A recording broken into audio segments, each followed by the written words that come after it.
कोणतेही ग्राही धरले गेलेले नाही. काही सारी बातें कही गई है. नेमकं कोर्टाने सुरुवात केली होती.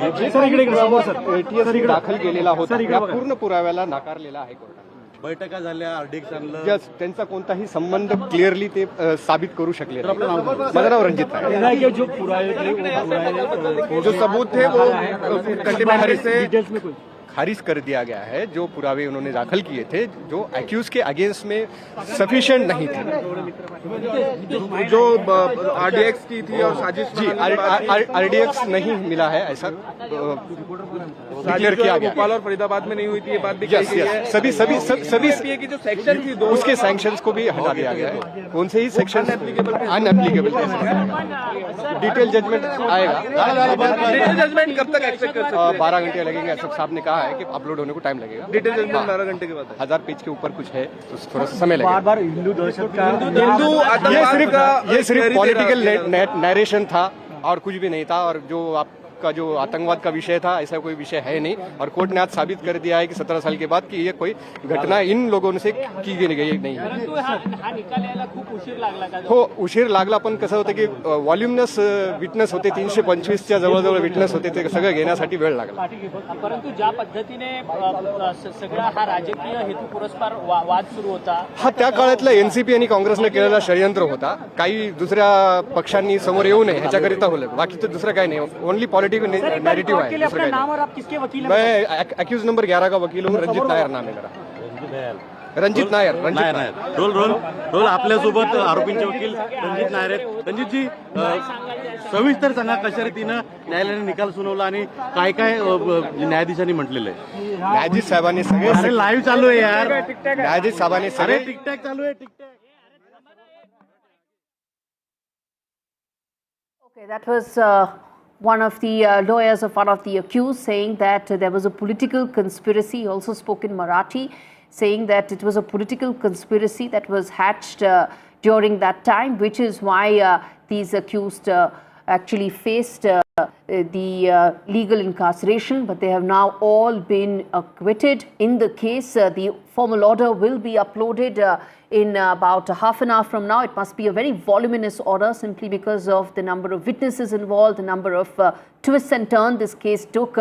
But the big headline that's coming in right now is that all 7 accused in the Malegaon blast case have been now acquitted by the NIA court. There's the arguments that were made was, and the grounds for the acquittal is the fact that there was a complete collapse of the prosecution case, and that included for everyone, whether it was Sadri Pragya or Colonel Purohit. The primary charges that were leveled against all of them did not stand the legal scrutiny, which is why they were all acquitted in the case today. We're going to try and get connect with some big legal voices here as to what really happened. How is it that the prosecution case fell apart completely in a case that has actually taken so long, 17 years, over 300 witnesses, some went hostile, some died, but so many witnesses were there. There were multiple agencies. How is it that the probe was compromised because of the fact that there was not adequate evidence to back these allegations? Let's get in Radhika, my colleague who was inside the court when the judgment was being pronounced. Now, Radhika, the big headline that we're telling our viewers is that all accused have been acquitted. What are some of the counsels of these accused saying? And you must have spoken to the accused inside court as well. Their first reactions.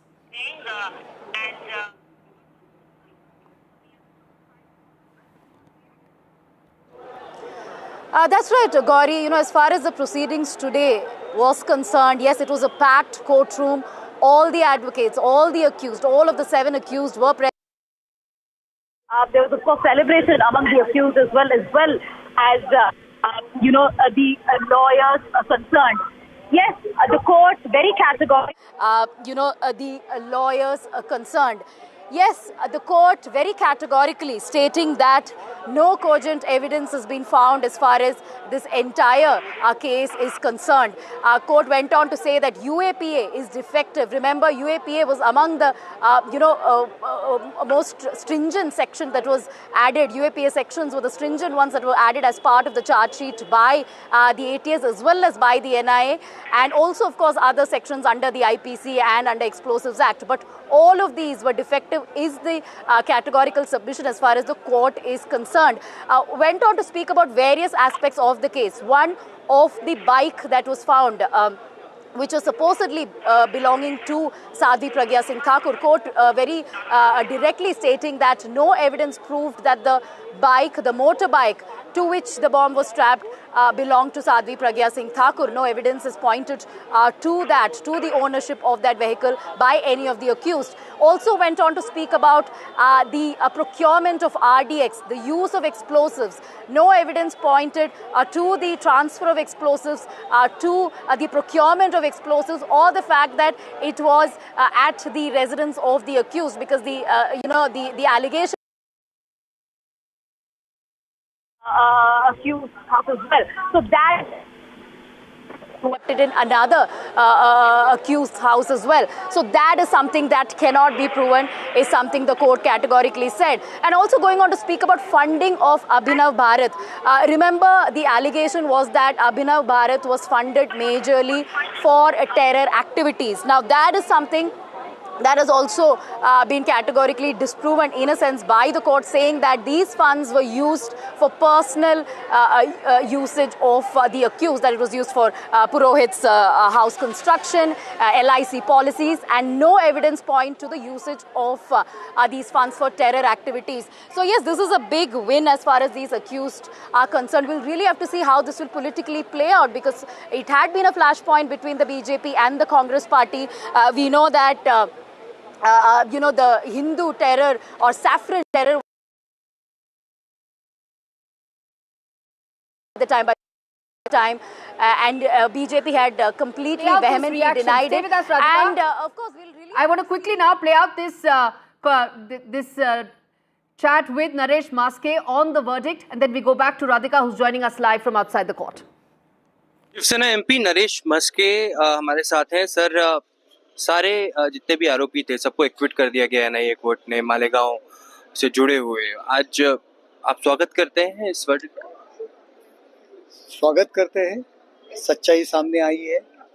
देश में, पूरे world में हिंदू दहशतवाद के नाम पे जो गलतफहमी घुमाने की, फैलाने की कोशिश जो कांग्रेस गवर्नमेंट ने की थी, आज उनका चक्काचूर हो गया है और हिंदू कभी दहशतवादी हो नहीं सकता, ये आज दुनिया के सामने आया है।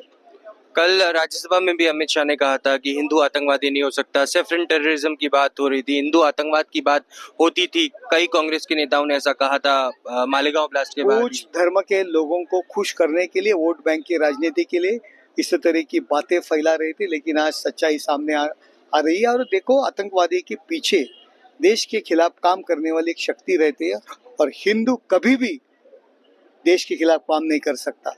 बहुत बहुत धन्यवाद करने के लिए। तो Shiv Sena MP Naresh Maske speaking to NDTV।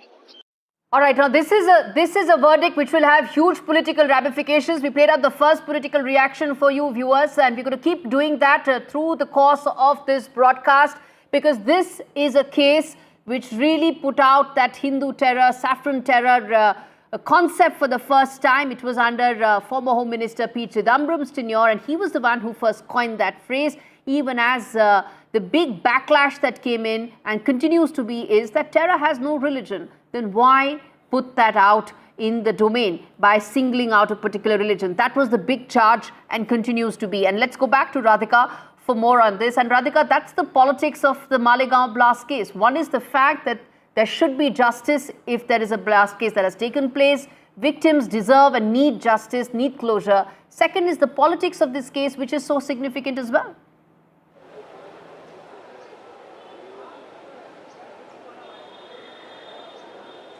Absolutely. Politics of the case is very, very.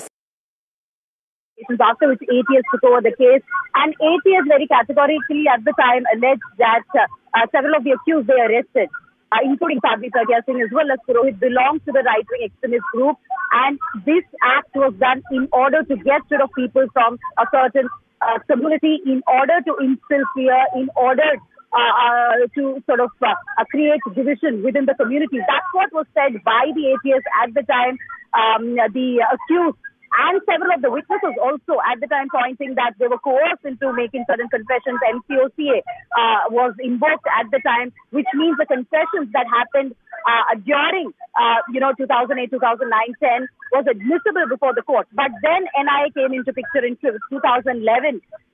It had also filed a charge sheet sometime in 2015, 2016, whereby it had decided to drop some of the charges, including MCOCA, and also made certain allegations against ATS, which was the primary investigating agency at the time, that people, the accused, were tortured and coerced into making ATS, which was the primary investigating agency at the time, that people, the accused, were tortured and coerced into making all kinds of submissions and admissions and confessions. And then, of course, the trial started. Many people were discharged, Gauri. One must remember that more than 11 people were arrested initially, and more arrests happened. And then there were some who were called absconding in this case. 3 to 4 were discharged by the, NIA itself, during the proceedings at the time. And then 7 people stood trial. And NIA at the time had categorically also said that they do not have any evidence to establish that Sadhvi was directly involved in this particular case. So yes, but the court did not drop those charges. Court decided to go ahead with the trial of the 7 accused, including Sadhvi, and it went on for several years. 2018 is when the trial started. More than 323 witnesses examined, more than 1,000 pages of evidence materials submitted before the court. Today also pointing at how some of the evidence submitted does not point to their direct involvement, be it the forensic evidence, be it the dump data, or any of the evidence from the spot that was procured at that time. None of it really establishes that these people were involved. It establishes that people were killed on that fateful night. But beyond that, their involvement, the involvement of all these 7 accused, including Purohit or Sadhvi, cannot be established at this point, is something the court has said, which is why all the charges have been dropped. In fact, they have been acquitted, and very importantly, UAPA cannot be imposed. Radhika, stay with me. We're going to continue this conversation, but I have to take that very short break. Viewers, we're slipping into a break, but let me just tell you, the court said, no doubt terror has no religion, but conviction cannot happen based on the evidence presented. That was the big thing, and one of the big commentary that came in from the court in terms of how and why this acquittal had to take place. I believe I have to take a very short break. All right, but all right. Before we slip into a short break, viewers, let's quickly now get in. Sadhvi Pragya Singh's sister joining us on her first reaction of this verdict. आप क्या बोलना चाहेंगी इस verdict के लिए? जो उपमा जी, आप जो ज्वाइन कर रही हैं हमें, क्या पहला आपका रिएक्शन? कोर्ट ने पूरी तरह से एक्विट कर दिया है साध्वी प्रज्ञा जी को. सबसे पहले तो ठाकुर जी को बहुत बहुत धन्यवाद. माता रानी की कृपा से इतने लंबे टॉर्चर के बाद सत्य सामने आया, सत्य की जीत हुई. बहुत सारे लोगों ने, मीडिया ने, समाज के लोगों ने और स्पेशली कांग्रेसियों ने जिस तरह का टॉर्चर किया, उस सब से आज निजात पाने का समय आया है. और भगवान की कृपा से सत्य की जीत हुई है, क्योंकि वो डे 1 से कह रही थी कि मैंने कुछ नहीं किया है, मैं इसमें शामिल नहीं हूँ, लेकिन कोई मानने को तैयार नहीं था. और फाइनली आज भगवान की कृपा से कोर्ट ने ये चीज सबके सामने ला दी. जी, और कोर्ट ने ये कहा कि चेसिस नंबर, इंजन नंबर लिखा नहीं था, और उससे ये कहा नहीं जा सकता था कि वो जो मोटर बाइक थी वो वाकई प्रज्ञा जी की है या नहीं. ये बेसिक चीज थी जो कोर्ट ने कही है. हाँ, कोर्ट ने जो कहा है, कोर्ट के पास तथ्य हैं, कोर्ट के पास आधार है बोलने के लिए, इसलिए उन्होंने कहा. भाई, कोर्ट को कोई बरगला तो सकता नहीं है, कोर्ट पर कोई दबाव तो बना सकता नहीं है. जो सत्य था वो कोर्ट ने कहा, उनके पास जो एविडेंस थे उसके आधार पर उन्होंने निर्णय दिया. और न्यायपालिका हमारे लिए सर्वोच्च है, हम सभी उसका सम्मान करते हैं. भारतीय होने के नाते हम उसमें आस्था रखते हैं, और हमारी सबसे बड़ी आस्था ईश्वर के प्रति है। धन्यवाद। जी जी, एक आखिरी सवाल उपमा जी मैं पूछना चाहूंगी आपसे, वो ये कि इस केस को लेके बहुत जबरदस्त राजनीति हुई थी तब से लेके आज तक। Alright, that was Upma Singh, Pragya Singh's sister, her first reaction to the acquittal that has come in from the NI court in the Malegaon blast case. Viewers, a quick break. We return with our rolling coverage of the big story. Stay with us.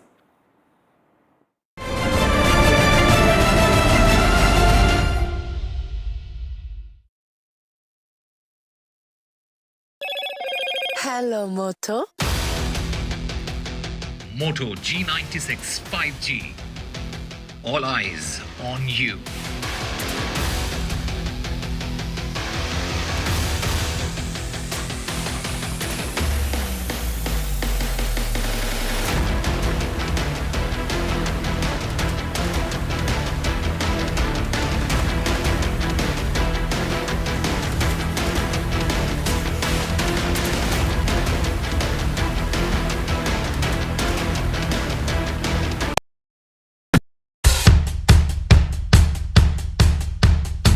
The markets move fast. And so should your portfolio. Expert insights, real-time stock picks. Do I buy Ola? Should I hold CDSL for the long term? Buy, sell or hold. The answers you need, straight from the experts. Callers from India and across the world. Connect live, ask, decide and invest wisely. Your portfolio, your future. Ask Profit.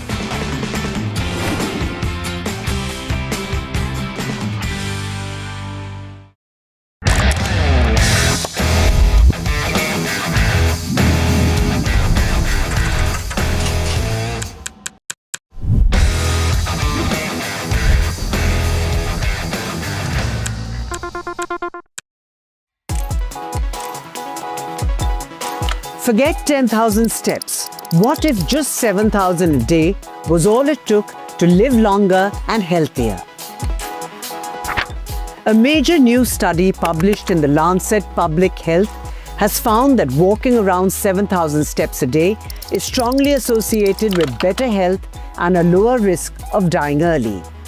Researchers analyzed data from over 160,000 adults and found that people who walk approximately 7,000 steps a day had significantly lower risks for a wide range of chronic diseases.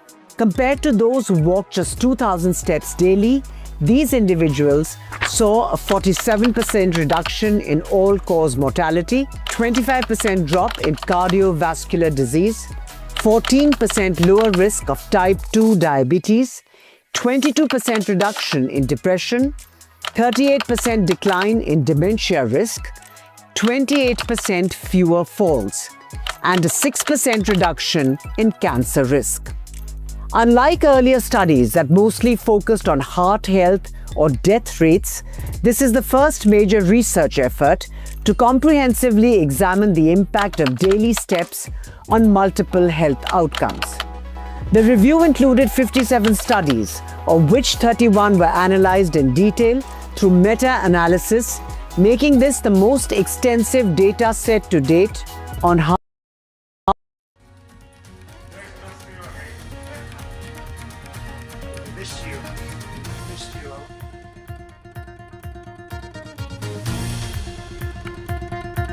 Our friend, but that's what Donald Trump says when he slaps 25% tariffs on India. Government response is all steps taken for national interest. Donald Trump's fresh barbs at Russia, India. His rant continues. He says can't take their dead economies down together.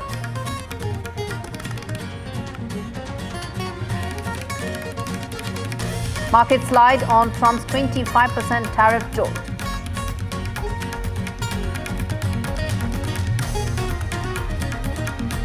Politics over Dalit techies murder in Tamil Nadu. DMK MP Kadimoi visits the techie's family. Police sub-inspector arrested for conspiracy.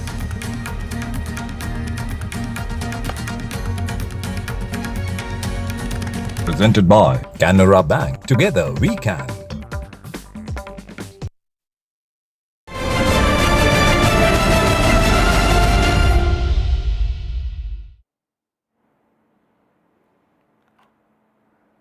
big headline that we are tracking, and the big breaking news coming in right now at NDTV is that all 7 accused in the Malegaon blast case have been acquitted. Acquittal from all charges for former BJP MP Pragya Thakur, and the judge said that benefit of doubt is being extended to all the accused. Let's get in a reaction coming in from BJP MP Ravi Kishan on this.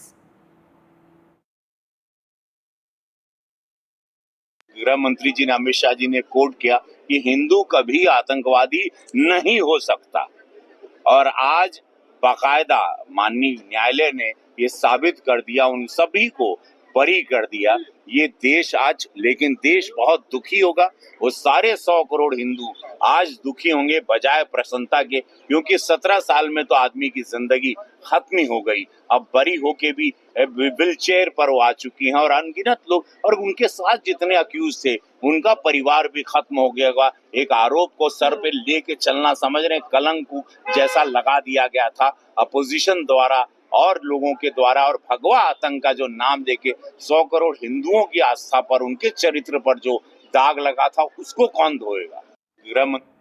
After 17 long years in India's longest running terror case, there's a verdict that has come in. The NIA court has acquitted all the 7 accused in the Malegaon blast case. The primary reasons that were attributed for the allegations, all those are not clinching evidence. The prosecution case fell apart, and the NIA judge, Judge Lahoti, made it very clear when he said that benefit of doubt needs to be given to the accused here, and which is why all 7 have been acquitted. Satvi Pragya, the primary charge against her was that the motorbike on which the bomb was fitted actually belonged to her, but there was no engine number or chassis number to be able to establish that ownership. The primary charge against Colonel Purohit was that he was the one who assembled the RDX, the bomb, and he was the one who collected it. He was a military intelligence officer at that time, and the charge was that he was in a position to be able to get those ammunition. That charge did not hold in court today, and he's been acquitted along with 6 others.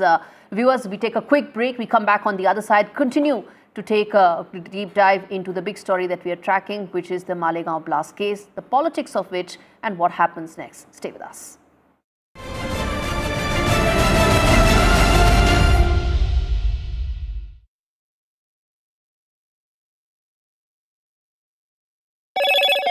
Hello, Moto.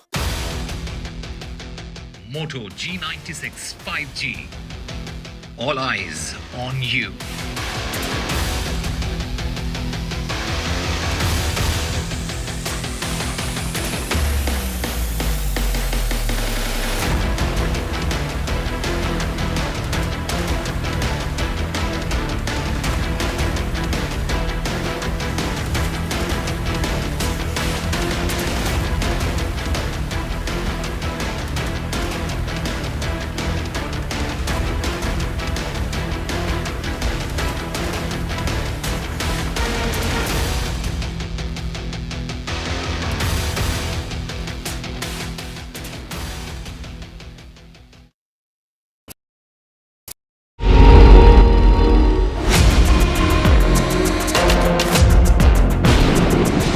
आप एक गुंडे कैसे behave कर रहे हो sir? मेरी आप तो एक Gaikwad is running away from NDTV's questions.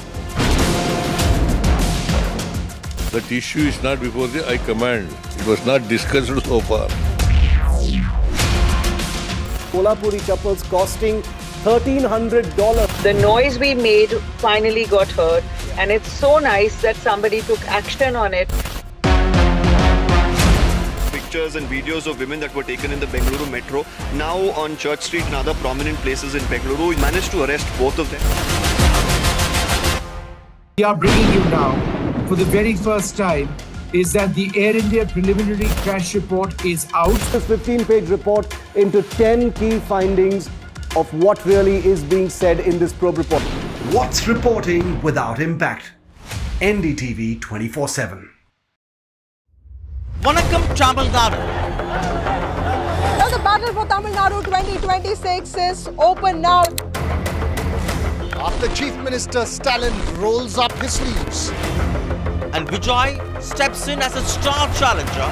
This is a mass gathering not for cash. Meanwhile, a former Chief Minister, Edapadi Palanisamy, begins his fight back. The big comeback campaign by EPS has well and truly begun. These are all the ultimate players, and this is going to be the ultimate test.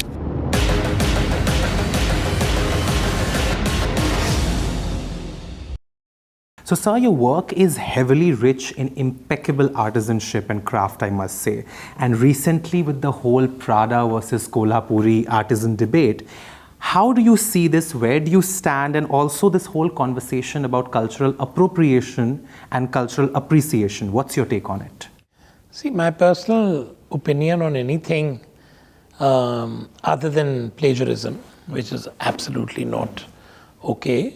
But other than that, I think if somebody can get inspired by something which has its own sort of creative language and create something and create a sort of statement which highlights that thing even more, rather than sort of let it kind of disappear in time, then you're probably doing a service of sorts. Right. So, of course, with all acknowledgements and everything, that's mandatory. The world would never know about it until we do something.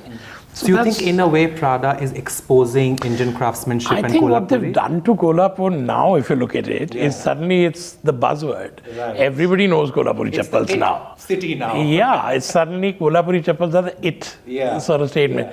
So, may not have approached it the right way, but I think what this has managed to do to Kolhapur and an indigenous product is amazing. But do we capitalize it or not is another story now. Okay. Do you think it's about time that the world, I mean, we've been here, we've been around, but do you think it's about time that the world started acknowledging what we have contributed to the art of garment making? You know, I have a very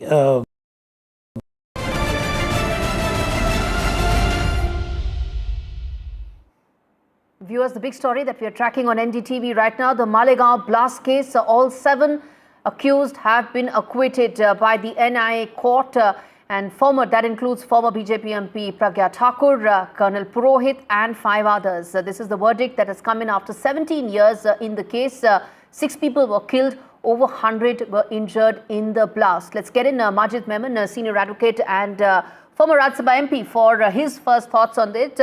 Mr. Memon, your first reaction to the verdict that has come in, and also the argument, the basis on which the NIA court made that acquittal, when he said that suspicion not enough for conviction, benefit of doubt to accused, among several other comments and observations that were made. Your thoughts, sir? You see, my first reaction to this verdict, long-awaited verdict for which the eyes of the whole nation were set since last couple of days, when it was announced that the judgment would be pronounced on the 31st of July.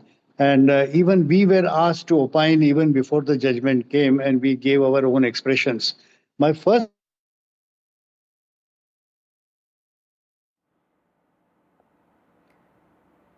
grievance is that done to the victims, whether justice has been done to the suspects, the accused. My answer is a negative.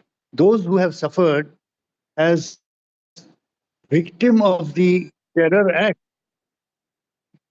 you see, those who have suffered as an act of terror, whether they got justice because they believe that those who committed the crime are still at large, they are not arrested. Similarly,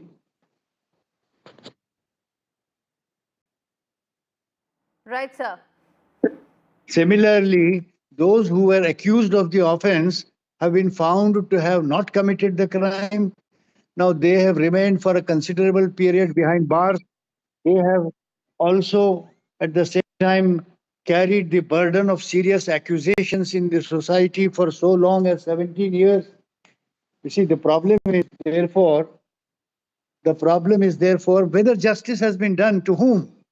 This is a failure of our criminal justice system. Why does it take 17 long years for a special court and a special investigation team to come to conclusion in the first trial? Now this matter has not ended. It is going to go in appellate court. A whole generation passes away. Another 10 years for the High Court to decide, then another 5 years to the Supreme Court to decide. So finality will be assumed after 2 generations have passed. Is this justice, criminal justice? I'm sorry to say that the first question that arises is that prolonged delay of such a long time has caused injustice to everybody, including the accused. The Indian legal system, you're right about the fact that it's taken 17 long years. Those who were accused were now acquitted. They also lost 17 years of their I may lives. also ask a very sir. pertinent. I want to quickly now get in Mr. Eknath Shinde, who's joining us on the phone line right now, sir. आपका पहला reaction ये Malegaon blast case में जिसमें 7 लोगों को अक्विट कर दिया गया है. एकनाथ शिंदे जी.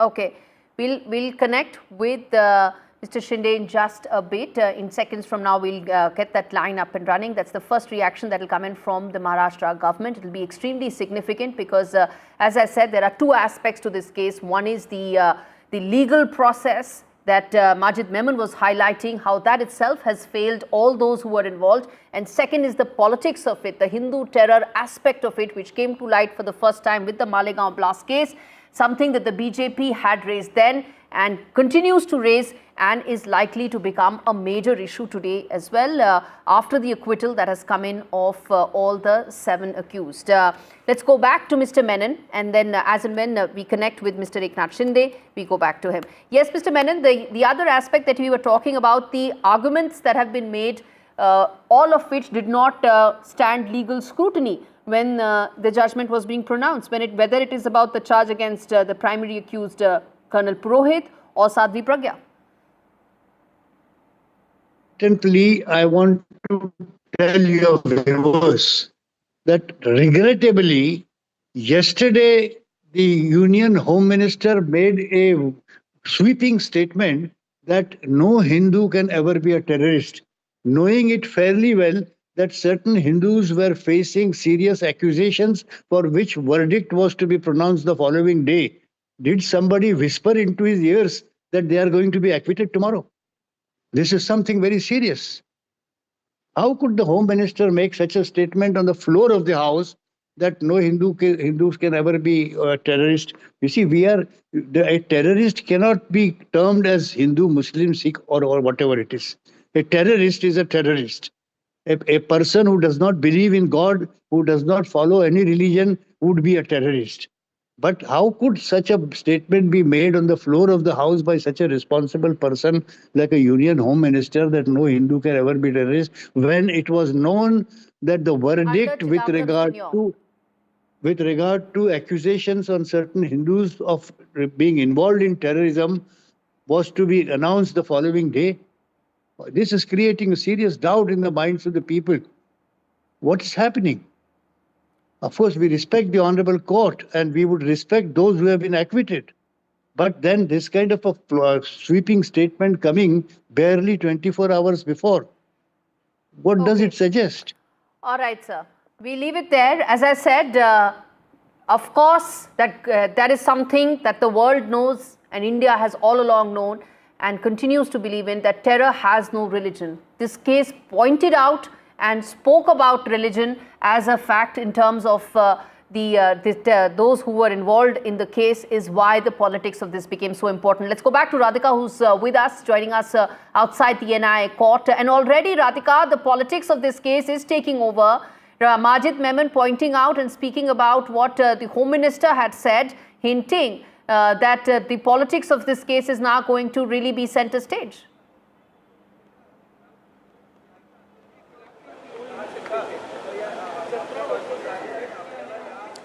Absolutely. This verdict will certainly reinforce the long-standing narrative of Hindutva terror. Some of the parties will feel vindicated and some will certainly feel embarrassed. We know for a fact that it was during the UPA regime that this entire phrase, Hindu terror, saffron terror, was coined. and which was completely rejected by the BJP. They had called it an attack on Hindutva.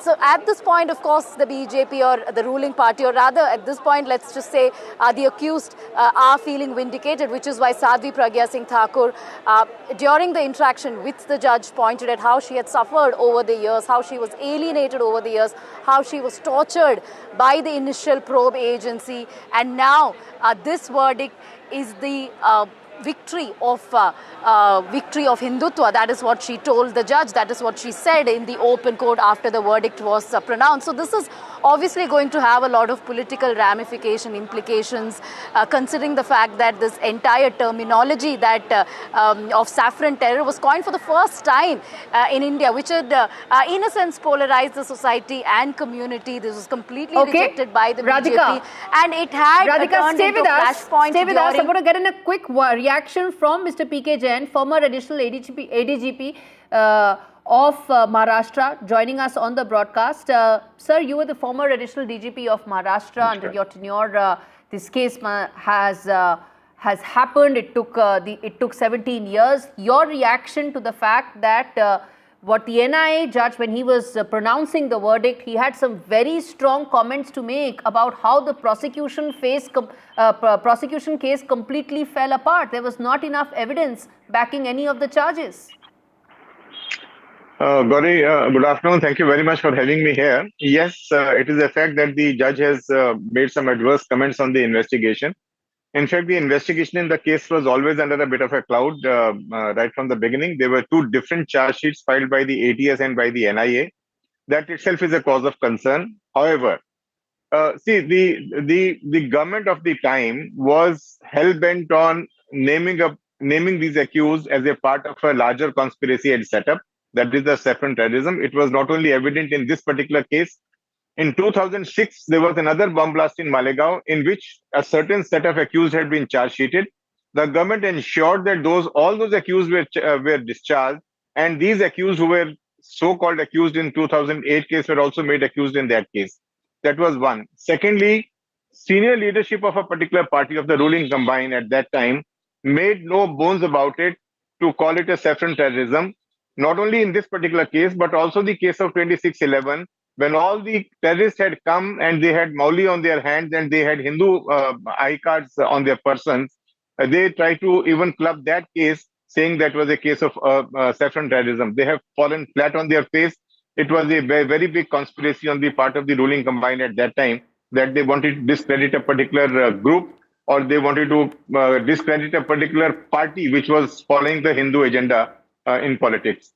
The case has been rightly acquitted by the magistrate. I'm sure that he has gone into detail into all the aspects of the case and taken his decision to acquit all the accused, which is, Right. Mr. Jain, thank you for your initial comments. I urge you to stay with us. I want to get a reaction from Waris Pathan of AIMIM. Your first reaction to the verdict in terms of the acquittal that has been announced for all the 7 accused? Well, just got to know that the judgment, all the 7 accused have been acquitted, and it's very disappointing. The 6 Namazis who had gone there to offer prayers were killed in the blast, and more than 100 of them were injured. A motorcycle was used, and it was alleged that it was used in the name of Sadhvi Pragya Singh Thakur, who was then given ticket and made a member of parliament by the BJP government. Now, who is responsible for the death of those 6 people? Who is responsible? Now, after 17 years, the NIA special court has given acquittal to all of them. Now, we say that as earlier, during the train blast which occurred in Mumbai, and around 12 of them were acquitted for no evidence, for remaining in jail for 18 years. And the Maharashtra government immediately moved and filed appeal before the Honorable Supreme Court. We would like the same Maharashtra government to show the same swiftness in filing appeal against these people who are acquitted today by the NIA court. Now, who is accountable for them? What we came to know during that period also was that Rohini Salian, who was the prosecutor at that time, I was also practicing lawyer. I was also practicing then. She made categorically said that the NIA has told her to go soft on this case. So everything has to be taken into consideration. Hemant Karkare was the chief of the ATS then, was subsequently martyred after 2611. And Sadhvi Pragya said that I have given him sharp. So all these things have to be taken into consideration. Why the prosecution could not prove the case? proper evidence were brought before the courts. Where are those secular party leaders? Will they ask for the appeal to be filed against these people urgently and to see to it that they are sent to jail again? No, that's for the government of the day to respond, sir. That's for the government of the day to respond. The government has to see everything together. The government has to see equality. Constitution talks about equality. If they move so swiftly against the persons who are acquitted in the train blast, they should move even now swiftly and take task the NIA investigation. Okay. Why did the prosecution fail? Everything has to be taken into consideration now. So that's for the government of the day to decide how they want to take this legal battle going forward. After 17 long years, this is the first verdict that has come in, acquittal for all the accused in the case so far. But the fact is, you are yourself a practicing lawyer. Some of the commentary that came in from the court said that there is no case. The prosecution did not fulfill basic criteria. Even the samples were not collected. They were compromised, which is why there was no case and prosecution's case fell apart.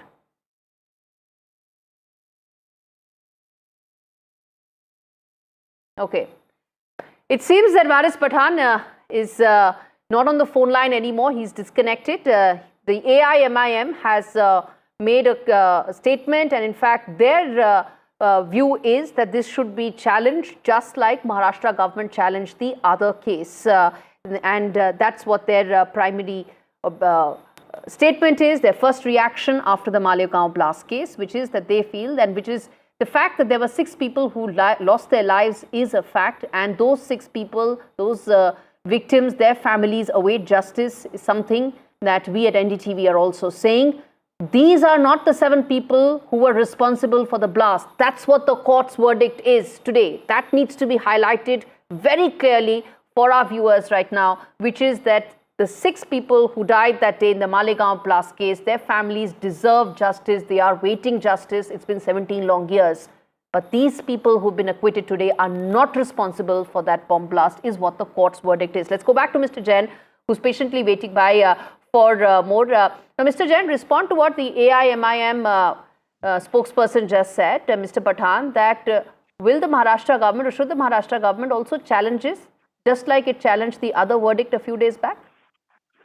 Gauri, there have been, I knew that the comparisons are bound to be drawn between the railway blast case and this particular case, if the acquittal takes place. See, please understand one basic difference. In the railway blast case, the NIA court had convicted all those accused, 12 accused. Not only convicted, 5 of them were given death penalty and 7 of them were given life sentence.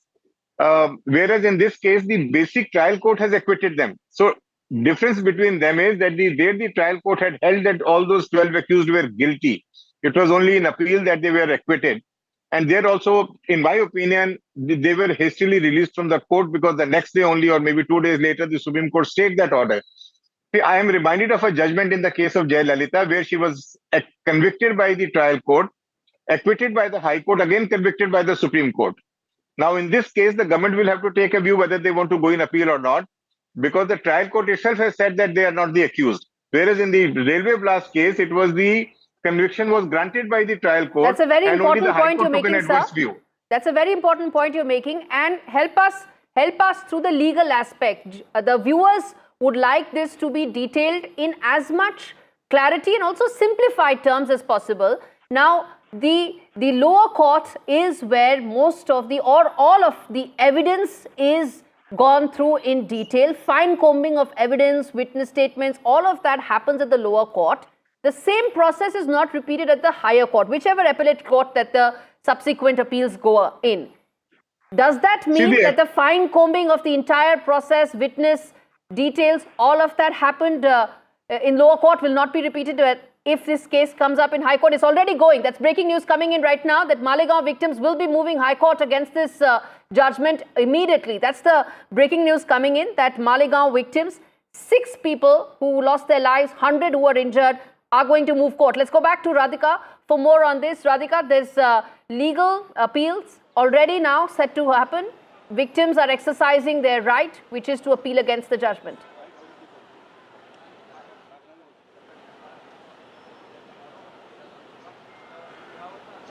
Absolutely. In fact, the victims had filed intervention applications several times in the past during the course of the trial as well, and they had also filed applications against the discharge, applications that had been moved by the accused and so on. And I mean, this was of course expected that the victims will be appealing before the High Court, and that's what has happened. They have decided to move the High Court against this verdict of the Special NIA Court. Now, it will be very interesting to see if NIA will make any such move, because NIA is the prosecution agency. Of course, it is the second prosecution agency in this court. Earlier, it was ATS. NIA had, of course, busted several of the ATS claims and had pointed at several loopholes as far as ATS investigation is concerned.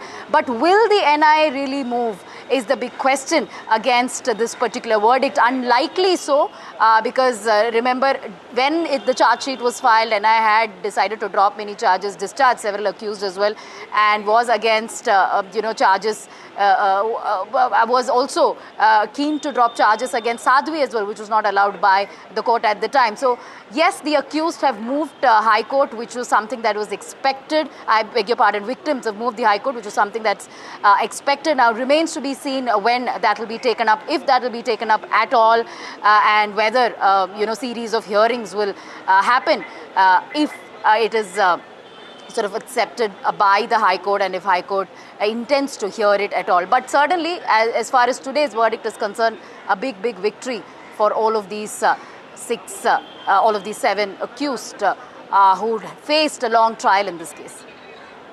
Okay, so big victory for all the accused who've been acquitted in the case. And the update also coming in, viewers, is that the 6 people who died, more than 100 who were injured, their families are now moving High Court against the judgment. That's the big breaking news coming in. And more news coming in right now. Reactions from the accused who've now been acquitted. They are not accused anymore. They've been honorably acquitted by the court. And first reaction coming in from Lieutenant Colonel Purohit, who said that thank court for giving me a chance and have chance now to serve my nation. He was a Lieutenant Colonel ranking officer in the military intelligence wing of the army when he was picked up. The charges against him have all been quashed, and this is his reaction coming in. First reaction after the acquittal, where he said that people in those agencies did wrong and court restored his faith of the common man. And that's the first reaction that's come in from Lieutenant Colonel Purohit. Let's go. And Radhika, now these are reactions that are coming in from these people, their first reactions. You must have also spoken to them in court as well. Some of those reactions that must have come in. Extremely important day for all these people who've been acquitted by the court.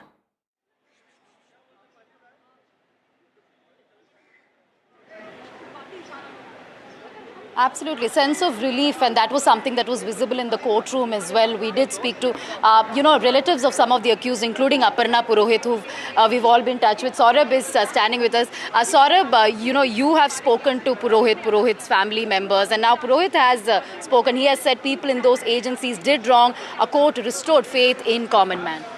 Absolutely, and this was important because I think Lieutenant Colonel Prasad Purohit's role in this was also something that Maharashtra ATS, when it investigated, it relied on. And in fact, when we remember the first charge sheet was filed way back, at that time he was named as one of the main people in this conspiracy. But all of that seems to have fallen apart, and it's important because, remember, he's a part of the military intelligence. He's a part of the institution that should always and has always been, beyond any of this kind of thing.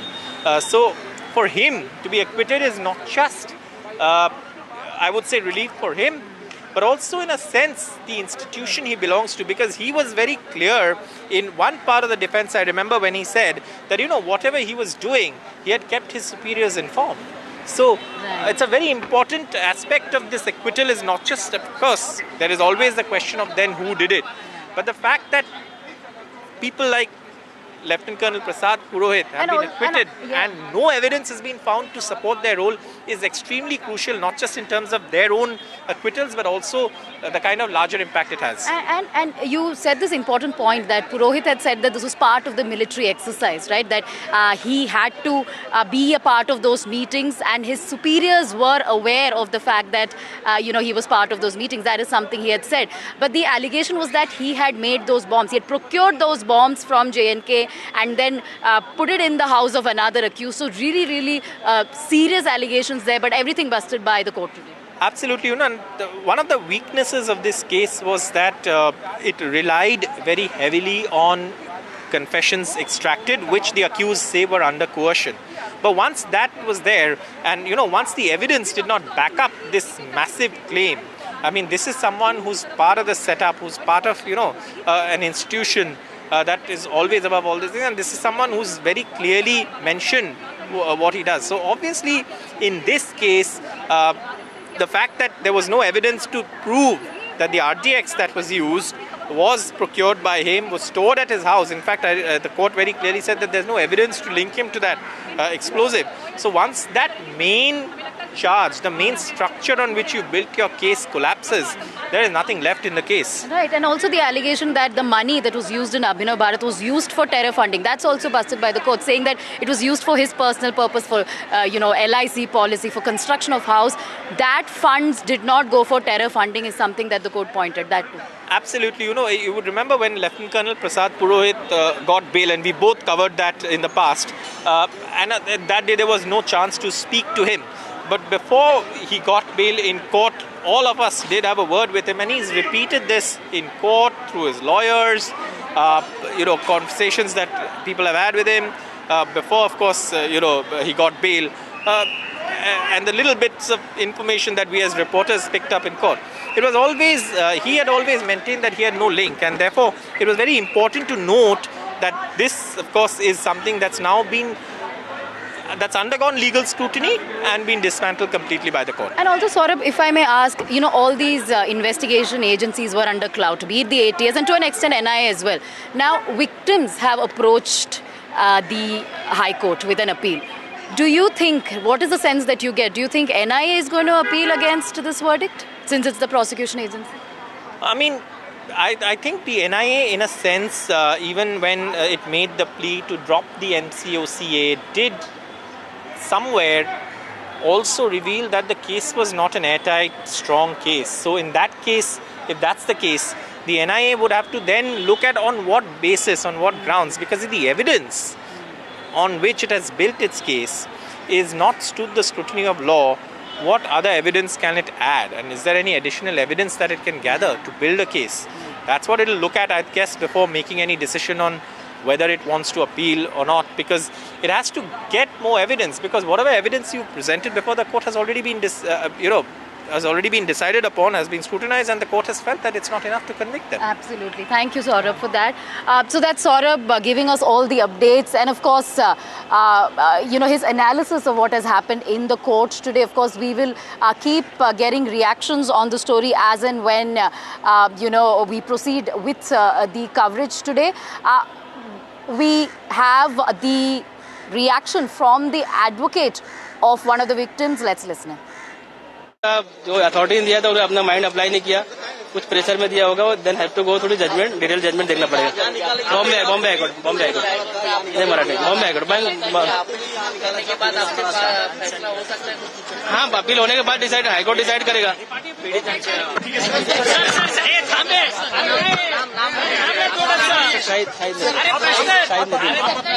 Shahid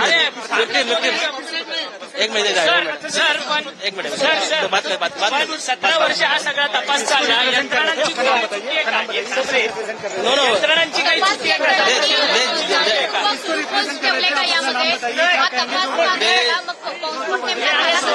judgement speaks itself. किसकी चुकी है वो court देखेगा. Court ने बताया है. शाहिद नदीम. पण sir, हा सगळा जे काही तपास झाला 17 वर्ष, त्याच्यामध्ये तपास यंत्रणांची चूक आहे का? ज्या पद्धतीने जे काही म्हणजे जे गवाही देणार आहेत ते पलटले गेले. तो ये तो जो एजेंसी है उसका ही चूक है ना, तभी तो सब लोग छूट गए. कोर्ट ने तो सारा एविडेंस देखा और कोर्ट ने अपना जो उनके सामने गवाही आई उसकी बुनियाद पे छोड़ा है सबको। ये तो चूक एजेंसी को, विक्टिम का तो कोई चूक नहीं है, जो मरे उनका तो कोई चूक नहीं है। उन्होंने तो अपने जो विक्टिम, उन्होंने गवाही दी, मालेगांव से आके बताया, अपने जख्म बताए, किसका हाथ कट गया, किसकी आंख फट गई, सब बताया। कोर्ट ने माना है कि ये लोग का बॉम्ब ब्लास्ट हुआ था मालेगांव में और इसीलिए उनको कॉम्पेंसेशन देने के लिए कोर्ट ने बोला है और बेनिफिट डाउट दिया है कि उसको क्लियर एक्विटल नहीं दिया कोर्ट ने। But that is establishing the bomb blast that happened there in Malegaon. नाही, पण एकीकडे कोर्ट म्हणते की बॉम्ब ब्लास्ट झाले, मग आरोपी कोण आहेत? तर आरोपी ते we will see in high court will see judgment. परंतु मग कुठेतरी सरकारी यंत्रणांचा दबाव असल्यामुळे हे सगळे I can't comment I can't comment. नाही, पण ज्या पद्धतीने हे सगळं सुरू आहे, हिंदू दहशतवाद सब ऑलमोस्ट सारी दलीलें खारिज कर दी गई क्योंकि जो यूएपीए का सैंक्शन था वो भी कोर्ट ने बोला इलीगल है। जो प्लांटिंग आरडीएक्स के ट्रेसेस मिले थे वो भी प्रूव नहीं कर पाए, मतलब क्लियर कट प्रूव नहीं हुआ। बेनिफिट है, सस्पेक्ट है, कोर्ट बोलता है, पर कोर्ट ने कहा कि उनके कॉन्क्रीट एविडेंस नहीं है कि सजा दे सके, इसलिए बेनिफिट ऑफ डाउट देके छोड़ दिया सब। We will challenge in high court, we will examine the judgment and challenge high court. Shahid Nadeem victims, Shahid Nadeem victims. आणि तुमचं नाव? शाहिद नदीम, मी विक्टिम आहे, मी लॉयर आहे, विक्टिमचं लॉयर। विक्टिमचं नाव काय? विक्टिम आहे निसार अहमद नहीं तो निसार नहीं।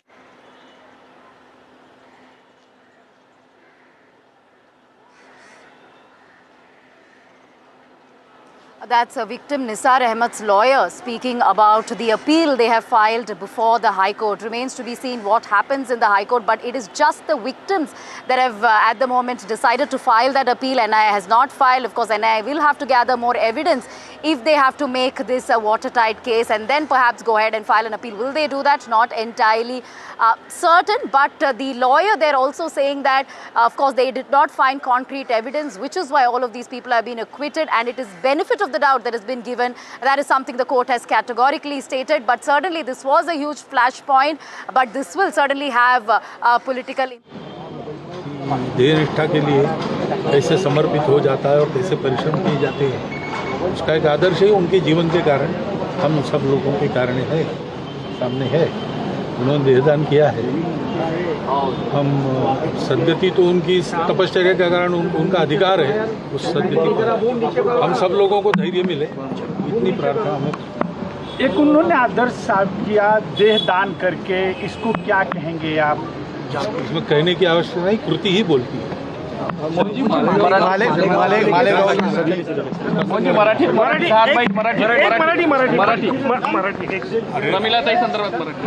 प्रमिलाताई गेल्या आमच्या डोक्यावरचं छत्र हरपल्यासारखी भावना आमची झालेली आहे। त्यांनी निष्ठापूर्वक इतके वर्ष जे समितीचं काम केलं। That was the first reaction coming in from RSS Chief Mohan Bhagwat after the Malegaon blast case.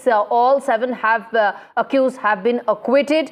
Let's now play out another important voice, Shrikant Shinde, who's the Shiva Sena MP and son of Maharashtra Deputy Chief Minister Eknath Shinde.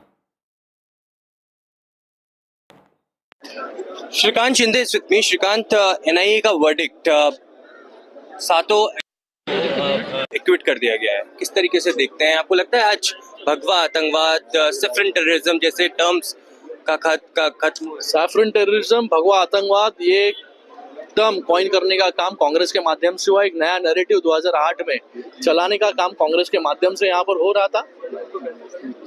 सिर्फ और सिर्फ इतने सालों तक जो देश पर पाकिस्तान के माध्यम से, आतंकवादियों के माध्यम से हमले होते आए, उसको छुपाने का काम और एक तमके को खुश करने का काम, वोट बैंक की राजनीति के लिए, गंदी राजनीति के लिए ये सैफरन टेररिज्म, भगवा आतंकवाद, ये नैरेटिव चलाने का काम कांग्रेस के माध्यम से हुआ। आज एनआईए के कोर्ट ने एक जोरदार तमाचा कांग्रेस के मुंह पर चढ़ दिया है। यूपीटी फैक्शन कह रहा है कि सरकार से सवाल खड़े करने का आज वक्त आ गया है कि इतने सालों से ये केस चलता रहा, कोई भी सबूत क्यों नहीं मिले? मुंबई टेरर अटैक के दौरान भी यही हुआ था। वो भूल गए 2008 में केंद्र और राज्य में सरकार कांग्रेस की थी। आज कांग्रेस के साथ उनका गठबंधन है, तो उनके अंदर हिम्मत नहीं है कांग्रेस को सवाल पूछने के लिए। अगर 2008 और 2006 के सही आरोपी पकड़ते तो 2006 के आरोपियों को भी सजा होती यहाँ पर, और 2008 के आरोपियों को, सही आरोपियों को सजा होती। ये गलत लोगों को पकड़ने का काम और कुछ लोगों को छुपाने का काम इन्होंने किया, और ये करते आए हमेशा। इन्होंने तो अफजल गुरु को भी नहीं छोड़ा। अफजल गुरु जिसने इस पर पार्लियामेंट पर हमला किया उसकी भी सजा कम करने की मांग इन्हीं के नेता ने किया, जिसने सैफरन टेररिज्म शब्द कॉइन किया। तो 2 दिन पहले भी पहलगाम में जिन्होंने हमला किया, जिन आतंकवादियों ने हमला किया, ये आतंकवादी पाकिस्तान से आए हैं। इसका क्या सबूत है? ये सबूत पूछने का काम भी किसने किया? कांग्रेस के नेताओं ने किया। तो अभी यूपीटी और कांग्रेस का डीएनए एक हो चुका है। वो हिंदुत्व भूल चुके हैं, बाला साहब के विचार भूल चुके हैं, तो उनसे आप दूसरी कुछ उम्मीद नहीं कर सकते। इतने सालों का गुनाहगार कौन? कांग्रेस। इतने सालों का गुनाहगार जो है कांग्रेस है। कांग्रेस को पूरे देश के सामने माफी मांगनी चाहिए, नेताओं को माफी मांगनी चाहिए कांग्रेस के। आप कह रहे हैं हिंदू आतंकवादी नहीं हो सकते? हिंदू आतंकवादी नहीं हो सकते, आज प्रूव हो गया है। मेरा बोलने का कुछ मतलब वहां पर नहीं है, आज कोर्ट ने साबित कर दिया है। बहुत शुक्रिया। Shrikant Shinde speaking to NDTV.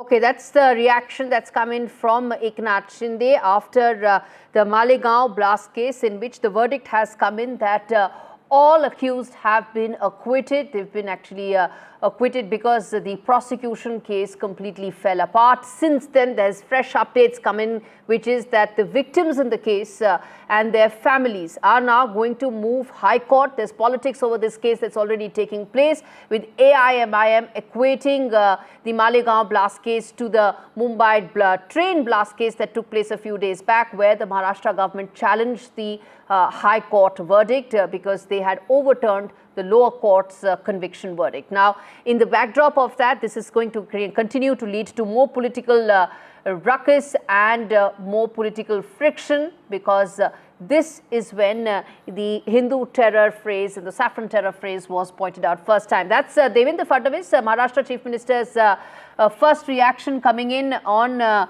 Twitter, where he's put out saying that Atankwad Bhagwan na kabhi tha, na hai, na kabhi rahega. That's the first reaction of the Maharashtra Chief Minister in the wake of the acquittal for all 7 in the Malegaon blast case. As I said, the legal process is only one part of the Malegaon verdict. The other is the political part of it.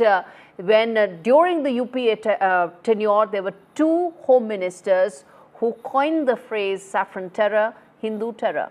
And at the time, it was raised and continues to be raised that terror has no religion. Why is it that in this particular case, the then home ministers chose to have a certain color to it, or a certain community being identified? That is being rebutted by Devendra Fadnavis here.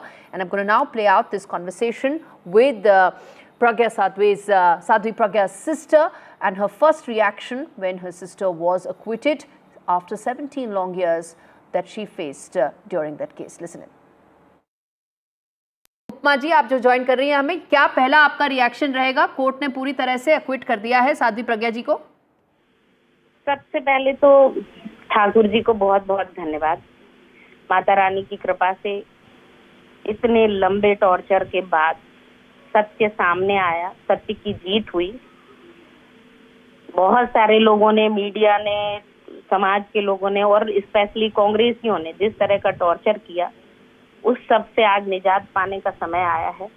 और भगवान की कृपा से सत्य की जीत हुई है, क्योंकि वो डे 1 से कह रही थी कि मैंने कुछ नहीं किया है, मैं इसमें शामिल नहीं हूँ, लेकिन कोई मानने को तैयार नहीं था। और फाइनली आज भगवान की कृपा से कोर्ट ने ये चीज सबके सामने ला दी। जी, और कोर्ट ने ये कहा कि चेसिस नंबर, इंजन नंबर लिखा नहीं था, और उससे ये कहा नहीं जा सकता था कि वो जो मोटर बाइक थी वो वाकई प्रज्ञा जी की है या नहीं। ये बेसिक चीज थी जो कोर्ट ने कही है। हाँ, कोर्ट ने जो कहा है, कोर्ट के पास तथ्य हैं, कोर्ट के पास आधार है बोलने के लिए, इसलिए उन्होंने कहा। भाई, कोर्ट को कोई बरगला तो सकता नहीं है, कोर्ट पर कोई दबाव तो बना सकता नहीं है। जो सत्य था वो कोर्ट ने कहा, उनके पास जो एविडेंस थे उसके आधार पर उन्होंने निर्णय दिया। और न्यायपालिका हमारे लिए सर्वोच्च है, हम सभी उसका सम्मान करते हैं। भारतीय होने के नाते हम उसमें आस्था रखते हैं, और हमारी सबसे बड़ी आस्था ईश्वर के प्रति है। All right, let's get into some other political reactions that have been coming in on a story which has deep political ramifications. Let's play out this conversation that my colleague Aishwarya Jain had with one of the parliamentarians inside Parliament. सारे जितने भी आरोपी थे सबको equity कर दिया गया NIA court ने मालेगांव से जुड़े हुए। आज आप स्वागत करते हैं इस वर्डिक्ट का? स्वागत करते हैं। सच्चाई सामने आई है। देश में, पूरे वर्ल्ड में हिंदू दहशतवाद के नाम पे जो गलतफहमी घुमाने की, फैलाने की कोशिश जो कांग्रेस गवर्नमेंट ने की थी, आज उनका चक्काचूर हो गया है और हिंदू कभी दहशतवादी हो नहीं सकता, ये आज दुनिया के सामने आया है। कल राज्यसभा में भी अमित शाह ने कहा था कि हिंदू आतंकवादी नहीं हो सकता। सेफरन टेररिज्म की बात हो रही थी, हिंदू आतंकवाद की बात होती थी। कई कांग्रेस के नेताओं ने ऐसा कहा था मालेगांव ब्लास्ट के बाद। कुछ धर्म के लोगों को खुश करने के लिए, वोट बैंक की राजनीति के लिए इस तरह की बातें फैला रहे थे, लेकिन आज सच्चाई सामने आ रही है। और देखो, आतंकवादी के पीछे देश के खिलाफ काम करने वाली एक शक्ति रहती है और हिंदू कभी भी देश के खिलाफ काम नहीं कर सकता। Let's play out some of the other political reactions that are coming in on this big story. Development has taken place as far as the NIA court is concerned. The verdict have come out. All 7 accused have been acquitted in the Malegaon blast case. How do you see this development? Do you welcome? It's very unfortunate that consecutively, second time that this has happened in the Mumbai blast case. Also, the accused were released.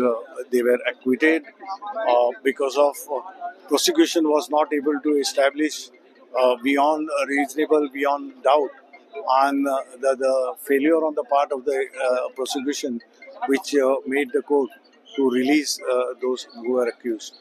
And this raises a serious question in the minds of the people of Maharashtra, not only Maharashtra, but all over India, that if government who is responsible to see that citizens of this country, citizens of the state are secured, and the probing agencies like law enforcing agencies and all, they are capable of handling the situation when this kind of mishaps happen.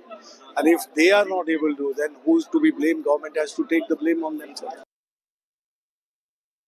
There has been a lot of talk that the TCS and other companies are laying off employees over, AI. These are some concerns or apprehensions. How do you really look at it, sir? I've read the report on TCS. I think it has more to do with their over-hiring of bench strength rather than to do with AI alone. Well, the MeitY is looking into it, and we are also checking with organizations, and we have also launched a campaign to see how AI will affect workforce. So we have given a month's timeline for this, and we are hopeful that we'll get our answers there. So very quickly, if you could tell us, Malegaon, the blast case, all the accused here have been acquitted. How do you really look at it, including Sadhvi Pragya? Well, I'm not sure about what has transpired in the court over there, but you know what has happened, transpired earlier with Sadhvi Pragya and.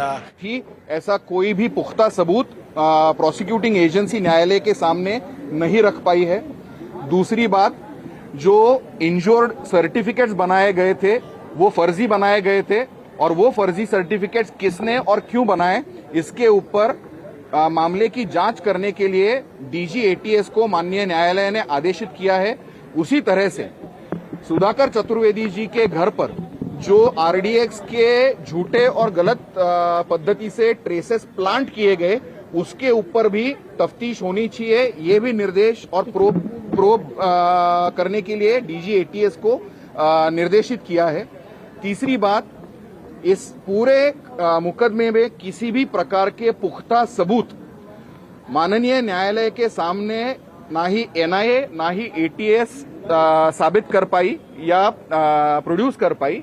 इसके अभाव में माननीय न्यायालय ने सब आरोपियों को एमसीओसीए से तो दोषमुक्त हो ही चुके थे, लेकिन यूएपीए से और बाकी जो सेक्शंस लगाए हुए थे, आईपीसी होगा, आर्म्स एक्ट होगा, एक्सप्लोसिव एक्ट होगा, उस सब से बाइज्जत बरी कर दिया गया है।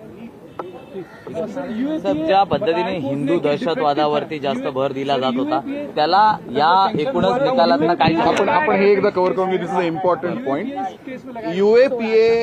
UAPA unlawful activities prevention act की जो 2-fold टेस्ट होती है वो प्रोसिक्यूशन सिद्ध नहीं कर पाई, और धारा 45(2) अनलॉफुल एक्टिविटीज प्रिवेंशन एक्ट के अंतर्गत जो सैंक्शन पूर्व सम्मति आवश्यक होती है केंद्र सरकार की, वे दोनों सैंक्शन जो एक एसीएस होम महाराष्ट्र सरकार ने दी थी और केंद्र सरकार की थी ही नहीं, तो जो सैंक्शन प्रोसिक्यूशन ने प्रोड्यूस की थी वो दोनों सैंक्शन पूर्व सम्मति डिफेक्टिव थी, ऐसा निष्कर्ष माननीय न्यायालय ने निकाला। धर्म के संबंध में भी कुछ कोर्ट ने कहा? धर्म के संबंध में माननीय न्यायालय ने कोई टिप्पणी नहीं की है। जब तक हमको जो जजमेंट है उसकी कॉपी नहीं मिलती, इसके ऊपर कोई भी टिप्पणी करना गलत होगा। फॉरेंसिक एविडेंस कंटेमिनेटेड हो चुका था, इसके बारे में जिक्र this is another one important point कि पूरा फॉरेंसिक एविडेंस जो जमा किया गया था वो एक गलत तरीके से जमा किया गया, वो कंटेमिनेट हुआ था। जो कि ये मामला पूरा बम विस्फोट का था, तो कुछ एक बॉडी के अंदर बुलेट पाई गई लेकिन उसके कोई शेल केसिंग्स नहीं पाए गए। इसका मतलब वहां पर फायरिंग हुई थी। वो फायरिंग होने के बाद वहां पर एक 15 से 20 हजार लोगों की भीड़ हुई थी और वहां पर क्राइम सीन कंटेमिनेट हुआ था। इस कंटेमिनेशन के चलते जो सैंपल्स कलेक्शन हुआ था वो ठीक तरीके से ना होने के कारण फोरेंसिक एविडेंस जो सैंपल कलेक्शन किया था सीन ऑफ ऑफेंस से, उस पर भी माननीय न्यायालय ने कहा कि ये पुख्ता सबूत नहीं हो सकता। कर्नल प्रसाद पुरोहित के घर से आरडीएक्स मिलना और बम बनाने को लेकर भी जिक्र किया है कोर्ट में।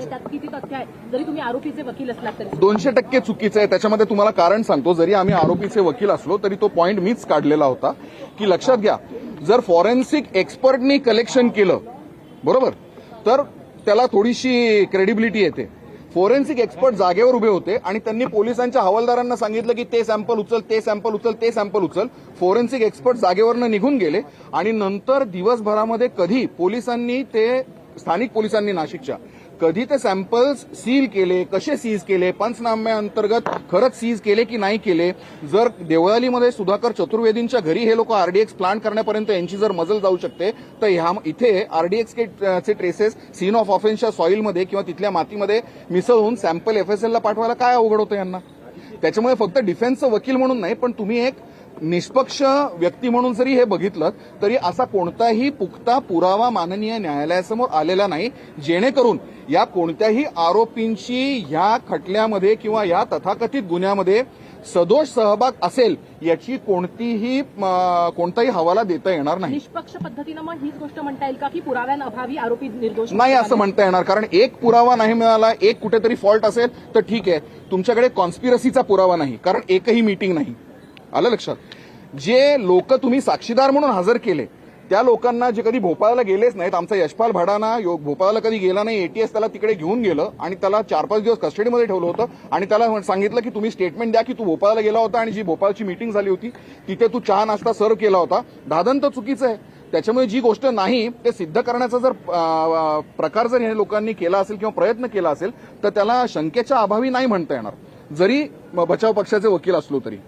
सर, भारतीय व्यक्ती म्हणून किंवा भारतीय संविधानाच्या अनुषंगाने अशा पद्धती Okay, that was the lawyer, the counsel of Colonel Purohit, Ranjit Sangle, saying why is it that the arguments on which the prosecution case fell apart and the arguments for the verdict to come in favor of Colonel Purohit. That is what Ranjit Sangle was pointing out in detail. Let's go back to Radhika, who's with us and tracking this case.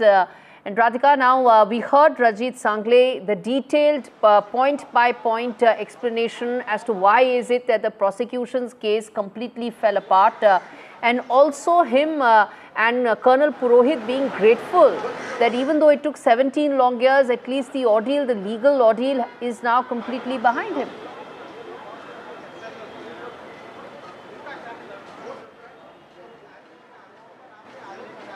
Absolutely. This is a huge victory as far as defense is concerned. Ranjit Sangle, who had been firmly backing Colonel Purohit over the years, they're giving that media bite in which he spoke about the verdict that was being read out by the special NI judge.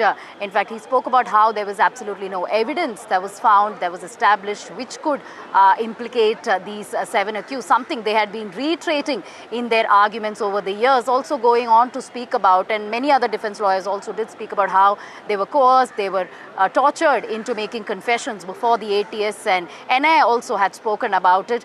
Now, what the court categorically today pointed out is that no evidence to establish that RDX was transported by Colonel Purohit and it was sort of in the homes of any of the accused. No evidence pointing out to the fact that the bike belonged to Sadhvi Pragya Thakur.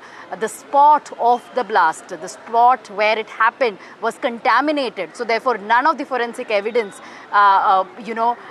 can really prove the involvement of any of the accused, because they were contaminated is something the court has said. And also about the funding, the allegation was that Abhinav Bharat, which was a right-wing organization, was in fact planning these terror acts, including the Malegaon one, and that they were heavily funded is something that the ATS had said, and that was also something that was busted by the NI, saying the funding was not used for terror activities, but it was used for personal purposes. So yes, most of the evidence has been busted that was presented before the court, point by point detailing that Mr. Sangle was doing to tell why is it that there was no case against Colonel Purohit. Radhika, stay with me because I want to now take this important commercial break. Viewers, we come back and continue our rolling coverage of the Malegaon blast verdict. The politics of it, there are more political reactions that are coming in. We will address that and tell you what is it that really happened 17 years back and that's still relevant now and going forward. Stay with us, we continue that story.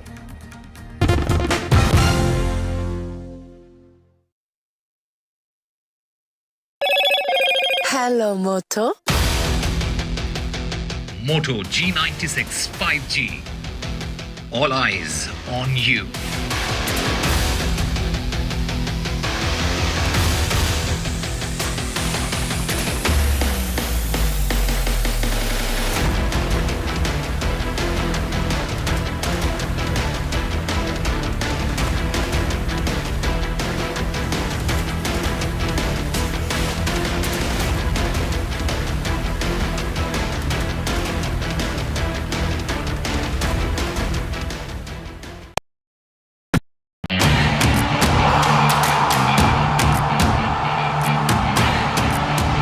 Some say sport is a matter of life and death.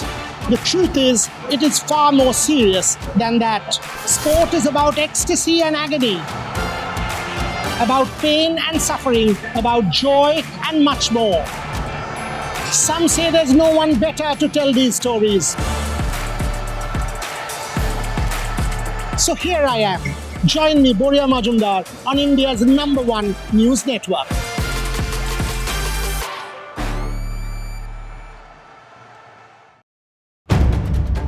If it matters to you, if it matters to you, if it matters to you,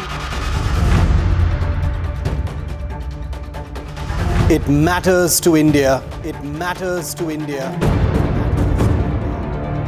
and it matters to me, and it matters to me.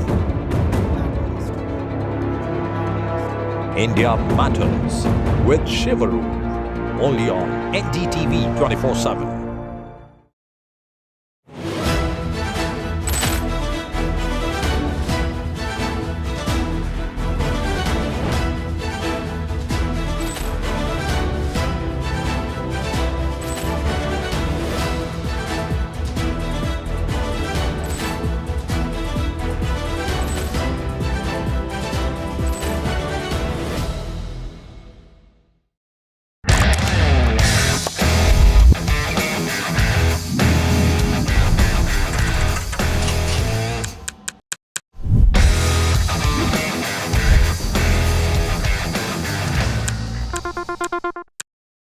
Is your business future ready?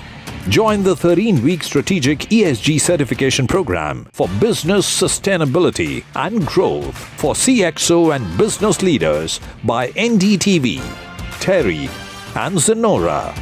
Master global ESG frameworks, gain real-world tools and lead with impact. Starts August the 23rd. Enroll now and power your business with sustainability. I've been reporting on all issues big and small from Andhra Pradesh, Telangana, rest of South India, bringing you all the action, all that you need to know, all that you want to know. The energy of maximum city is infectious. I'm bringing that energy in our news coverage from financial capital Mumbai. Covering from the southernmost part of India over the last 23 years, I bring in-depth and 360-degree coverage from the Dravidian heartland. The land of Mishti, also known for its bitter politics. I have seen much water flow under the Howrah Bridge, covering Bengal in all its vivid colors. India's IT capital is always bustling, a city full of startups, stories and surprises. And I keep you ahead on all the Bengaluru buzz.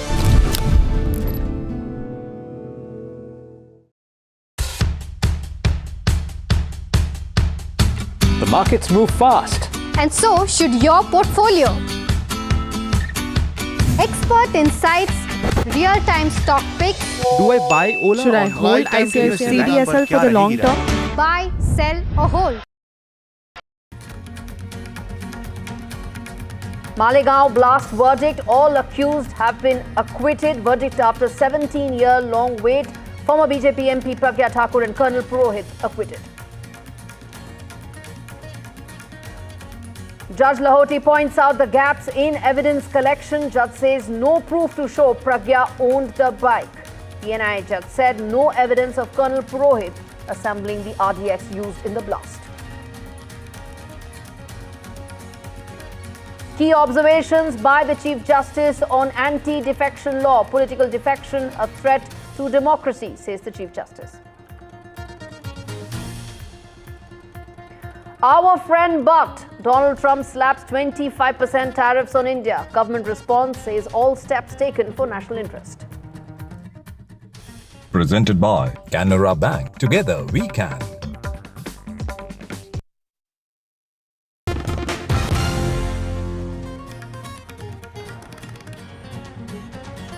Viewers, the big story that NDTV has been continuing to focus on, which is the Malegaon blast case verdict that has come out, where all 7 have been honorably acquitted. That includes Sadhvi Pragya, who's a former BJP MP from Bhopal, Colonel Purohit, who was a military intelligence officer, picked up and with the charges that were leveled against him, all of which have been now completely rejected, with the prosecution case of falling apart. Now, there's also the huge political aspect of this, the narrative that was set during the time this blast took place under UPA era, which was that this was a case of Hindu terror. Senior leaders of the Congress party, and that included Digvijay Singh, who had spoken about it, for the first time coloring terror with a certain religion, with a certain community. And now Digvijay Singh has reacted to the verdict. Let's play out that reaction for you.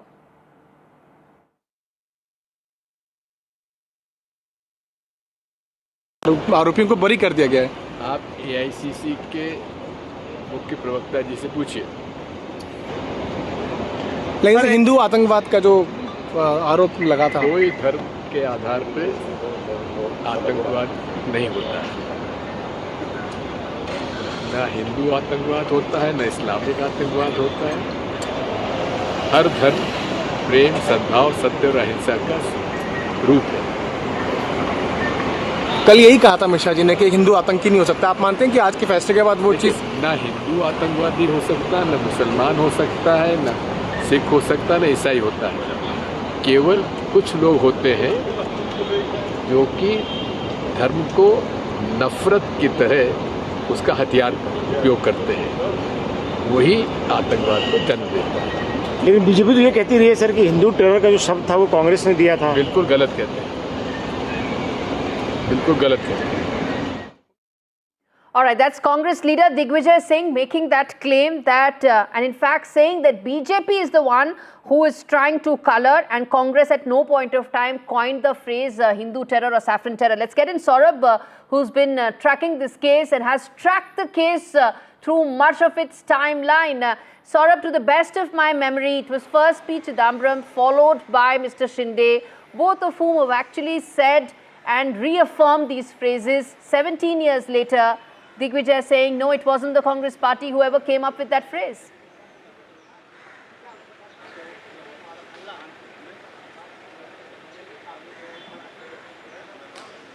Well, you know, obviously this was something that was always going to be debated, and now, of course, we know that there is, of course, a record or reportage on P. Chidambaram, and of course, he was speaking at an event which was with, state DGPs, etc. And Sushil Kumar Shinde was speaking at a party event when the remarks were attributed to them. Now, Sushil Kumar Shinde later, of course, said that, this is not something I had said, on the lines of, he backtracked, he distanced himself from the comments. But this had become a major sort of debate between the BJP and the Congress even then, even when the case was being heard. So this debate and this, sort of back and forth between the Congress and the BJP is not new. But what has happened today is that this entire case, based on which this entire line or this entire thought was constructed, That case itself has fallen apart. Everyone has been acquitted. And therefore, now of course the debate is, why was that raised initially in the first place? So that is something that now you will see an aggressive BJP target the Congress over. Because this is something that you will see play out. And this is something that will now dominate political discourse as well. Because earlier too, when there was this issue that was discussed, it would always be a Congress versus BJP, and therefore now you will see the political ramifications of this verdict play out. Absolutely. That political ramifications is going to be our big story and big focus, Saurabh. And we're going to keep coming back to you for those details and those latest updates. Right now, it's time for a quick break. We return on the other side with the big story, which is the Malegaon blast verdict and its ramifications. Stay with us, viewers.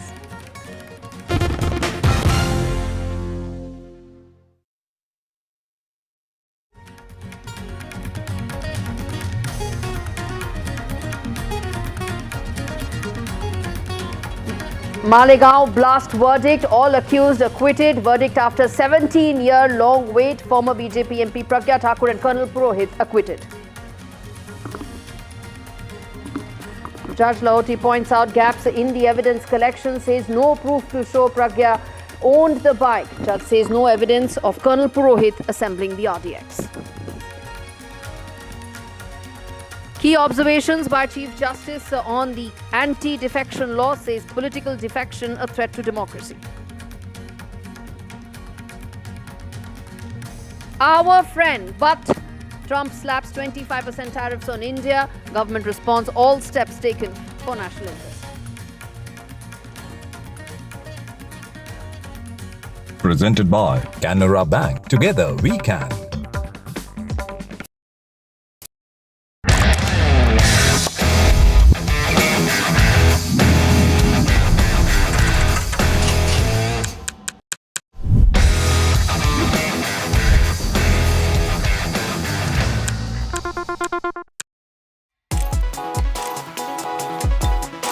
Forget 10,000 steps. What if just 7,000 a day was all it took to live longer and healthier?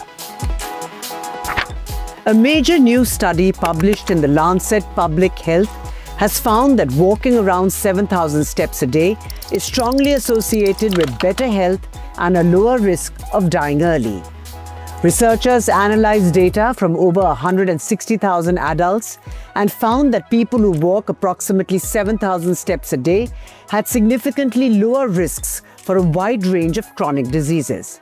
Compared to those who walk just 2,000 steps daily, these individuals saw a 47% reduction in all-cause mortality, 25% drop in cardiovascular disease, 14% lower risk of type 2 diabetes, 22% reduction in depression, 38% decline in dementia risk, 28% fewer falls, and a 6% reduction in cancer risk. Unlike earlier studies that mostly focused on heart health or death rates, this is the first major research effort to comprehensively examine the impact of daily steps on multiple health outcomes. The review included 57 studies, of which 31 were analyzed in detail through meta-analysis, making this the most extensive data set to date on how walking affects health. Interestingly, the study also shows that even 2,000 steps per day provides better health outcomes than being inactive. While benefits for some conditions like heart disease continue to rise beyond 7,000 steps, for most other outcomes, the gains started to plateau after this point. The authors argue that 7,000 steps per day may be a more realistic and achievable target for many people, compared to the commonly cited 10,000 step goal, which was never based on scientific evidence. They say that step count is a simple and effective way to measure physical activity, and these findings could help shape future public health recommendations. However, researchers also caution that for conditions like cancer and dementia, more studies are needed. They note that many studies didn't fully account for confounding factors like age or frailty, which could influence the results. Still, the message is clear. Walking more, especially up to 7,000 steps a day, can significantly improve overall health.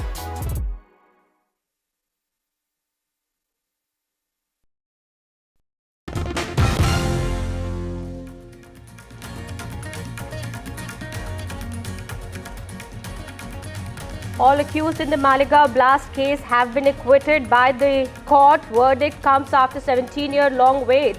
Former BJP MP Pragya Thakur, Colonel Purohit among those who are acquitted in the case. The special judge presiding over the case points out gaps in evidence collection. Judge says there is no proof to show Pragya Thakur owned the bike. The judge says there is no evidence that suggests that Colonel Purohit assembled the RDX.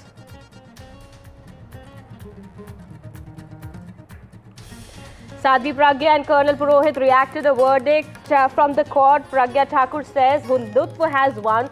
God will punish the guilty. Colonel Purohit says don't blame agencies but their officers involved.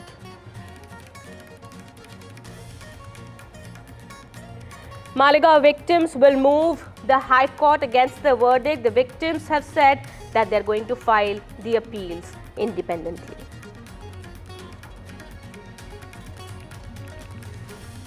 Congress MP Rahul Gandhi dodges question on Malegaon, says Trump is the bigger issue here. Maharashtra Chief Minister Patna says terror is never saffron and that has been proved. Owaisi questions the verdict in the case.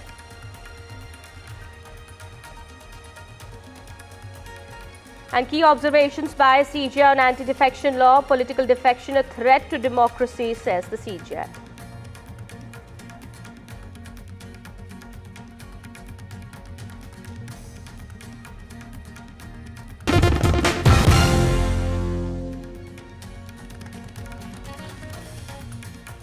Hi there, a very good afternoon. You're watching NDTV 24/7. My name is Kitty Behel. On the top of this hour, the verdict from the court in the Malegaon case. Special court in Mumbai has acquitted all 7 accused in the Malegaon blast case. The judgment now comes after nearly 17 years since the attack was carried out in Mumbai's Malegaon during the month of Ramzan in 2008. Former BJP MP Pragya Thakur, Lieutenant Colonel Prasad Purohit and retired Major Ramesh Upadhyay were among the 7 accused in the case who've been acquitted now. Special Judge A.K. Lahoti presiding over the case had said today that the prosecution failed to prove the allegations in the case and that all 7 accused deserve the benefit of doubt. Judge Lahoti said that the prosecution could not prove that the motorcycle used in the blast belonged to Pragya Thakur and even said the engine number was unclear and the chassis number had been wiped out. The court has said although there are allegations that RDX was used to cause the explosion, there is no evidence that the RDX was stored at Lieutenant Colonel Purohit's residence and neither is there any proof that he had assembled the bomb. The court has said there is also no evidence to prove that the bike in question was owned by Pragya Thakur.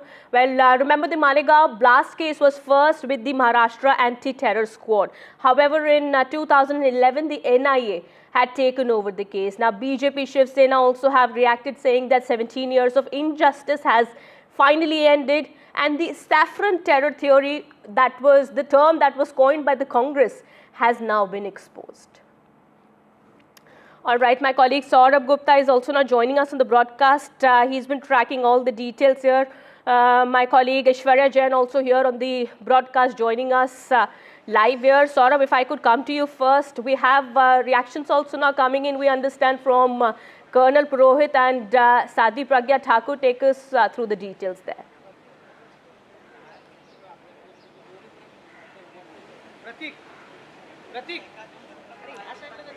Well, you know, I mean, this is a case that's seen several twists and turns. And right now what we know is that in this case, the main, accused, against whom the main case was, they've been acquitted. The court has found no evidence to convict them. The court has in fact said neither was the RDX that was allegedly, according to the ATS procured by Lieutenant Colonel Prasad Purohit, that evidence was not proved by evidence. Then, of course, the motorcycle on which the bomb was allegedly planted, that was, the evidence did not link it to Pragya Thakur. So both these people have now reacted because they were kind of the entire construct of the case. And therefore, what you see now is, of course, this case completely falling apart in court. But the indications that the case was not very strong was there earlier too. In fact, earlier the court had dropped the MCOCA charges. What is the MCOCA? It's the Maharashtra Control of Organized Crime Act. It is to deal with conspiracies, to deal with organized crime. So that's one. Then, of course, the UAPA was, the charge, the anti-terror law, was what these accused were tried under. And now they have been acquitted. So this is something that comes as a huge relief to them. But not only to them, like we've been saying, it has larger ramifications, and the reactions that have been coming in point towards the larger ramifications. Was there a conspiracy? Were these accused framed as they claim, as they've earlier claimed? Were the confessions based on which this case was built, were they extracted under coercion? These are things that have been discussed during the course of the trial. But the larger political ramifications is what we are seeing political commentary on as well. Devendra Fadnavis, the Chief Minister of Maharashtra, has reacted, saying terror was never saffron and it'll never be. So obviously this term, saffron terror or Hindu terror or whatever nomenclature was used or whatever phrase was used to describe this construct, that is now completely falling apart with this court verdict, and the BJP has adopted a very aggressive stance. I'll just come back to you, Saurabh. My colleague Ishwarya Jain also with us on the broadcast here. Ishwarya, we understand even as the opposition is saying that this is a very disappointing verdict, and it's taken a lot of time for the verdict to come out, about 17 years. We understand the NIA had earlier taken over the investigation that was carried out by the Maharashtra ATS. This was in 2011 that the NIA had taken the investigation, but the BJP and the Shiv Sena have said that their stand remains, is vindicated now. They've been time and again saying that the saffron terror theory or the Hindu terror theory, the bogey that was raised by the Congress party, is clearly exposed, and there is nothing as such that exists.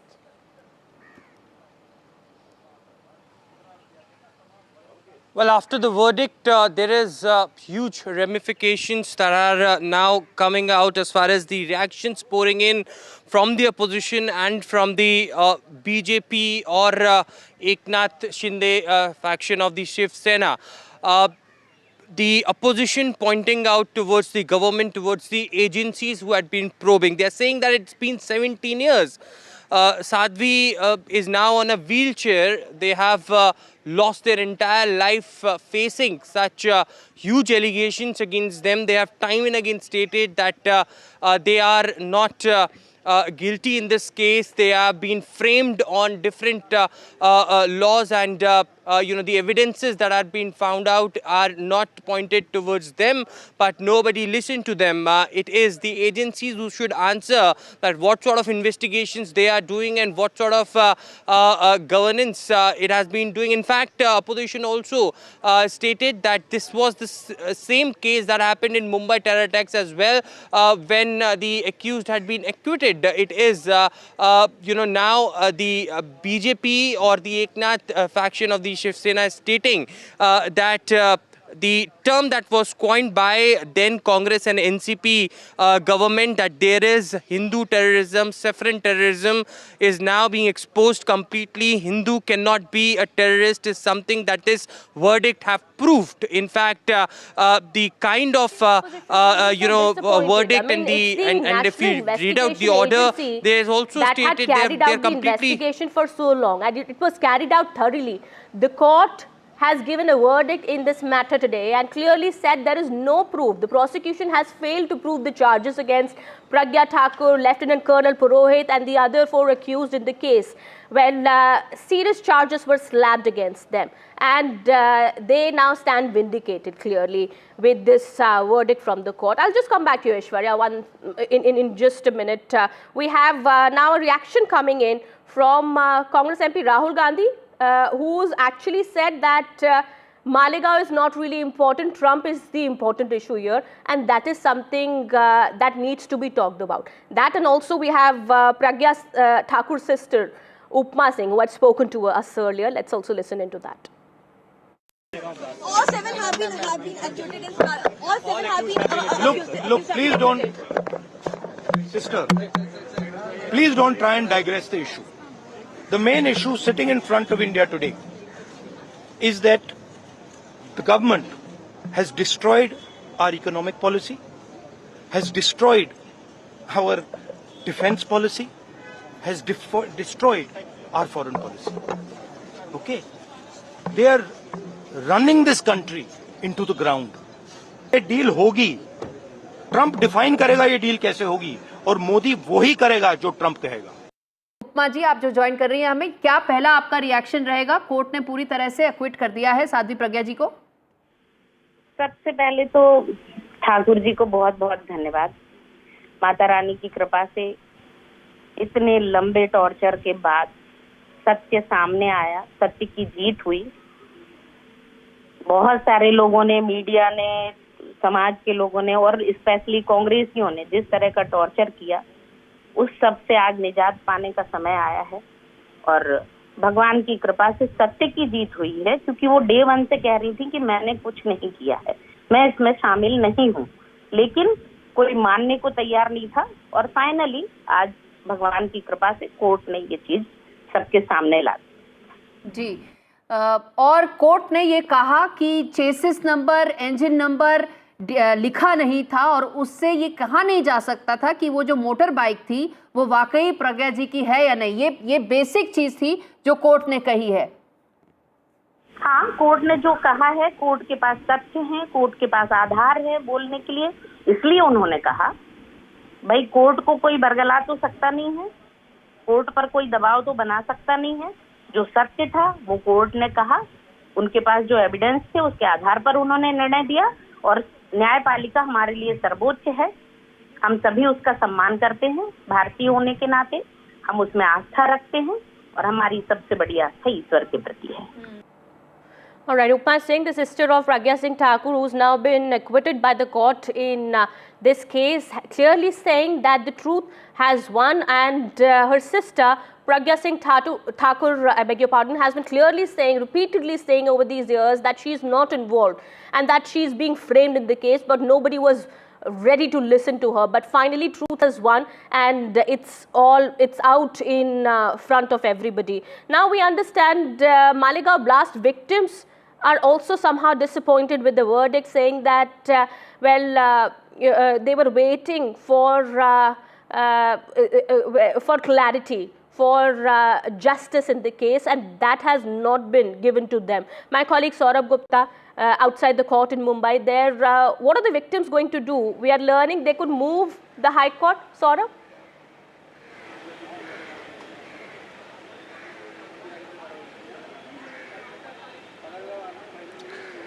Well, also it will largely depend on the prosecuting agency, and the prosecuting agency in this case is the NIA. The evidence that is already there as part of the system, as part of the legal process, is clearly not enough to convict anyone, let alone prove who was there or were these people actually involved. So that's one.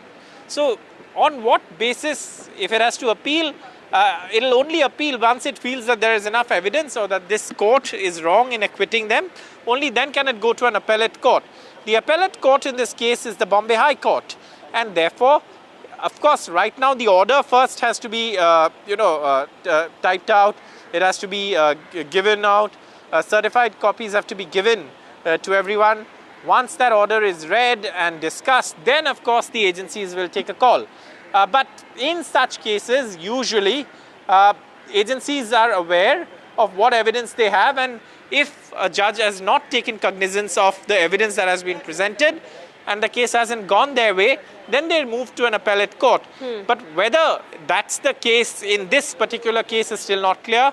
One has to wait to hear from the NIA on what it wants to do next. But the NIA, and this is interesting to note, the NIA earlier has argued this case, and the NIA in the earlier in the court proceedings felt that there was lacuna in the Maharashtra ATS investigation, and therefore that's important to note. So the NIA, when it started, was already not very convinced about the investigation.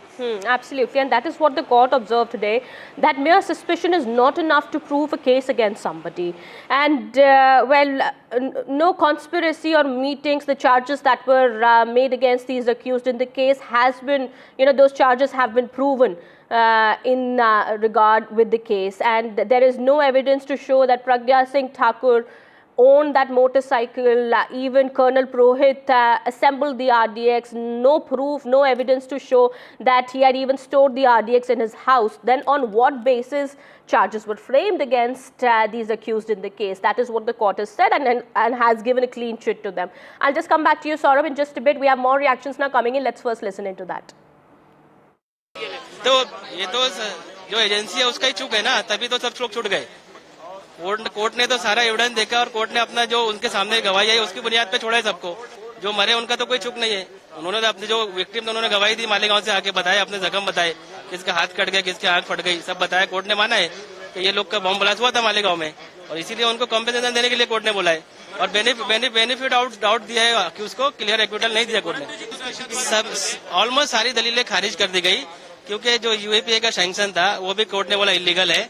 जो planting RDX के traces मिले थे वो भी prove नहीं कर पाए, मतलब क्लियर कट प्रूव नहीं हुआ। बेनिफिट है, सस्पेक्ट है कोर्ट बोलते हैं, पर कोर्ट ने कहा कि उनके कॉन्क्रीट एविडेंस नहीं है कि सजा दे सके, इसलिए बेनिफिट ऑफ डाउट देकर छोड़ दिया सब। We will challenge high court, we will examine the judgment and challenge high court. प्रलंबित मुकदमे के अंत में आज अपना निर्णय सुनाया है। इसमें सारे अभियुक्तों को निर्दोष मुक्त पाया है। इसके जो मूल बिंदु है वो यह है कि जो साध्वी प्रज्ञा सिंह ठाकुर की मोटरसाइकिल बताई गई थी वो उनकी मोटरसाइकिल वह इस्तेमाल कर रही थी या उनकी थी, ऐसा कोई भी पुख्ता सबूत प्रोसिक्यूटिंग एजेंसी न्यायालय के सामने नहीं रख पाई है। दूसरी बात, जो इंजोर्ड सर्टिफिकेट्स बनाए गए थे वो फर्जी बनाए गए थे और वो फर्जी सर्टिफिकेट्स किसने और क्यों बनाए इसके ऊपर मामले की जांच करने के लिए डीजी एटीएस को माननीय न्यायालय ने आदेशित किया है। उसी तरह से सुधाकर चतुर्वेदी जी के घर पर जो आरडीएक्स के झूठे और गलत पद्धति से ट्रेसेस प्लांट किए गए उसके ऊपर भी तफ्तीश होनी चाहिए। ये भी निर्देश और प्रोब करने के लिए डीजी एटीएस को निर्देशित किया है। सैफरन टेररिज्म, भगवा आतंकवाद, ये टर्म कॉइन करने का काम कांग्रेस के माध्यम से हुआ। एक नया नैरेटिव 2008 में चलाने का काम कांग्रेस के माध्यम से यहाँ पर हो रहा था। सिर्फ और सिर्फ इतने सालों तक जो देश पर पाकिस्तान के माध्यम से, आतंकवादियों के माध्यम से हमले होते आए उसको छुपाने का काम और एक तमके को खुश करने का काम, वोट बैंक की राजनीति के लिए, गंदी राजनीति के लिए ये सैफरन टेररिज्म, भगवा आतंकवाद, ये नैरेटिव चलाने का काम कांग्रेस के माध्यम से हुआ। आज एनआईए के कोर्ट ने एक जोरदार तमाचा कांग्रेस के मुंह पर चढ़ दिया है। यूपीटी फैक्शन कह रहा है कि सरकार से सवाल खड़े करने का आज वक्त आ गया है कि इतने सालों से ये केस चलता रहा, कोई भी सबूत क्यों नहीं मिले? मुंबई टेरर अटैक के दौरान भी यही हुआ था। वो भूल गए 2008 में केंद्र और राज्य में सरकार कांग्रेस की थी। आज कांग्रेस के साथ उनका गठबंधन है तो उनके अंदर हिम्मत नहीं है कांग्रेस को सवाल पूछने के लिए। अगर 2008 और 2006 के सही आरोपी पकड़ते तो 2006 के आरोपियों को भी सजा होती यहाँ पर और 2008 के आरोपियों को, सही आरोपियों को सजा होती। तो अभी यूपीटी और कांग्रेस का डीएनए एक हो चुका है। वो हिंदुत्व भूल चुके हैं, बाला साहब के विचार भूल चुके हैं, तो उनसे आप दूसरी कुछ उम्मीद नहीं कर सकते। इतने सालों का गुनाहगार कौन? कांग्रेस। इतने सालों का गुनाहगार जो है कांग्रेस है। कांग्रेस को पूरे देश के सामने माफी मांगनी चाहिए, नेताओं को माफी मांगनी चाहिए कांग्रेस को। आप कह रहे हैं हिंदू आतंकवादी नहीं हो सकते? हिंदू आतंकवादी नहीं हो सकते, आज प्रूव हो गया है। A big development has taken place as far as the NIA court is concerned. The verdict have come out. All 7 accused have been acquitted in the Malegaon blast case. How do you see this development? Do you welcome? It's very unfortunate that consecutively second time that this has happened in the Mumbai blast case. Also, the accused were released. They were acquitted because of prosecution was not able to establish beyond doubt. And the failure on the part of the prosecution which made the court to release those who were accused. And this raises a serious question in the minds of the people of Maharashtra, not only Maharashtra, but all over India, that if government who is responsible to see that citizens of this country, citizens of the state are secured, and the probing agencies like law enforcing agencies and all, they are capable of handling the situation when this kind of mishaps happen. And if they are not able to, then who's to be blamed? Government has to take the blame on themselves. All right, now Deputy Chief Minister of Maharashtra Eknath Shinde also has tweeted after the Malegaon case verdict, clearly saying that truth may be troubled but it can't be defeated. He said that a dark chapter has ended today and the stigma on the Hindu community has been wiped away. My colleague Saurabh Gupta continues to be with us on the broadcast. He's right outside the NIA court in Mumbai that has delivered this verdict. Well, a lot of reactions also coming in. Saurabh, we understand well, after this verdict, the BJP, Shiv Sena clearly saying that truth is won. It may be troubled, it can't be defeated, but the opposition is asking that even after these many years, 17 years of investigation, it hasn't been made clear who killed those 6 people. I mean, that question still lingers.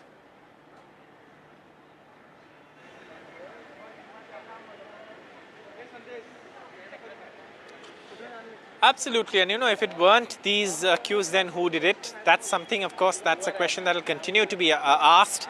But the fact is that this particular case and the 6 or 7 accused who face trial, if you look at the case from the beginning, and this is something that, we've done. We've reported on this case for a long time now. It's been 17 years and, right from the first charge sheet of the ATS, etc. The thing is that in this case, there was always a feeling that the case was built on confession statements. Under Makoka, confession statements are admissible as evidence. It is so under UAP as well. But again, in this case, the evidence, the physical hard evidence required to prove something as detailed, as intricate as a terror conspiracy was not there. In fact, the NIA earlier also said that there were lacuna in the earlier investigation, which was the ATS investigation. So 2 different agencies, 2 different directions of investigation. That's one. Secondly, the accused themselves have always been saying that they've been framed.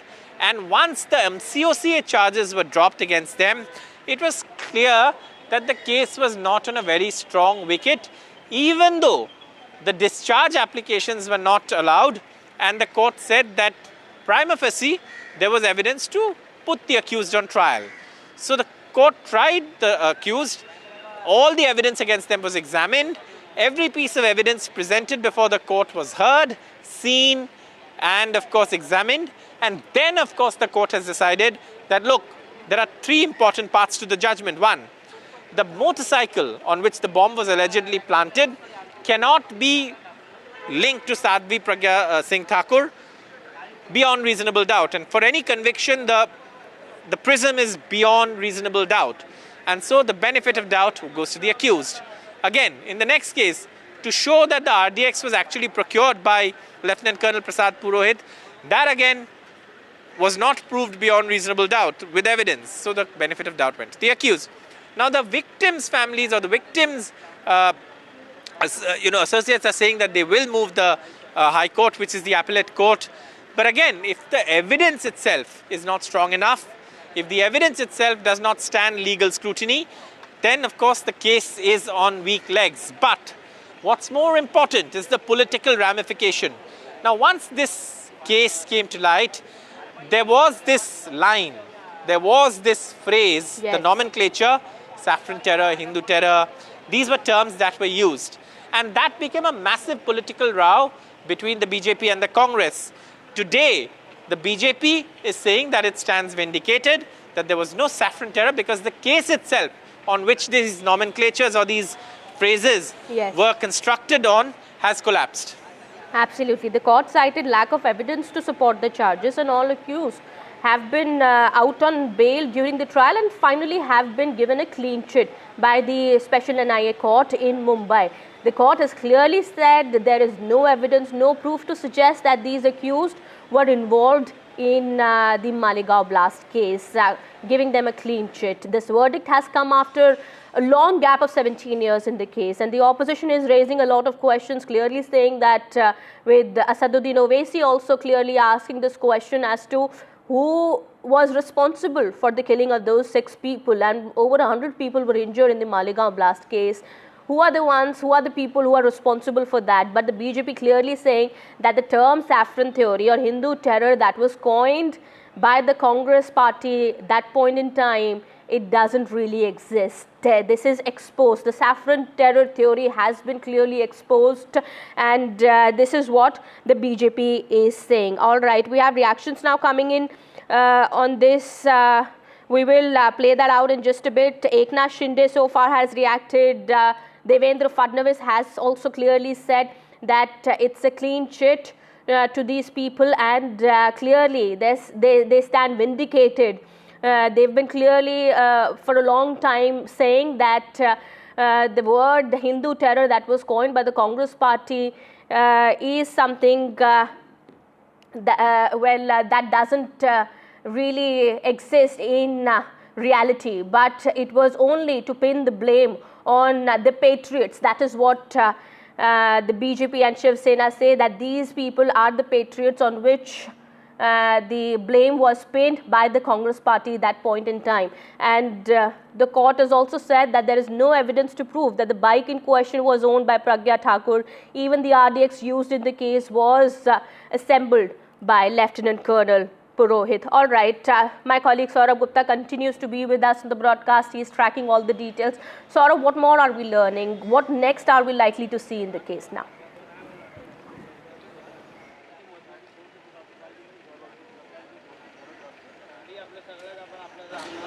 Well, the first step, of course, in this now will be a detailed order of the copy where the court will explain how it arrived at its verdict and what were the lacuna, why did the case not stand in court, why were the accused, acquitted.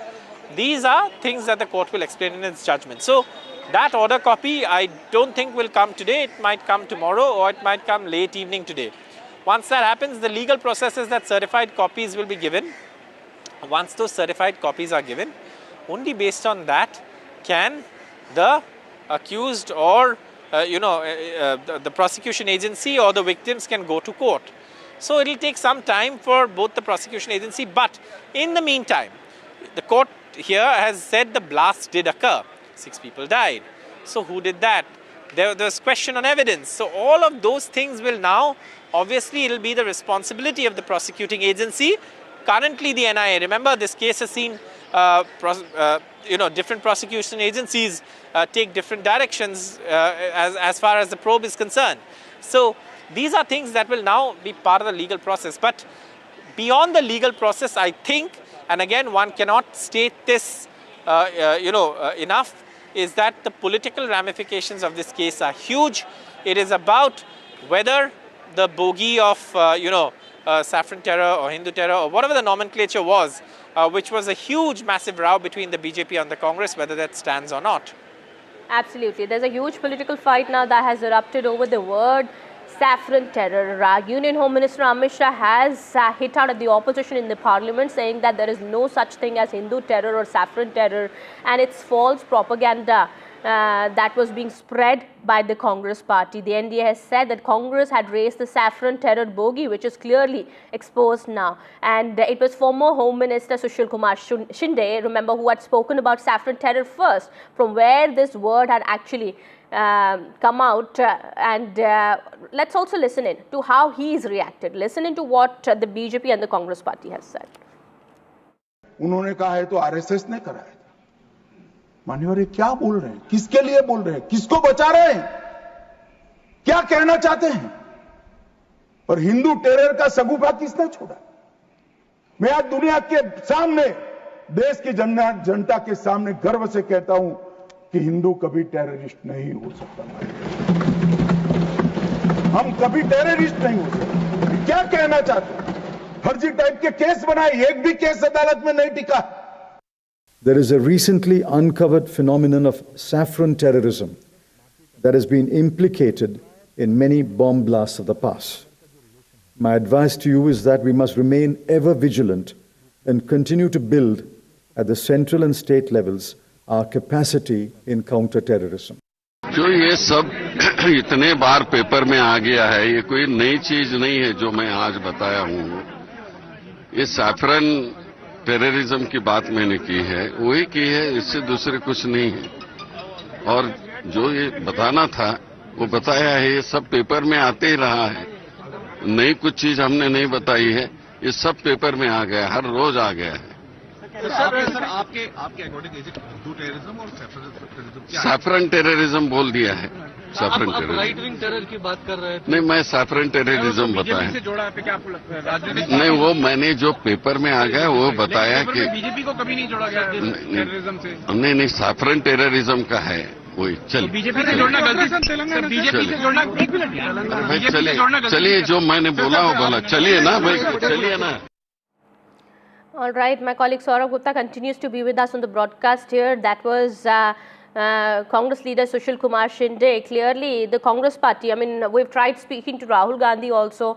The Congress party seems to be on the back foot here, Saurabh, and clearly doesn't really have much to say.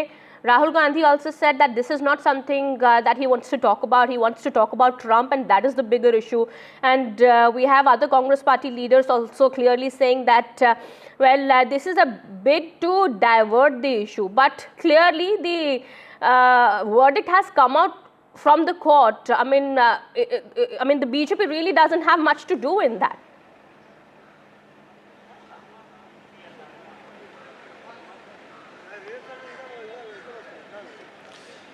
Well, you know, I mean, in this case, the two prominent Congress leaders, both former Home Ministers of India, P. Chidambaram and Sushil Kumar Shinde, these were the two leaders who had prominently said these things on public platforms.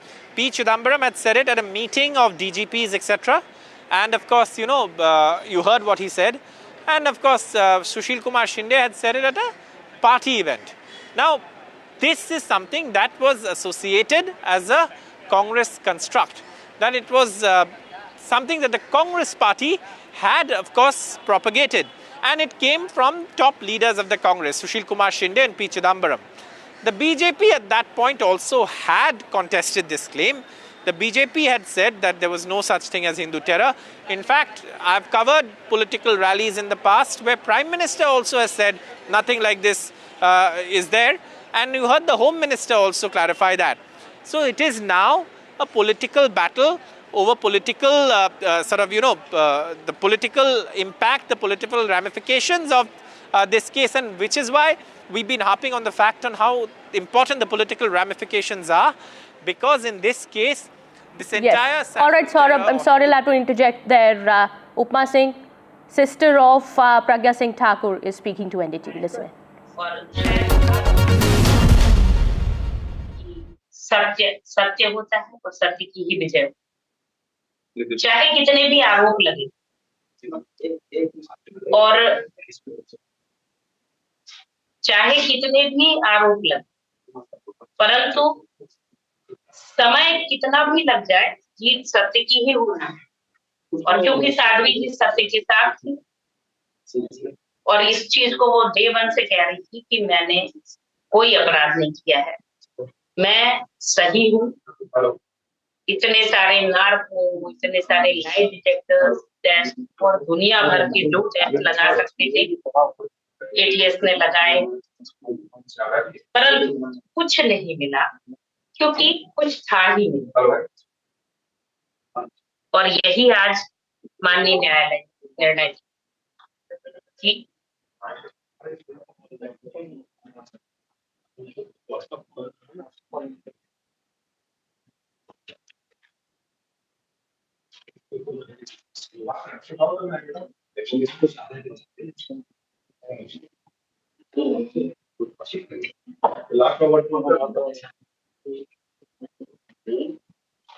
Hello hello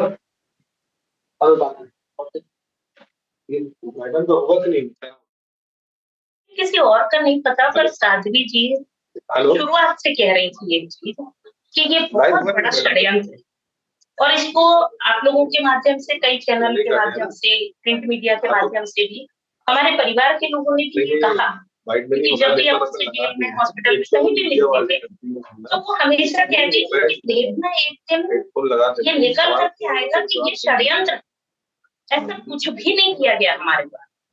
मैं पूर्णतः निर्दोष हूँ, मैं बिल्कुल स्वच्छ हूँ, मेरा किसी भी तरह का कोई इन्वॉल्वमेंट नहीं है, लेकिन ये लोग मेरे ऊपर षड्यंत्र के तहत ये सब कायम कर रहे हैं, आपराधिक मुकदमे चला रहे हैं, मुझे टॉर्चर कर रहे हैं, ये सब जो कुछ भी हो रहा है।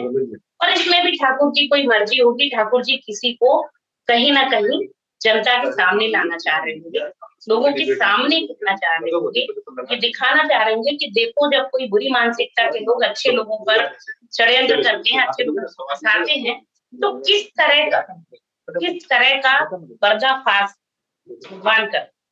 और ये आज पर्दाफाश हुआ कि जो कांग्रेसी नेता थे, जो अपने आप को शायद उस समय का सर्वोच्च व्यक्ति मान रहे थे, हालांकि ईश्वर से सर्वोच्च कोई होता नहीं है, पर वो जो मान रहे थे कि मैं ही सारा करता धाता इस नहीं का, मैं ही हूँ भगवान, मेरा सबकी तरफ है, सोनिया गांधी की तरफ भी है, चिदम्बरम की तरफ भी है, और उनकी जो भी चट्टे बट्टे रहे होंगे, उनके लल्लू पंजू लोग जो उनके सहयोगी रहेंगे, उन सबकी तरफ मेरा इशारा है। और इशारा नहीं, मैं नाम ले रही हूँ इस पर, तो उन सबकी तरफ मेरा ये संकेत है कि ये सारे लोगों को आज जो भगवान की तरफ से एक तमाशा पड़ा है ना इनके गाल पर, इससे इनको सीख लेना चाहिए। आगे ठाकुर जी इनको सद्बुद्धि दे और ये किसी भी अच्छे व्यक्ति को इस तरह से प्रताड़ित करने का दोबारा प्रयास न करें। मुझे लगता है कि दिग्विजय सिंह जी की, सोनिया गांधी की, सबकी शारीरिक स्थितियां ऐसी हैं, जनता को कुछ दिखाए ना दिखाए, पर कहीं ना कहीं भगवान इनको उसका त्रास तो दे रहे हैं, उसका परिणाम तो ये पा रहे हैं। और आज शायद उनको लगा होगा कि हमने जो गढ़ा था टूट के चूर चूर हो गया।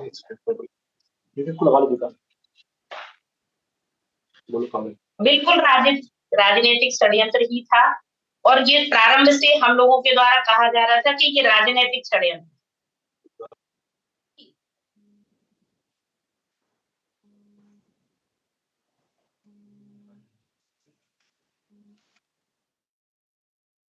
देखिए ये लोग तो, इनका तो ऐसा है।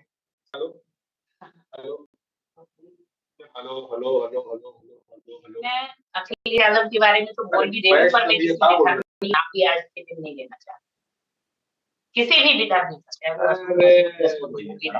मैं किसी का नाम नहीं लेना चाहती, क्या संविधान का दिन है और हम हर्ष के वातावरण में बुरी चीजें, बुरी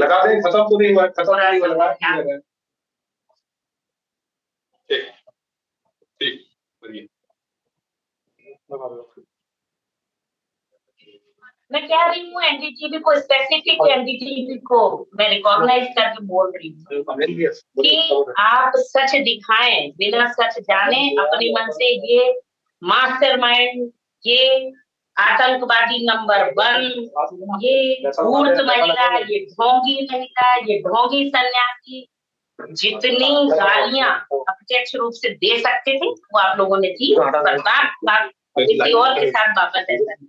एनडीटीवी को भी बहुत बहुत बधाई। हाँ हाँ धन्यवाद।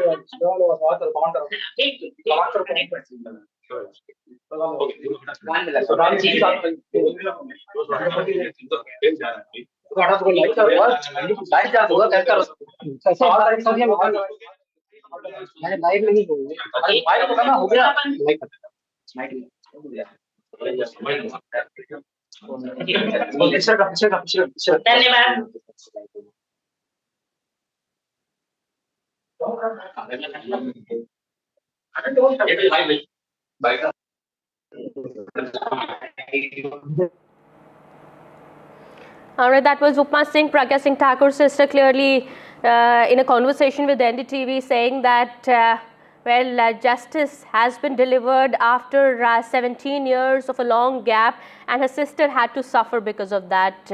The charges that were framed against her in the initial investigation that was carried out by the Maharashtra ATS in 2008 after the blast had taken place, but there was no link to prove the link of Pragya Thakur with the bike, the motorcycle that was used as a key evidence in the case. The prosecution could not prove that the bike allegedly used in the crime belonged to Pragya Thakur, and it was in her possession immediately before the blast. This is what the court has said very clearly as well. All right, we have reactions coming in. Listen in.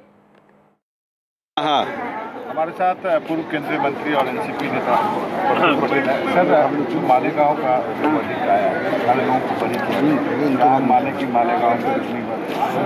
देखिए, मालेगांव की घटना हुई अप्रिय है।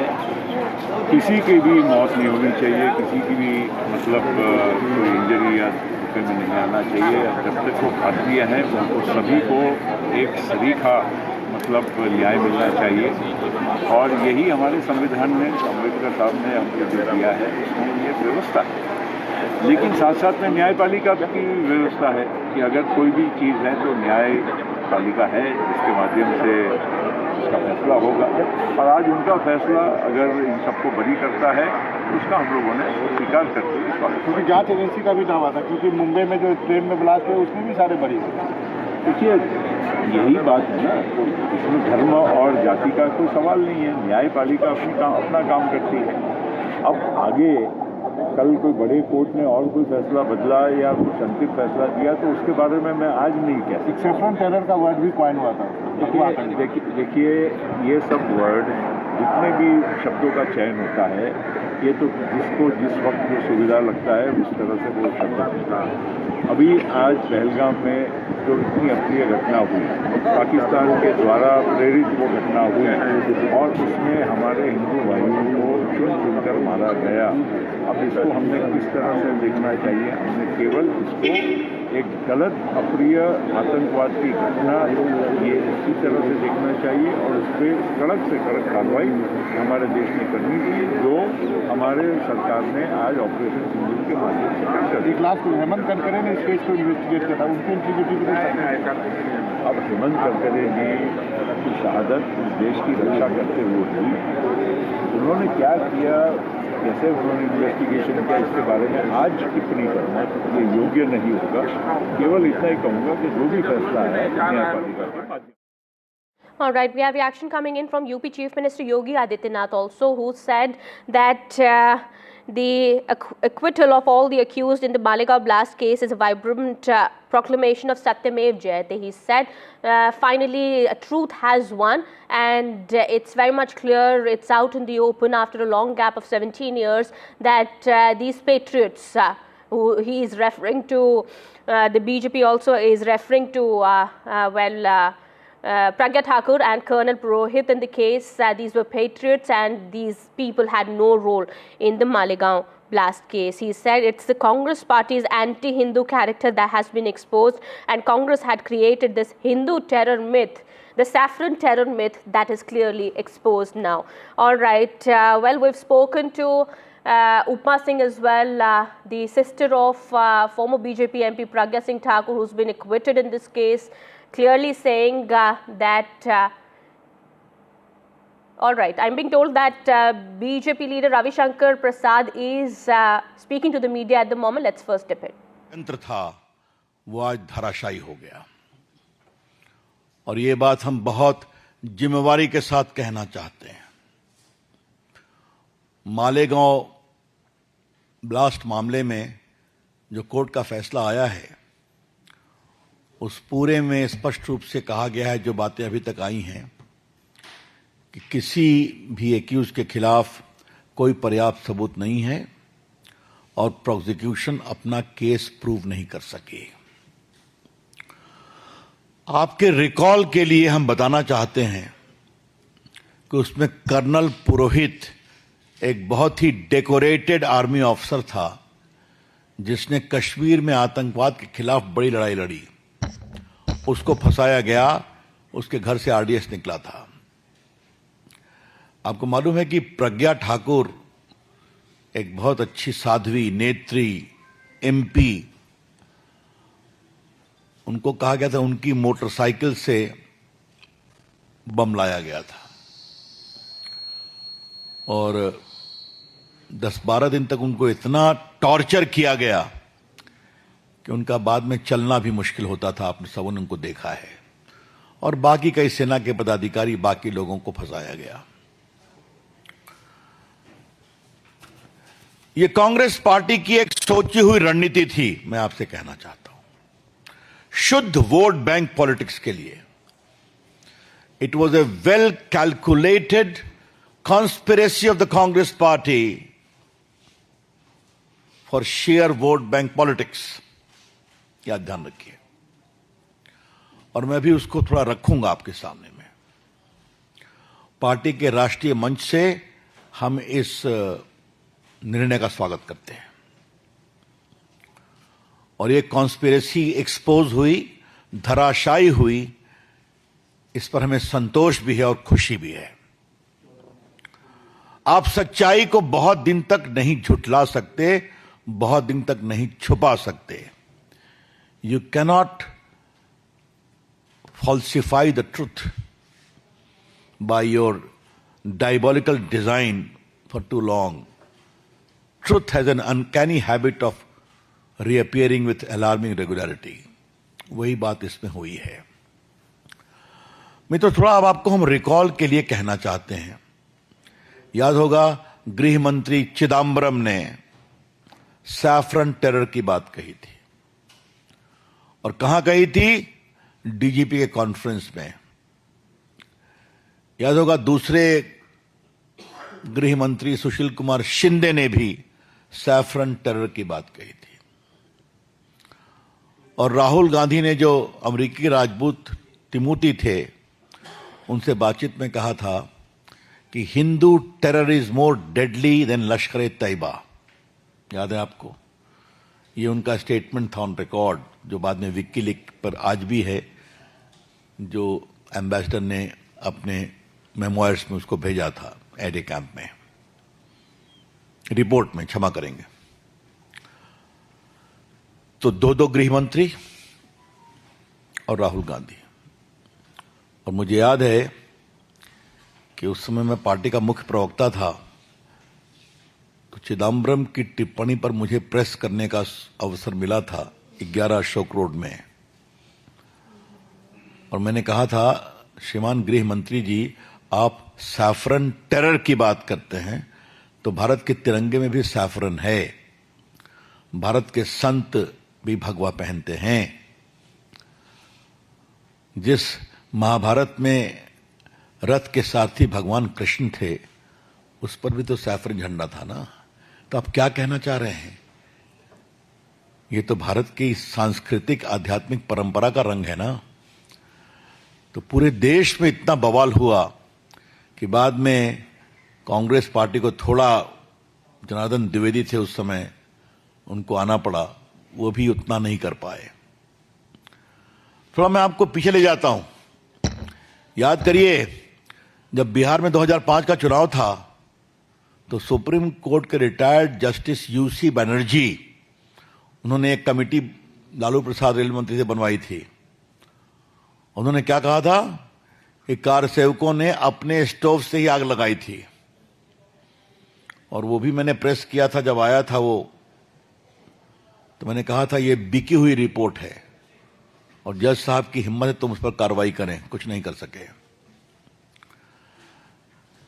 याद करिए, इशरत जहां case में अमित शाह को फंसाया गया कि नहीं फंसाया गया था, याद है कि नहीं आपको? 2 बिके हुए विटनेसेस को खड़ा किया गया था, और भारत के गृह मंत्री को महीनों तक जेल में रहना पड़ा था, शायद 1 साल के ऊपर। और जब उनको बेल मिली तो सुप्रीम कोर्ट ने उनको 1 साल गुजरात से दरबदर कर दिया था।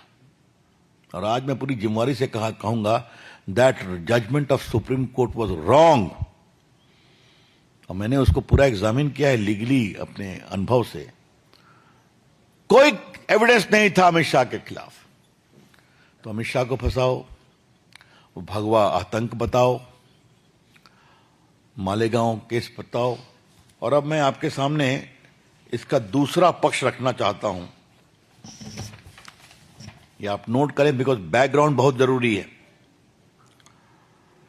18 फरवरी 2007 को समझौता एक्सप्रेस ब्लास्ट हुआ था। इसमें सिमी के 2 मुखिया सफदर नौगोरी ने अपनी भूमिका स्वीकार की थी, और 2 पाकिस्तानी मुस्लिम आतंकवादी को पकड़ा गया था, और बाद में उसको छोड़ दिया गया, क्योंकि मोड़ना था भगवा आतंकवाद की ओर। 2007 में हैदराबाद के मक्का मस्जिद बम विस्फोट मामले में स्थानीय पुलिस ने हुजी संगठन से जुड़े 100 मुस्लिम युवाओं को गिरफ्तार किया था। बाद में सबों को छोड़ दिया गया। 11 अक्टूबर 2007 को अजमेर बम ब्लास्ट में हिंदुओं को बदनाम करने की साजिश कांग्रेस ने रची थी और उस समय के एक आरोपी भवेश पटेल ने केंद्रीय मंत्री सुशील शिंदे पर बड़े लोगों को फंसाने के लिए दबाव देने की बात कही थी। और 26/11 मुंबई हमले में भी आपको मालूम ही है। अब मैं थोड़ी तारीख आपको बता देता हूं कब कब यह हुआ है। 17 दिसंबर 2010 को विक्की लीक्स ने राहुल गांधी के अमेरिकी राजदूत टिमोथी रोमर से 20 जुलाई 2009 को हुई बातचीत का ब्यौरा दिया। राहुल ने अमेरिकी राजदूत से कहा था, भारत विरोधी मुस्लिम आतंकवादियों और वामपंथी आतंकवादियों से बड़ा खतरा देश में हिंदू आतंकवाद है। 25 अगस्त 2010 को जो बताया, तत्कालीन गृहमंत्री चिदम्बरम ने राज्य के पुलिस डीजीपी के कॉन्फ्रेंस में कहा था कि saffron terror is very deadly. 20 जनवरी 2013 को जयपुर में कांग्रेस के चिंतन शिविर में उस समय गृहमंत्री ने हिंदू आतंकवाद की बात की थी, सुशील कुमार शिंदे ने। और दिग्विजय सिंह तो ही हैं, वो शांति दूत जाकिर नाइक को कहते रहे। आज मैं आपको एक और बात कहना चाहता हूं। अंदर में विरोध हुआ, बड़े लोगों के द्वारा विरोध हुआ।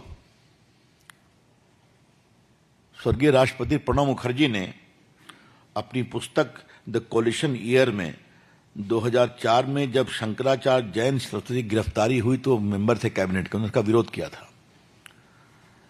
कहा कि उन्होंने पूछा, क्या इस तरह के मामलों में खाली हिंदू संतों की भूमिका होती है? और देखिए, ये मैं ऐसे नहीं कह रहा हूं, ये सबके रिकॉर्ड है हम लोग के पास। ये जहां जहां ये कोटेड है वो सब इंटरनेट पर उसका बेस हमारे पास है। मुझे कई बार इस विषय पर बोलने का अवसर मिला है। आपको याद होगा, इशरत जहां के मामले में उस समय के गृह मंत्री पिल्लई थे, तो श्रीमान चिदम्बरम साहब ने उन पर दबाव डाला कि इशरत जहां को एफिडेविट में लश्कर तैयबा की एजेंट मत कहो, जबकि लश्कर तैयबा ने क्लेम किया था कि हमारी एक एजेंट शहीद हुई है। याद होगा आपको। तो ये सारी बातें आपके सामने हैं। तो कांग्रेस पार्टी वोट बैंक के लिए किसी सीमा तक जा सकती है। बीजेपी की ओर से हम बड़े विनम्रता लेकिन सख्ती से बोलना चाहेंगे कि कांग्रेस पार्टी ने एक झूठा षड्यंत्र किया भगवा आतंकवाद का, और इसको बोलना शुरू किया और हर केस में फंसाने की कोशिश शुरू की। उसका एक बड़ा मामला आज आया है, जो कोर्ट ने पाया कि ना कोई एविडेंस है, ना उस मोटरसाइकिल का कोई चेजिस नंबर है, न कोई बाकी नंबर है। और वहीं पर गवाहों ने यह भी कहा कि उनको मारा गया, उनको प्रताड़ित किया गया। और जब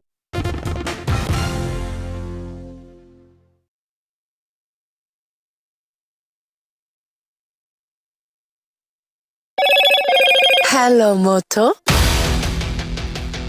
Moto G96 5G. All eyes on you.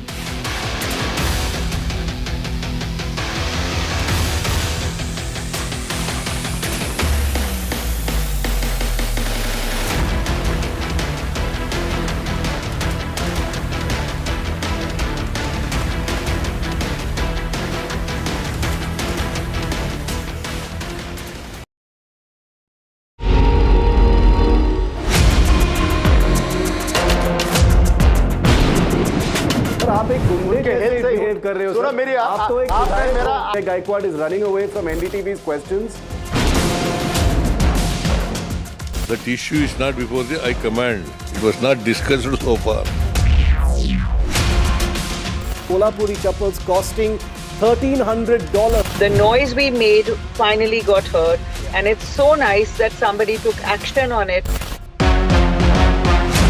Pictures and videos of women that were taken in the Bengaluru metro, now on Church Street and other prominent places in Bengaluru. We managed to arrest both of them.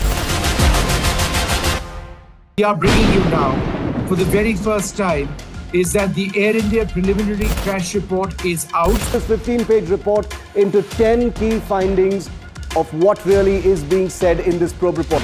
What's reporting without impact? NDTV 24/7. Vanakkam Tamil Nadu. Now the battle for Tamil Nadu 2026 is open now. After Chief Minister Stalin rolls up his sleeves and Vijay steps in as a star challenger. This is a mass gathering, not for cash. Meanwhile, a former Chief Minister, Edappadi Palanisamy, begins his fight back. The big comeback campaign by EPS has well and truly begun. These are all the ultimate players, and this is going to be the ultimate test.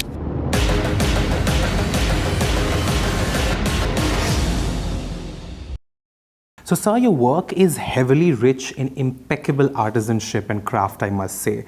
And recently, with the whole Prada versus Kolhapuri artisan debate, how do you see this? Where do you stand? And also this whole conversation about cultural appropriation and cultural appreciation. What's your take on it?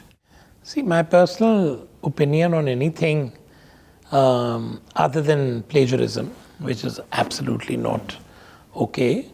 But other than that, I think if somebody can get inspired by something which has its own sort of creative language and create something and create a sort of statement which highlights that thing even more, rather than sort of let it kind of disappear in time, then you're probably doing a service of sorts. Right. So, of course, with all acknowledgements and everything, that's mandatory. The world would never know about it until we do something. So you think, in a way, Prada is exposing Indian craftsmanship and Kolhapuri? I think what they've done to Kolhapur now, if you look at it, is suddenly it's the buzzword. Right. Everybody knows Kolhapuri chappals now. City now. Yeah, it's suddenly Kolhapuri chappals are the it sort of statement. So, may not have approached it the right way, but I think what this has managed to do to Kolhapur and an indigenous product is amazing. But do we capitalize it or not is another story now. Okay. Do you think it's about time that the world, I mean, we've been here, we've been around, but do you think it's about time that the world started acknowledging what we have contributed to the art of garment making? You know, I have a very serious disagreement with this acknowledgement of the West to know that we are important. Because I think that in itself is a wrong notion. Right. And I've personally been very against people who always think that there's this Gora hangover we still suffer from. You know, I think we're still not outgrown our colonial fever. Colonial droppings that are all over us. No other country in the world feels like this. Everybody celebrates their indigenous crafts, their languages, their music, and they're all happy. Right. We in India, for example, a simple example, till 6-7 years back, Punjabi music was looked down upon. Correct. Okay. Suddenly, half the world is rapping in Punjabi, this thing, so suddenly it's cool. Yes. Now Louis Vuitton gets A.R. Rahman to compose the Punjabi track for their main show. Right. So look at what's happening. Right. So now again it took someone else to acknowledge that this is relevant, and then Indians love it.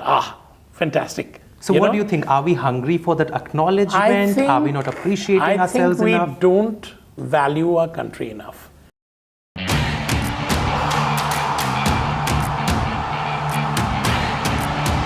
Some say sport is a matter of life and death. The truth is, it is far more serious than that.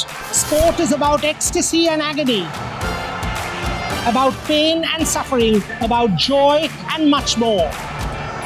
Some say there's no one better to tell these stories. So here I am. Join me, Boria Majumdar, on India's #1 news network.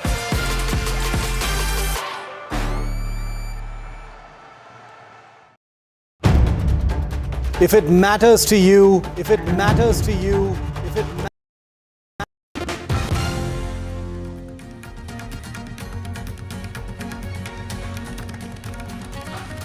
All accused have been acquitted in the Malegaon blast case. Verdict from the NIA court in Mumbai comes after a long wait of 17 years. Former BJP MP Pragya Thakur and Colonel Purohit among those who've been acquitted. Sadhvi Pragya and Colonel Purohit have reacted to the verdict from the NIA court. Pragya says Hindutva has won and God will punish the guilty. Colonel Purohit says we need not blame the agencies but the officers involved. Special judge presiding over the case points out gaps in evidence collection. Judge says there is no proof to show Pragya owned the bike and no evidence that Colonel Purohit assembled RDX. Malegaon victims will move the High Court. Victims have said they will file appeals independently.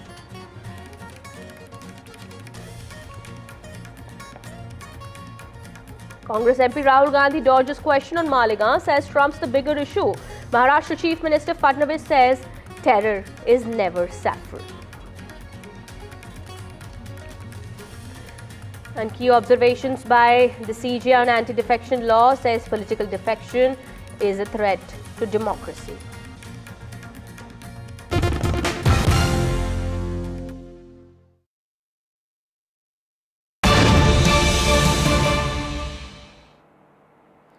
Big breaking news now coming in at the top of this hour. We're learning now Congress party ally has now contradicted MP Rahul Gandhi's statement on economy. Sena UBT MP Priyanka Chaturvedi has said that not that one needs to say it, there is enough legitimate data available to know that Indian economy is in the top 5 of the world and one of the fastest growing economies. And she said that calling it a dead economy can only come from a position of arrogance or ignorance. Remember, Rahul Gandhi had called Indian economy as dead economy after the decision by Donald Trump imposing 25% tariffs on India and penalties on doing trade with Russia. We clearly now understand this statement coming in from Priyanka Chaturvedi at this point in time, who is a Shiv Sena UBT MP, is a counter to Rahul Gandhi's statement there. Let's also first listen into what Rahul Gandhi had earlier said on Trump. He knows that the Indian economy is a dead economy. I'm glad that President Trump has stated a fact. पूरी दुनिया जानती है कि Indian economy is a dead economy और BJP ने economy को खत्म कर दिया है. फॉरेन मिनिस्टर भाषण करते हैं, we have a genius foreign policy. ठीक है, एक तरफ अमेरिका आपको गाली दे रहा है, दूसरी तरफ चाइना आपके पीछे पड़ा हुआ है, तीसरी तरफ जब आप पूरी दुनिया में डेलीगेशन भेजते हैं तो पाकिस्तान को एक भी देश कंडेम नहीं करता है. All right, my colleague Sunil Prabhu also now joins us on the broadcast, getting us more on that. Sunil, we've heard what Rahul Gandhi had said earlier on Indian economy and Trump's statement, Trump's decision to impose 25% tariffs on Indian goods. We have now Priyanka Chaturvedi, Shiv Sena UBT, contradicting Rahul Gandhi on his statement. How does one see it? Well, it's very clear that the Indian economy, from all indicators, even though it might be in a difficult position today, given the fact that President Trump has imposed tariffs of 25%, we are still very resilient, and India has been a silver lining in the global market in terms of in the global world, emerging as one of the few fastest growing economies. And it's in that backdrop, I think, things have to be put in perspective. Rahul Gandhi, of course, is putting it in the perspective of what has happened in the last 11, 12 years of Prime Minister Narendra Modi's rule, alleging that there has been, demonetization and GST failure and a whole lot of other issues which he has put out in his tweet. And of course, Priyanka Chaturvedi joining issue with him and saying that's not exactly correct. There is definitely been a case where India has been able to succeed. The economy, as we can see, and if you look at the markets, have been able to rise in the last few years. So what exactly is the indicator? How are you pointing out? Is it just the fact that there is unemployment? Is to be looked in that perspective. But definitely a war of words between the Congress as well as its ally from the Shiv Sena on this entire issue. All right. Thanks so much for getting us all those details there. And clearly the Shiv Sena UBT MP is not on the same page with her India bloc ally, the Congress party here. Rahul Gandhi, Congress party MP and LOP in Lok Sabha, clearly had said that the Indian economy is in shambles, and that's very much clear. And what Trump has said has also exposed the reality of India and the relationship that we share between India and US. But Priyanka Chaturvedi clearly reminding Rahul Gandhi here that on what basis is that statement being given? Indian economy is among the top 5 economies in the world and is one of the fastest growing economies, and that is how, well, Priyanka Chaturvedi has clearly contradicted the statement given by Rahul Gandhi here, who's her own India bloc ally. Well, clearly shows the cracks in the India bloc here. All right, shifting our focus now to some more news that we're tracking at this point in time. A special court in Mumbai has acquitted all 7 accused in the Malegaon blast case. The judgment comes after nearly 17 years after the attack was carried out in Mumbai's Malegaon in 2008. Former BJP MP Pragya Thakur, Lieutenant Colonel Prasad Purohit and retired Major Ramesh Upadhyay were among those 7 accused named by NIA in the case. Special Judge A.K. Lahoti presiding over the case has said today that the prosecution failed to prove the allegations in the case and that all 7 accused deserve the benefit of doubt. The judge said that the prosecution could not prove that the motorcycle used in the blast belonged to Pragya Thakur and that the engine number was unclear, the chassis number had been wiped out. The court has said there are allegations that RDX was used to cause the explosion. There is no evidence that the RDX was stored at Lieutenant Colonel Purohit's residence, and neither is there any proof that he had assembled the bomb. The court said there is no evidence to prove the bike in question was owned by Pragya Thakur or even the RDX assembled was by Lieutenant Colonel Purohit. And well, reactions also coming in from the BJP Shiv Sena also saying that 17 years of injustice has ended and the saffron terror theory, the word coined by the Congress party, has clearly been exposed. My colleague Radhika Ramaswamy joins us on the broadcast. She is in Mumbai tracking the developments on this case here. Radhika, big verdict from the court here in Mumbai today on the Malegaon blast case. All 7 accused in the case have been acquitted, and we have now reactions coming in from the BJP as well as Shiv Sena clearly saying that their stand has been vindicated. What has been said by Pragya Thakur as well as Colonel Purohit, we understand they've also reacted to the verdict. That's Kitty. In fact, I was part of the proceedings in the court today when the judgment was being read out by the special NIA judge. Of course, the judge there pointing that there is no concrete or cogent evidence to implicate any of these 7 accused. And post that, of course, we saw a sense of relief among the faces of all the accused who had about all the evidence that were presented before the court. Nothing that suggests that the bike belonged to Sadhvi Pragya Singh, that the RDX was planted or rather was transported or used by Colonel Purohit, and several such evidence could not be linked to the accused of something that the court has categorically stated. Of course, also going on to say that terror has no religion, but in this case, the benefit of the doubt has to be given, and also pointing fingers to the investigations conducted by the ATS in the beginning, whereby there were certain allegations of torture by ATS officials as far as these accused are concerned. Right. Now, as far as Colonel Purohit and Sadhvi Pragya are concerned, yes, they did go ahead and speak to the judge.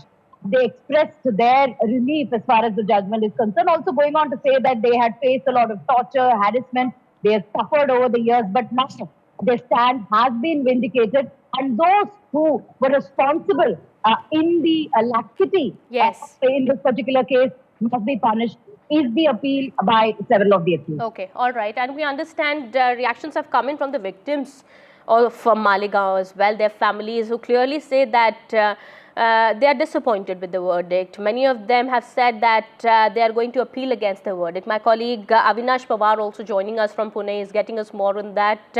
Avinash, the victims in the case and their families clearly not satisfied with the verdict that has come in, because many are still asking if these 7 accused in the case are acquitted today, then who is responsible for those who died, for the killings of those 6 people and many more who were injured in these blasts? So that question still continues to be asked at this point in time. What are the victims planning to do next and their families? Definitely, this is the severe attack on the Malegaon bomb blast. After everything is we have now I am in Pune. There is the residence of Mr. Colonel Purohit, and in front of his home there is we can see all these volunteers are coming here and making the all things here, and he will be talk with us about that decision which is court given to all these victims.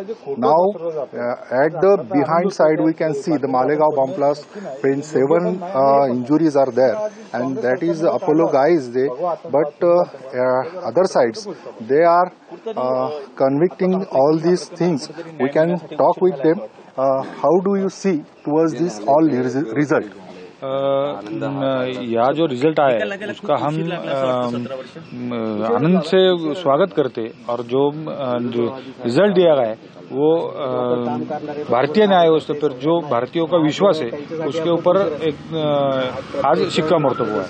लेकिन what you see about that 7 injuries are there, they are dead and their families also sorrow about that. उसके लिए हम ये भी करते, निषेध भी करते, जिन्होंने बॉम्ब स्फोट किया उसका निषेध करें, और जो लोग जख्मी हुए और जो मृत्युमुखी पड़े, जो उनको ये हुआ है उसके लिए हम ये भी करते. लेकिन जिन्होंने किया है उनको जो छूट दी गई एसआईटी चौकसी करके उनको उनके ऊपर जो को है वो दोष लगा जाए और उनके ऊपर कार्रवाई कर जाए. After all that, they are saying that there is definitely keep the inquiry about that all incident, and that bomb blast was happened in Malegaon bomb blast. So we have to regarding this all incident, they apologize about that incident. From outside Lieutenant Colonel Purohit's residence, well, Lieutenant Colonel Purohit, remember, an army officer who was implicated in the case and clearly now has been acquitted and vindicated in the case. He's been saying that he's been framed over the years for his work in the intelligence department here. He is now well, we understand he spent about 9 years in custody, after which he walks free. And with Pragya Thakur also, her sister we had spoken to a while back, Upma Singh, clearly saying that she was also framed. There were charges fabricated against her, and she also stands vindicated at this point in time after the court's verdict. Let's also listen in to Upma Singh. उपमा जी, आप जो join कर रही हैं हमें, क्या पहला आपका reaction रहेगा? कोर्ट ने पूरी तरह से एक्विट कर दिया है साध्वी प्रज्ञा जी को. सबसे पहले तो ठाकुर जी को बहुत बहुत धन्यवाद. माता रानी की कृपा से इतने लंबे टॉर्चर के बाद सत्य सामने आया, सत्य की जीत हुई. बहुत सारे लोगों ने, मीडिया ने, समाज के लोगों ने और स्पेशली कांग्रेसियों ने जिस तरह का टॉर्चर किया, उस सब से आज निजात पाने का समय आया है. और भगवान की कृपा से सत्य की जीत हुई है, क्योंकि वो डे 1 से कह रही थी कि मैंने कुछ नहीं किया है, मैं इसमें शामिल नहीं हूँ, लेकिन कोई मानने को तैयार नहीं था. और फाइनली आज भगवान की कृपा से कोर्ट ने ये चीज सबके सामने ला दी. जी, कि बड़ी मुश्किल से कोई स्त्री उस प्रताड़ना को झेल सकती थी. आप सोच नहीं सकते हैं कि आज मुझे कितना आंतरिक शांति प्रदान करने वाला ये फैसला है.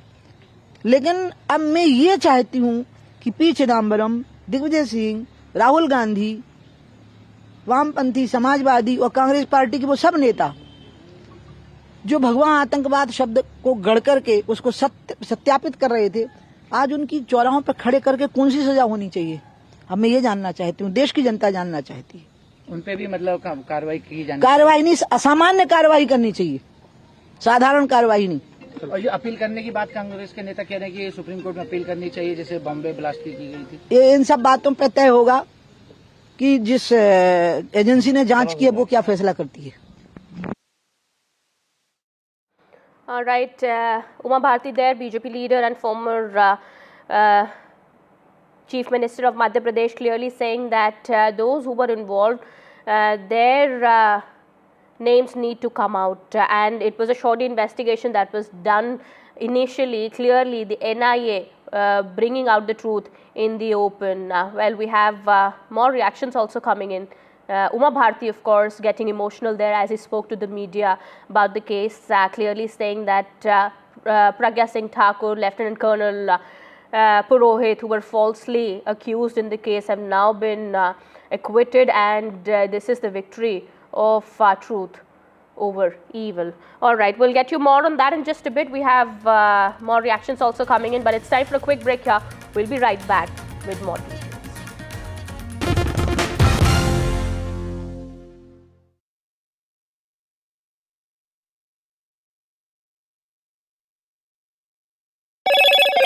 Hello, Moto.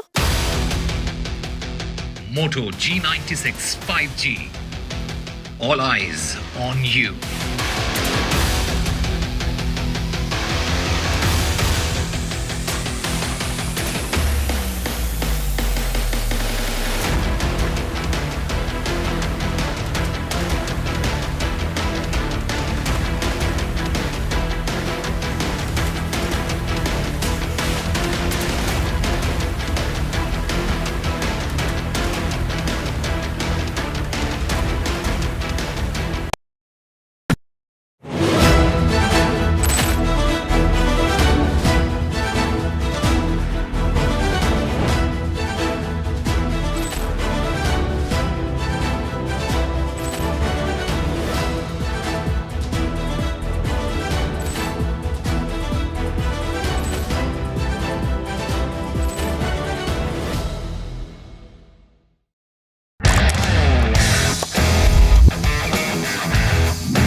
Is your business future ready?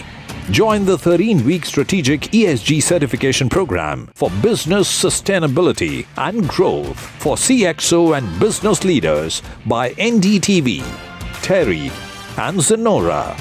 Master global ESG frameworks, gain real-world tools and lead with impact. Starts August the 23rd. Enroll now and power your business with sustainability.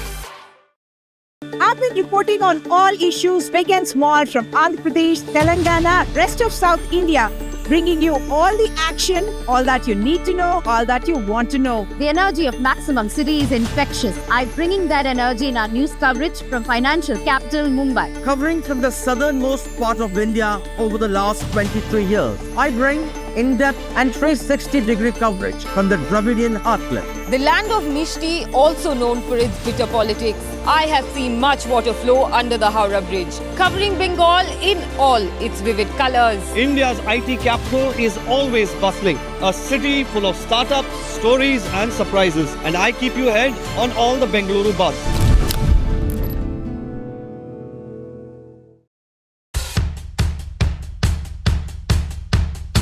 The markets move fast. And so should your portfolio. Expert insights, real-time stock picks. Do I buy Ola? Should I hold?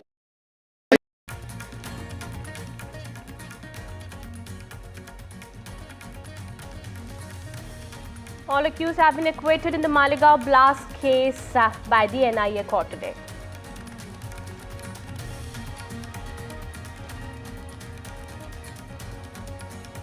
Special judge presiding over the case points out gaps in evidence collection in the case.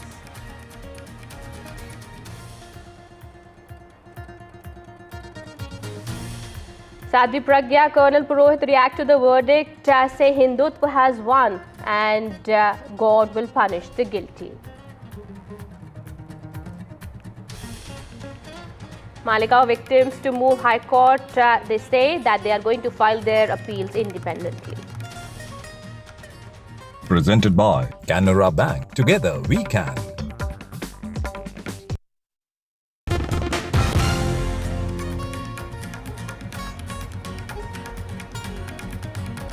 Welcome back after the break. The Malegaon verdict has now put the spotlight on the term saffron terror, with ND MPs calling out the Congress, saying that there is nothing as such that exists, and Union Home Minister Amit Shah also has now attacked opposition in the parliament, that Amit Shah has said that there is no such thing as Hindu terror has been claimed by the Congress party in the past. Former Congress Home Minister P. Chidambaram as well as Sushil Kumar Shinde had also spoken about this word, and the BJP now has hit back. Listen in.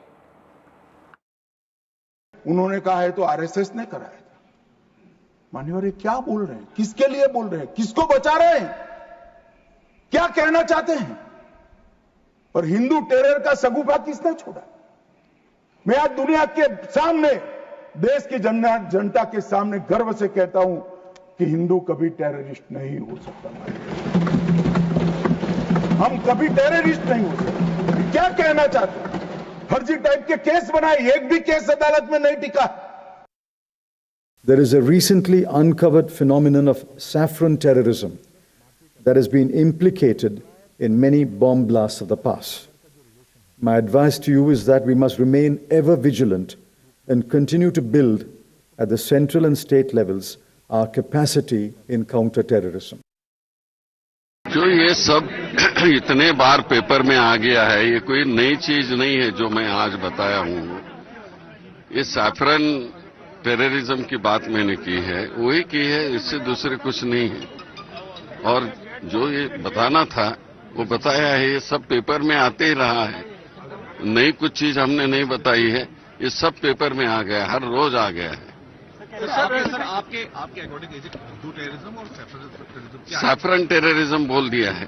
Saffron terrorism, right wing terror की बात कर रहे थे। नहीं, मैं saffron terrorism बताया नहीं, वो मैंने जो पेपर में आ गया वो बताया कि बीजेपी को कभी नहीं जोड़ा गया टेररिज्म से। नहीं, सैफरन टेररिज्म का है वही। चल बीजेपी से जोड़ना गलती से, बीजेपी से जोड़ना, एक मिनट, चलिए जो मैंने बोला वो बोला, चलिए ना भाई, चलिए ना। याद होगा गृह मंत्री चिदम्बरम ने सैफरन टेरर की बात कही थी, और कहां कही थी? डीजीपी के कॉन्फ्रेंस में। याद होगा दूसरे गृह मंत्री सुशील कुमार शिंदे ने भी सैफरन टेरर की बात कही थी। और राहुल गांधी ने, जो अमेरिकी राजदूत तिमोथी थे, उनसे बातचीत में कहा था कि Hindu terror is more deadly than Lashkar e Taiba. याद है आपको? ये उनका स्टेटमेंट था ऑन रिकॉर्ड, जो बाद में विकीलीक पर आज भी है, जो एम्बेसडर ने अपने मेमोयर्स में उसको भेजा था एडे कैंप में, रिपोर्ट में, क्षमा करेंगे। तो दो गृह मंत्री और राहुल गांधी। और मुझे याद है कि उस समय मैं पार्टी का मुख्य प्रवक्ता था, तो चिदम्बरम की टिप्पणी पर मुझे प्रेस करने का अवसर मिला था 11 अशोक रोड में,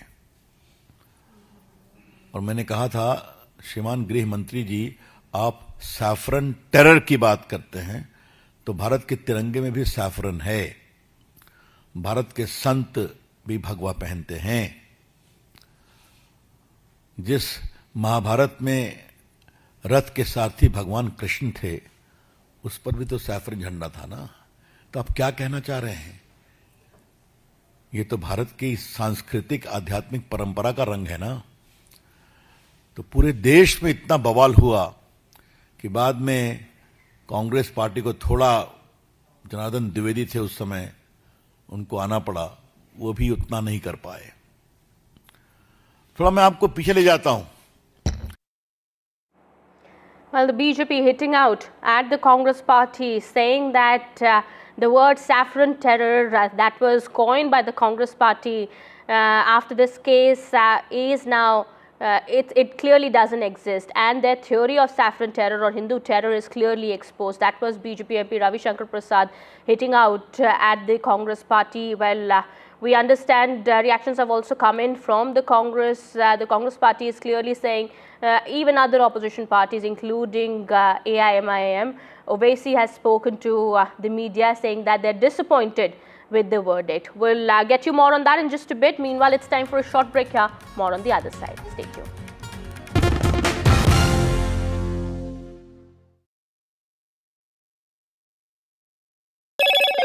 Hello, Moto.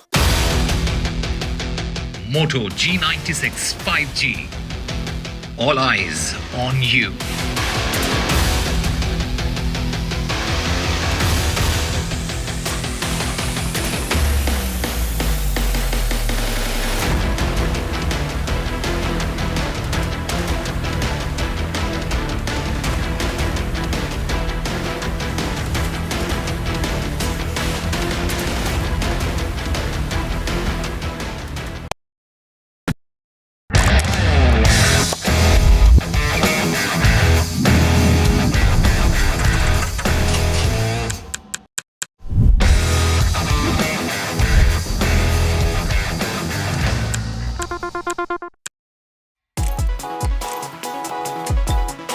Forget 10,000 steps. What if just 7,000 a day was all it took to live longer and healthier?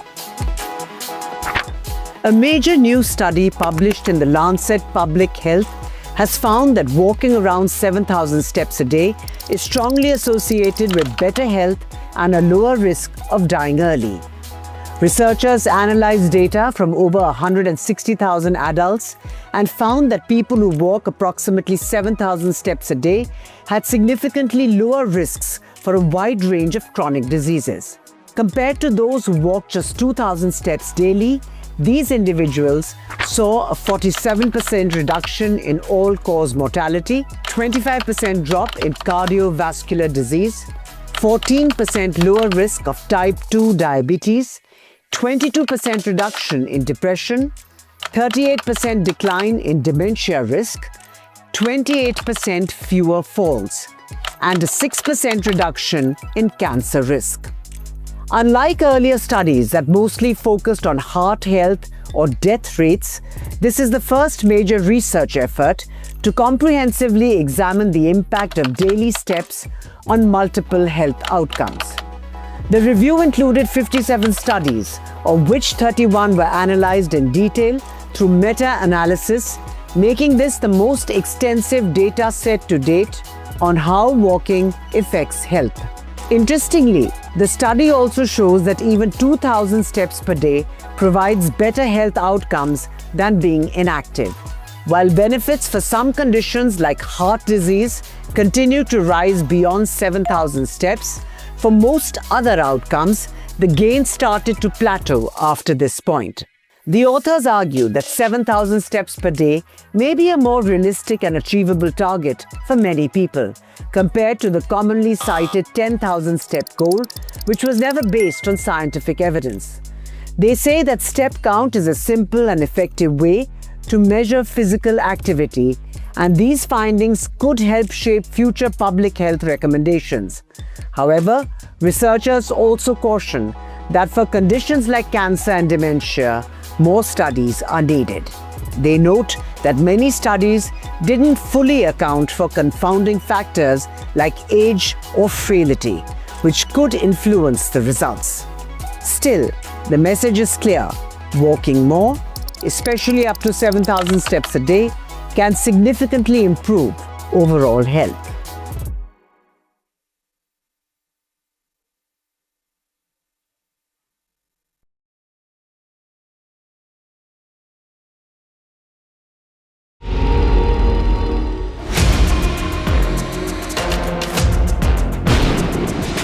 आप एक गुंडे के हेल्थ से बिहेव कर रहे हो सर। मेरी आप तो एक मेरा Gaikwad is running away from NDTV's questions. That issue is not before the High Command. It was not discussed so far. Kolhapuri chappals costing $1,300. The noise we made finally got heard, and it's so nice that somebody took action on it. Pictures and videos of women that were taken in the Bengaluru metro, now on Church Street and other prominent places in Bengaluru. We managed to arrest both of them. We are bringing you now, for the very first time, is that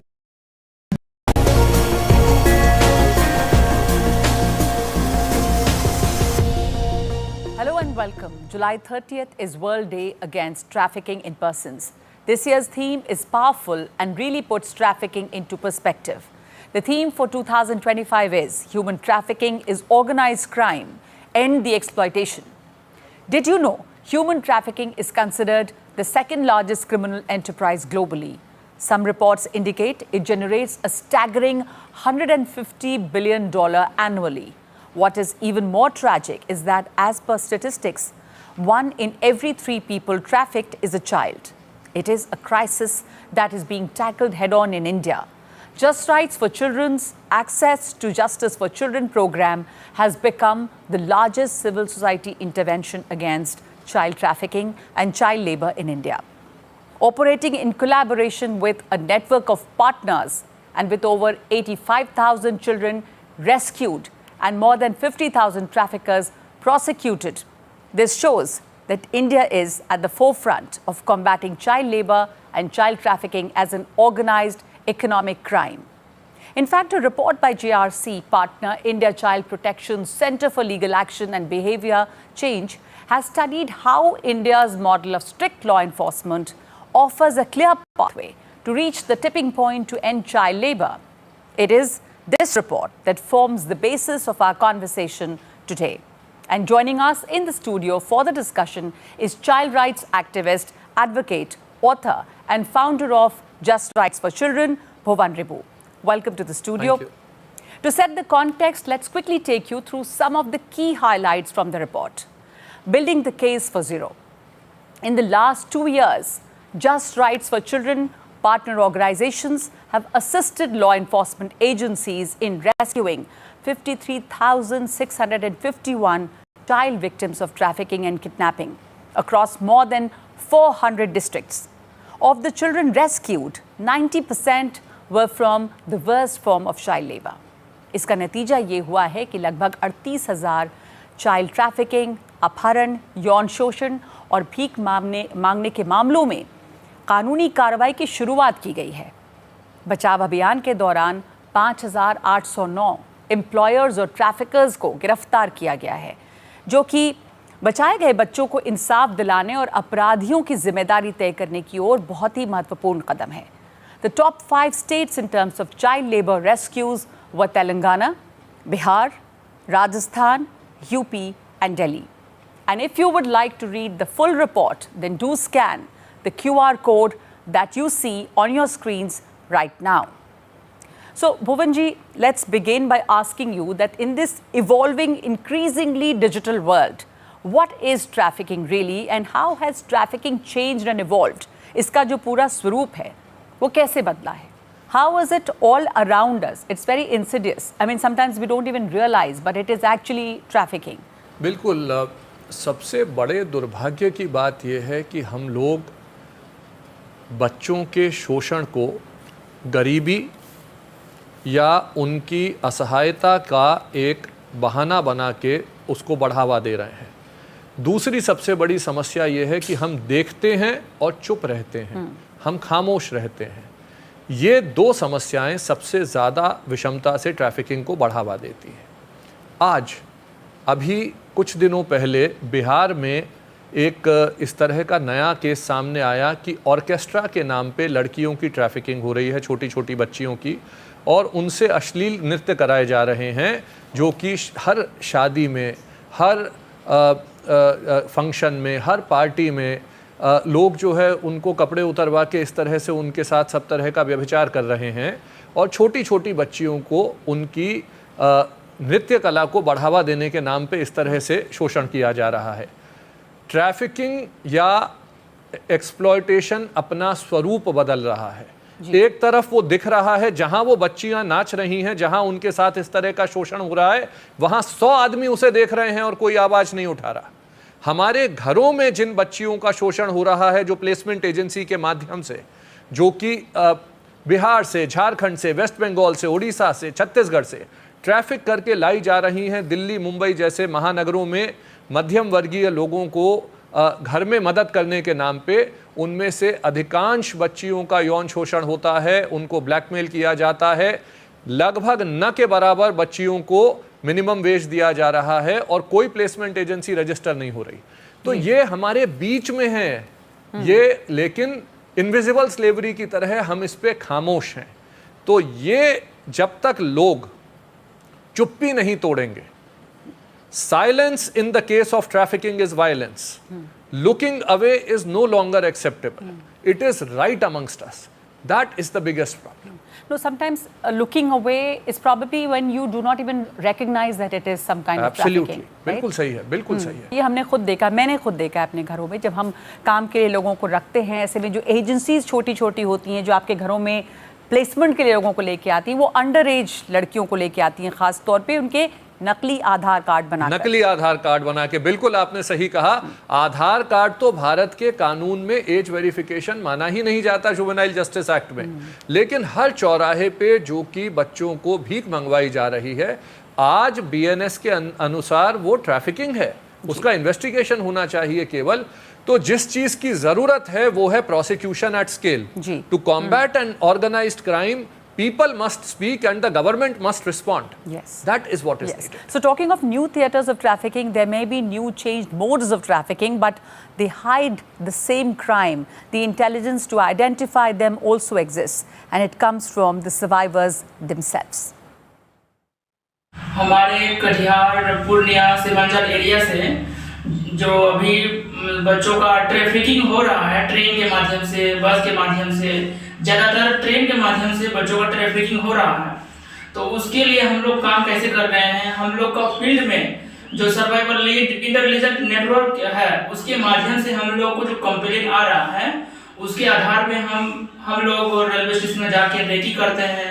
बच्चे का group रहता है, उस recce करके फिर information को इकट्ठा करके आगे टीम को, साथी को साझा करते हैं, और कि बच्चा ट्रैफिकिंग होने से बचे। और हम भी एक ट्रैफिकिंग का शिकार हुए थे, हम भी एक बंधुआ बाल मजदूर से ट्रैफिकिंग का शिकार हुए थे।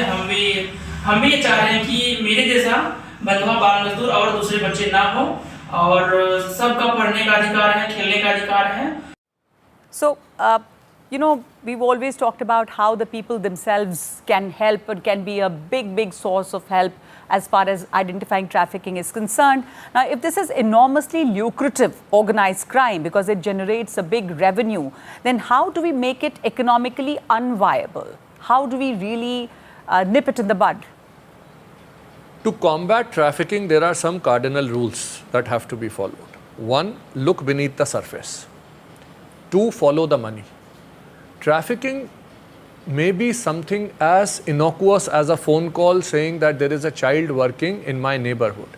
But if you actually look beneath the surface, you would realize that the child is a victim of kidnapping, extortion, cheating, abduction, maybe even sexual abuse, maybe even offences under the IT Act, offences under Juvenile Justice Act, under Bonded Labour Act, buying, selling. It is a basket of crimes. And the second is follow the money. The entire chain of trafficking starts from a place where the victim is made to leave, if it is trafficking for labor or for sexual exploitation in the traditional sense. And at the source, during transit and at the destination, simultaneous application of law is required. So at the destination, what is required is attach the properties, forfeit the properties, make sure that if a child labor is rescued, then the recovery of fines also takes place, that makes it economically unviable for a person to employ a child. Children are not employed because they are poor. Children are employed because they are the cheapest form of labor. Children are employed because they can be exploited and they cannot fight for their rights. That needs to stop. Secondly, at the source areas, we must ensure that the vulnerable families are identified and they are linked to services and government schemes. So turning to solutions now, what is the kind of multi-pronged strategy that JRC is working on with its many partners and collaborations on the ground? First and foremost, we are trying to ensure that there is, as I said earlier, prosecution at scale. आप देखिए कि भारत में 827 anti human trafficking units हैं जो आज काम कर रहे हैं। अगर वो एंटी ह्यूमन ट्रैफिकिंग यूनिट्स हर महीने 4 केस भी करेंगे तो एक बहुत बड़ी चेन को इन्वेस्टिगेट करके रोका जा सकता है। Secondly, what we are using is a larger framework called PICKET, P stands for policy. Policy which is implemented in prevention, in protection. Protection also includes rehabilitation, and in prosecution of the entire chain. Secondly, building institutional capacities. Institutions यानी anti-human trafficking unit. Thirdly, build the capacity and convergence. Make sure that intelligence is being shared on a real-time basis. Convergence, coordination, communication and sharing of intelligence. Then knowledge. बच्चों को पता होना चाहिए कि trafficking क्या है, और अगर कोई उनको इस तरह के सब्ज़बाग दिखा रहा है या कोई उनको एंटाइस कर रहा है तो उसे कैसे रोका जाए. Hitting the economics, building the entire ecosystem and use of technology. आज हमारे पास अगर दुनिया का सबसे बड़ा ट्रैफिकर्स का डेटाबेस है तो हम हीट मैप को बना के कि यहाँ से ट्रैफिकिंग होती है, इस आदमी को इस वक्त ये इस तरह से बच्चों को ट्रैफिक करता है, इस तरह से करता है, इस मोड से करता है. We have been able to share this data and intelligence with the railways. Railways has been able to prosecute over 2,000 people. So use technology, artificial intelligence, machine learning, use data. बिल्कुल, जैसा आप कह रहे थे कि पूरा लैंडस्केप बदला है, डिजिटल लैंडस्केप है, वहाँ भी ट्रैफिकिंग हो रही है, तो उसका इस्तेमाल करके आप बचाव का काम भी कर सकते हैं उसी के जरिए. So as we talk about solutions, one of the biggest differences on the ground actually comes from the partnership between civil society organizations and law enforcement. Association for Voluntary Action का कहना है कि ऐसी पार्टनरशिप उन समुदायों की मदद कर सकती है जो ट्रैफिकिंग से सबसे ज़्यादा प्रभावित हैं और पीड़ित हैं. आप सुनिए क्या कहना है इनका, और हम लौटते हैं एक छोटे से ब्रेक के बाद. चूँकि रेलवे एक बहुत ही सस्ता ट्रांसपोर्ट है, इस वजह से बच्चों की ट्रैफिकिंग बड़ा आसान होता है और इसकी पहुंच भी देश के कोने कोने में है. एसोसिएशन फॉर वॉलंटरी एक्शन और आरपीएफ के बीच में जब से 22 में ये एमओयू साइन हुआ, तो मैं कह सकता हूँ कि बहुत ही अच्छा एग्जाम्पल गया है देश के सामने कि सिविल सोसाइटी और लॉ इन्फोर्समेंट एजेंसी कितना फ्रूटफुल रिजल्ट दे सकता है. आज तक हम लोग लगभग 8,000 से ज़्यादा बच्चों को रेस्क्यू कर चुके हैं. इसके अलावा लगभग 500 FIR हम लोग ट्रैफिकर्स के अगेंस्ट रजिस्टर्ड करा चुके हैं. 1100 से ज़्यादा ट्रैफिकर्स इस वक्त अरेस्ट हैं और हम लोगों ने लगभग 11,500 आरपीएफ ऑफिसर्स को देश भर में ट्रैफिकिंग के खिलाफ एक कैपेसिटी बिल्डिंग उनका किया हुआ है. बहुत सारे केसेस में देखने में आता है कि चूँकि बच्चों को ट्रैफिकिंग के लिए कई तरह के मॉडस ऑपरेंडी चेंज करते हैं ट्रैफिकर्स, कभी मदरसे के नाम पे, कभी जो है घुमाने के नाम पे, और डेली कहीं ना कहीं आरपीएफ और एसोसिएशन फॉर वॉलंटरी एक्शन के लोग मिल करके उन बच्चों को रेस्क्यू करा रहे हैं.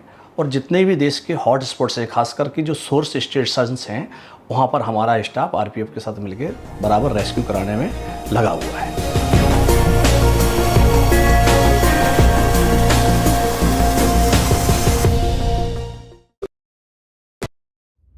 Vanakkam Tamil Nadu.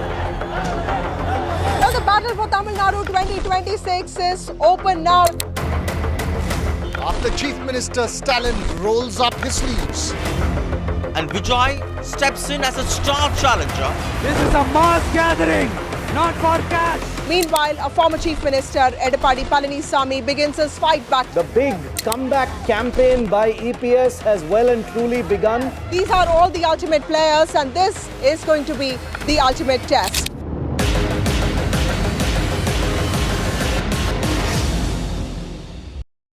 So, sir, your work is heavily rich in impeccable artisanship and craft, I must say.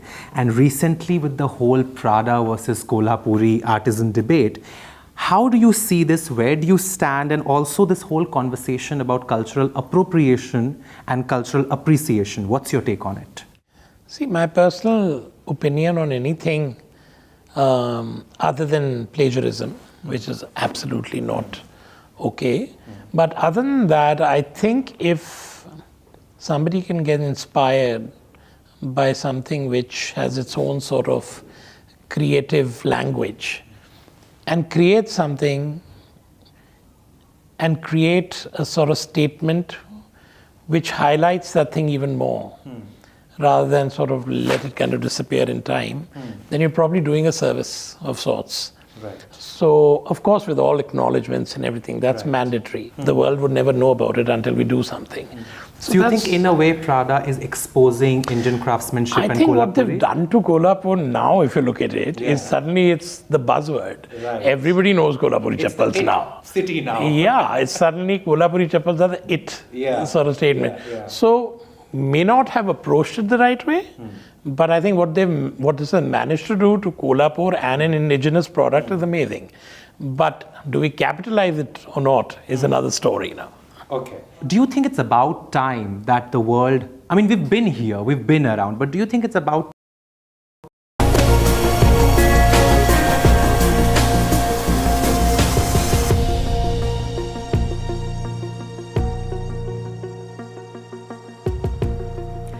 Welcome back. Child trafficking is insidious. It is all around us. One of Just Rights for Children's many collaborations is with the RPF or the Railway Protection Force.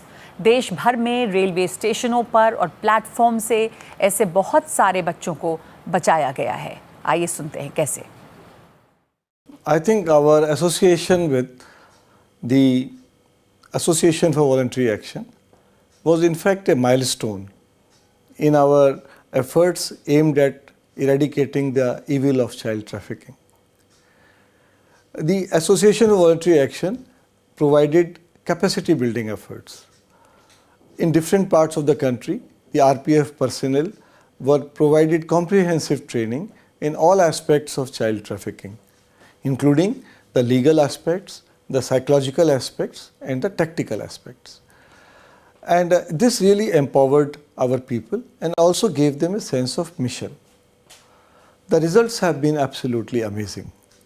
I'm happy to inform you that for last 4 years since we signed this MOU with Association for Voluntary Action, we have been rescuing on an average 14,000 children every year under Operation Nanne Farishte, where lost, misplaced, missing and destitute children who are found loitering on the railway platform and trains and who can become victims of trafficking have been rescued.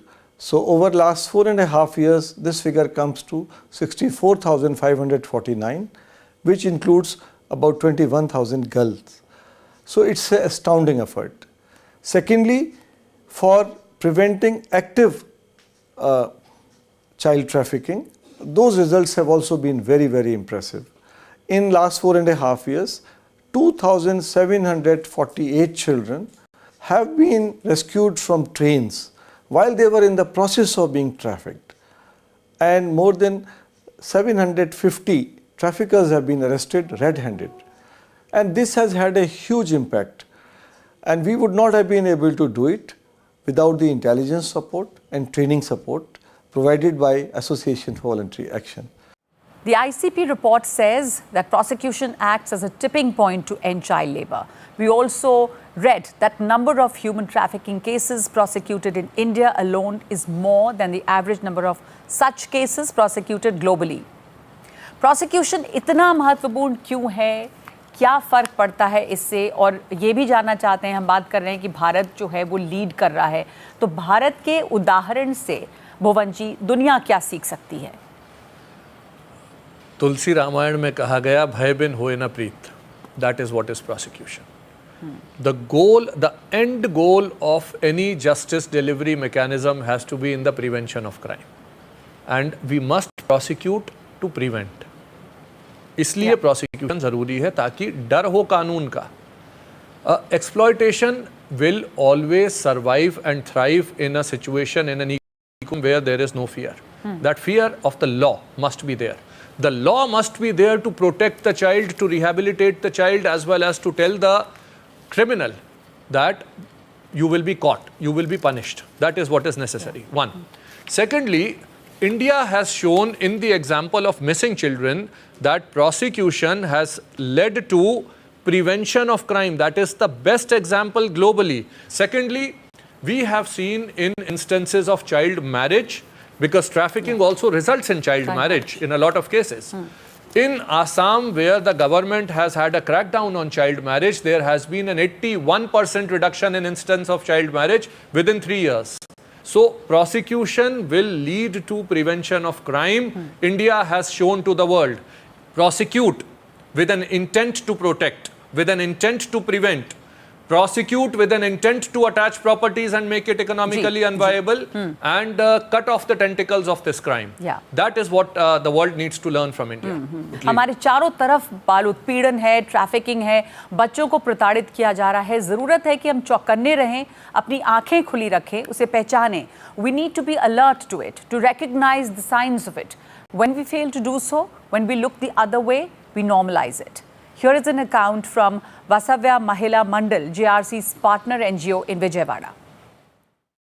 A 17-year-old girl is being told by her mother, the uncle is coming, you entertain and also skip your training classes.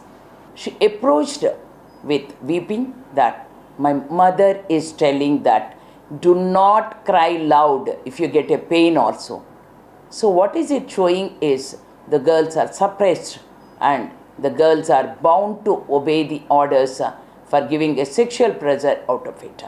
So immediately Vasavya Mahila Mandali with its family counseling center and access to justice program, we have counseled her and also produced before the Child Welfare Committee virtually that day because there is no bench on that day. So that's why she was kept in the child care center, and when the 2 days after the girl was produced to the Child Welfare Committee, and the parents have assured after the repeated counselings and long discussions with the Child Welfare Committee and Vasavya Mahila Mandali that they understood the need for the child to go for education, and the Child Welfare Committee has kept them under the legal provisions of Child Marriage Act, POCSO Act and trafficking laws.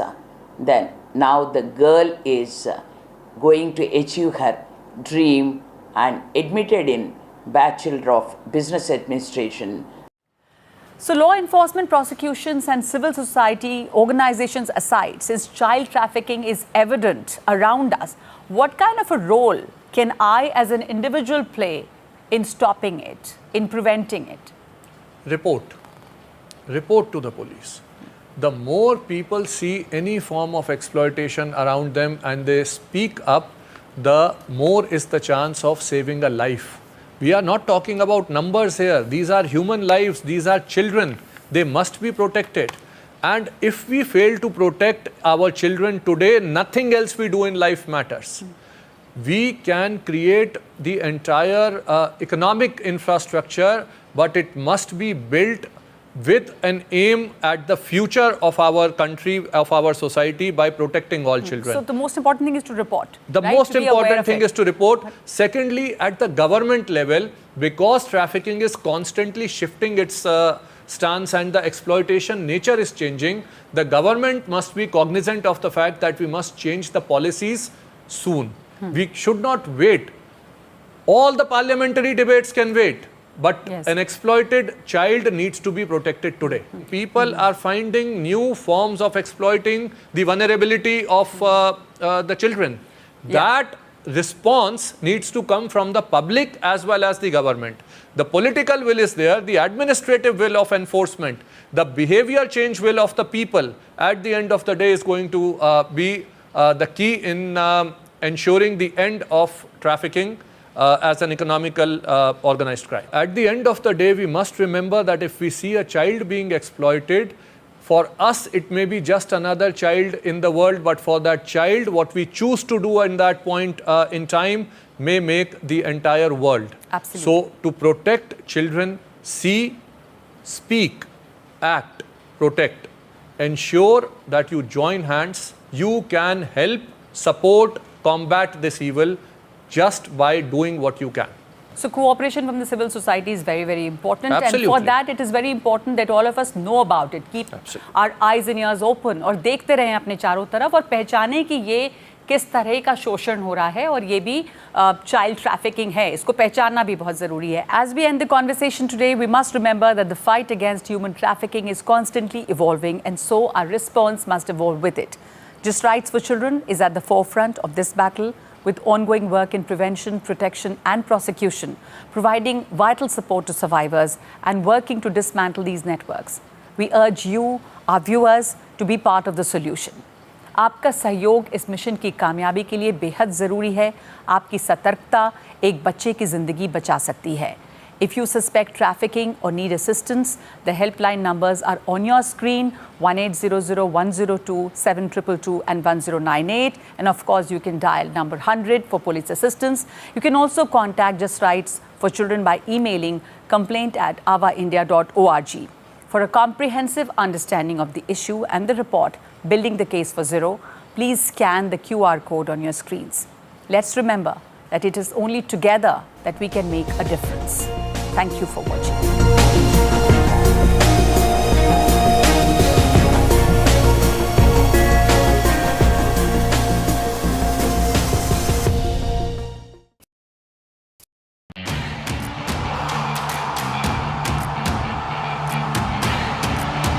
Some say sport is a matter of life and death. The truth is, it is far more serious than that. Sport is about ecstasy and agony, about pain and suffering, about joy and much more.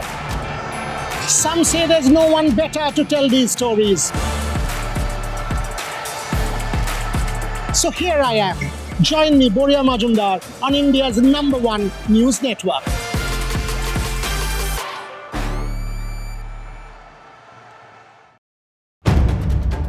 If it matters to you, if it matters to you, if it matters to you, it matters to India, it matters to India, and it matters to me, and it matters to me. India Matters with Shivaru, only on NDTV 24/7.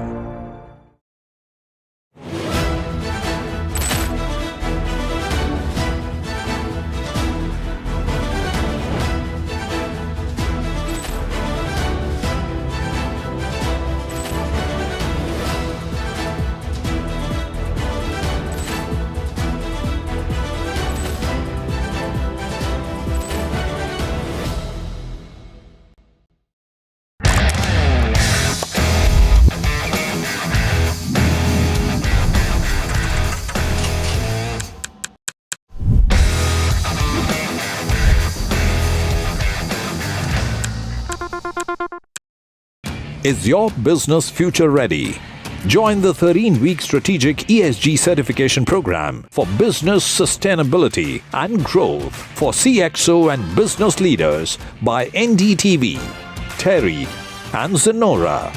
Master global ESG frameworks, gain real-world tools and lead with impact. Starts August the 23rd. Enroll now and power your business with sustainability. I've been reporting on all issues big and small from Andhra Pradesh, Telangana, rest of South India, bringing you all the action, all that you need to know, all that you want to know. The energy of Maximum City is infectious. I'm bringing that energy in our news coverage from financial capital Mumbai. Covering from the southernmost part of India over the last 23 years, I bring in-depth and 360-degree coverage from the Dravidian heartland. The land of Mishti, also known for its bitter politics. I have seen much water flow under the Howrah Bridge, covering Bengal in all its vivid colors. India's IT capital is always bustling, a city full of startups, stories and surprises, and I keep you ahead on all the Bengaluru buzz.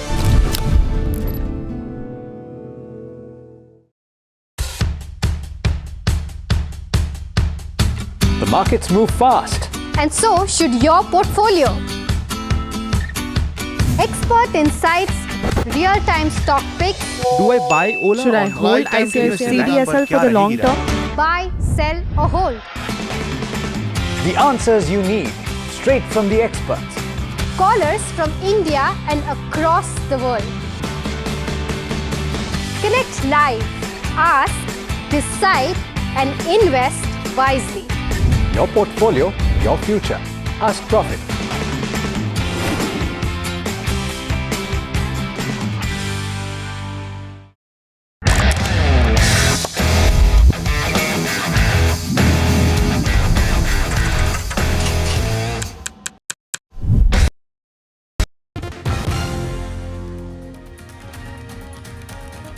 Hello and welcome. You're watching NDTV 24/7. I'm Osama Shah. A 17-year-long wait has ended for all the accused who were involved in the Malegaon blast case. All of them, they have been acquitted by the court. We'll get you all the details of that story and much more.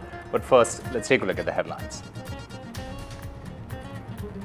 All the accused acquitted in the Malegaon blast case. This verdict comes after 17-year-long wait. Ex-BJP MP Pragya Thakur along with Colonel Purohit have been acquitted.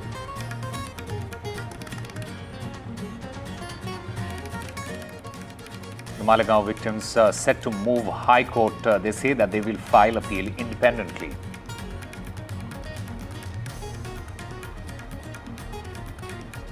Sadhvi Pragya and Colonel Purohit, they both react to the verdict. Sadhvi Pragya says that Hindutva has won and God will punish the guilty. Meanwhile, Colonel Purohit, he says that he does not blame the agencies but the officers.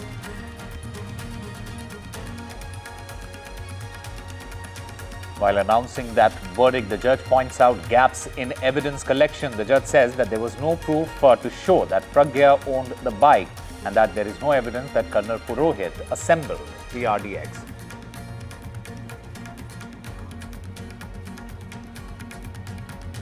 A host of political reactions coming in over the Mallegaon verdict. Rahul Gandhi dodges the Mallegaon question, says that Trump is the bigger issue. Meanwhile, the Maharashtra Chief Minister says that terror is never saffron. Asaduddin Owaisi has questioned the verdict, says that he will the government appeal swiftly.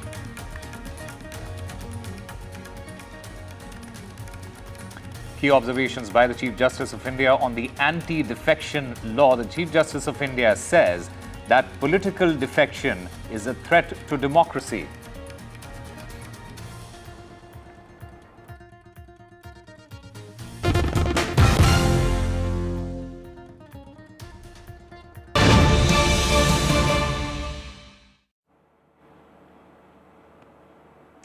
All right, starting our bulletin with the big breaking story that we are getting, and this is after a special court in Mumbai acquitted all the 7 accused in the Malegaon blast case. Colonel Purohit, one of them, he has given his first reactions. In fact, listen in to what exactly he says about this verdict. Sir, एक छोटा सा right दे दीजिए ना. The justice has prevailed. What do you want to say?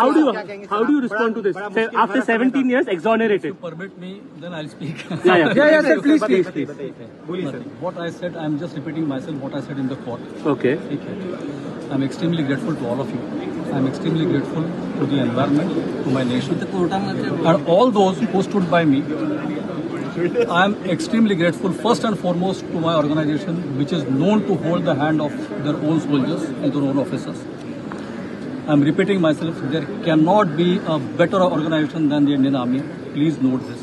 It's a long wait, 17 years long wait. Saffron terrorism rhetoric being busted. How do you respond to that?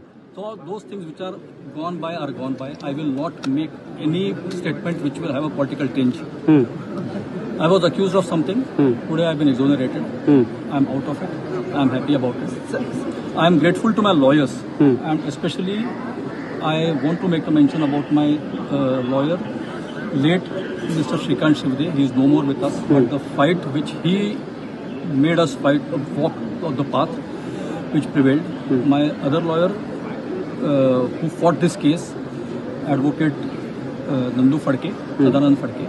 And the main fighters of this case, my young lawyers, that is Viral Babar, his senior Amit Ghag, and the youngest amongst them, Yasir Khan. They were the main Bennett chargers in this case, and I'm extremely grateful to all of them. How do you look at the investigation during UPA regime? Sorry. I'm grateful to all of them. Lawyers at Supreme Court and subsequently who provided incessant support to us. Senior counsel Harish Salve, sir, and Mukul Bhagwi, sir. Okay, sir. And I must make a mention here that all these lawyers have fought this case pro bono. Okay, because they knew what the fact is. Okay, I am indebted to these people and I shall remain under their debts because no amount of compensation is going to pull me out of this. How do you look at the probe during the UPA review? जिसकी वजह से तकलीफें उठानी पड़ी उसको भी सजा हो, उसकी भी जांच हो. यार क्यों जाते हो पीछे यार? तकलीफ होती है. ठीक है. How do you look at the probe during UPA review? How do you look at the last? Well, that was Lieutenant Colonel Purohit giving his first reaction after that verdict has come out. In fact, this judgment comes after nearly 17 years since that attack was carried out in Mumbai's Malegaon during the month of Ramzan in 2008. The former BJP MP Pragya Thakur, Lieutenant Colonel Prasad Purohit and retired Major Ramesh Upadhyay, they were among the 7 accused who were named by the NIA in this particular case. In fact, as you heard, Lieutenant Colonel Purohit, his first reaction post the verdict, where he says that he's grateful to those who stood by him and that he's thankful to the armed forces. Remember this explosion on the night of September 29, 2008 near the Bhikku Chowk in Malegaon. It killed 6 people, left more than 100 injured. A low-intensity bomb fitted to a motorcycle went off near a busy intersection, triggering panic and chaos in the communally sensitive town. In fact, my colleague Radhika Ramaswamy, who has been tracking this story, she joins us to get us more on this. Radhika, without getting into the technicalities of the verdict, what I want to understand from you is how do you think that this is going to play out politically now?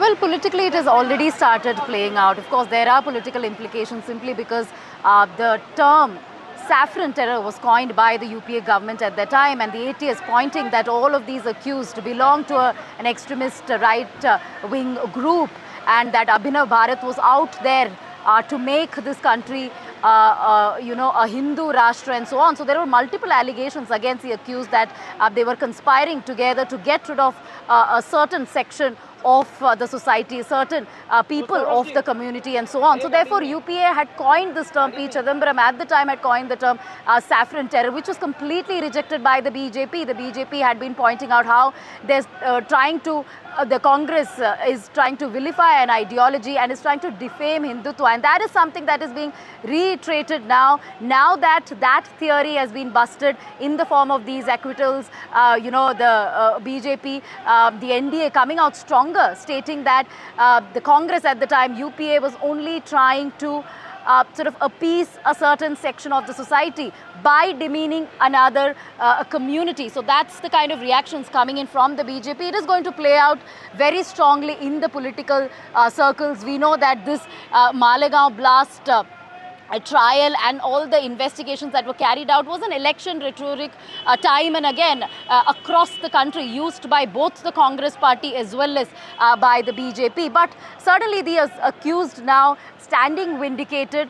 The fact that multiple investigation agencies had probed this case from ATS to NIA. There were loopholes found in the ATS case, which was part of the NIA charge sheet. And the court also very categorically pointing that no cogent evidence has been found to link all of these accused to the case. Terrorism doesn't have any religion, and there is a benefit of the doubt that one must give to all of these accused, and therefore these people have been acquitted. Now, will NIA approach a higher court? NIA is the prosecution agency. Their case is weak. It is an extension of the ATS case, but very different from the ATS case. But still, being a prosecution agency, will they approach a higher court against the verdict? Not entirely certain, because they will have to gather strong evidence and make it a watertight case. But at this point, the victims have decided to approach the High Court with an appeal against the verdict. All the accused here, now no more the accused, all the people who've been acquitted, saying that this is a victory of Hindutva, and also going on to say that this is a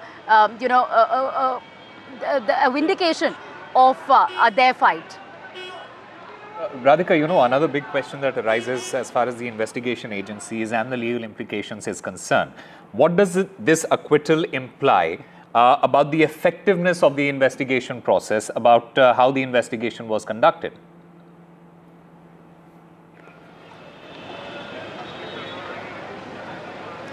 Absolutely. You know, as far as the investigation agencies are concerned, there have been multiple investigation agencies. We're talking about ATS, NI. Initially, it was investigated by the local police. Then it went to ATS. And as far as effectiveness goes, you know, they were under scrutiny. All these agencies came under scrutiny. A lot of clout around it as well.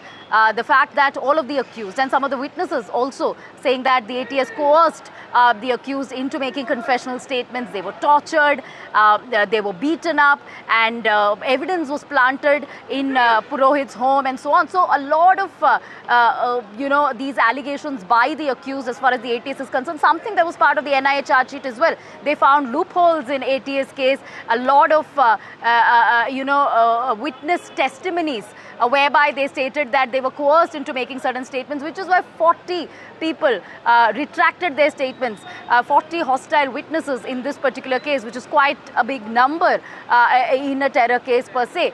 So yes, a lot of scrutiny as far as ATS case is concerned. In terms of how the NIA really looked at it, they discharged some of the accused. There were some sections that were dropped, including MCOCA, because they found this is not an organized crime syndicate. Of course, today all the sections have been dropped. And also, you know, they had dropped charges against Sadhvi Pragya also, which the court did not accept at the time. So all of these agencies will come under scrutiny, something that the accused have been reiterating in the last few hours, that they were tortured, they had to suffer at the behest of the ATS, and those people responsible for these acts must be punished, is the appeal made by many of these acquitted people. All right. Radhika Ramaswamy, thank you very much for getting us all those details and breaking it down for our viewers as well. Meanwhile, Pragya Singh Thakur's sister, Upma Singh, she spoke exclusively to NDTV. Listen in to that conversation.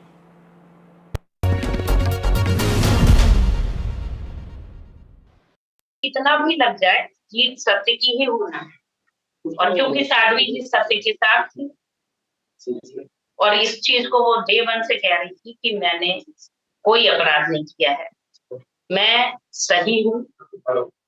इतने सारे narco, इतने सारे लाई detectors test और दुनिया भर के जो test लगा सकते थे ATS ने लगाए, परंतु कुछ नहीं मिला, क्योंकि कुछ था ही नहीं। और यही आज माननीय न्यायालय निर्णय, किसी और का नहीं पता, पर साध्वी जी शुरुआत से कह रही थी एक चीज कि ये बहुत बड़ा षड्यंत्र है।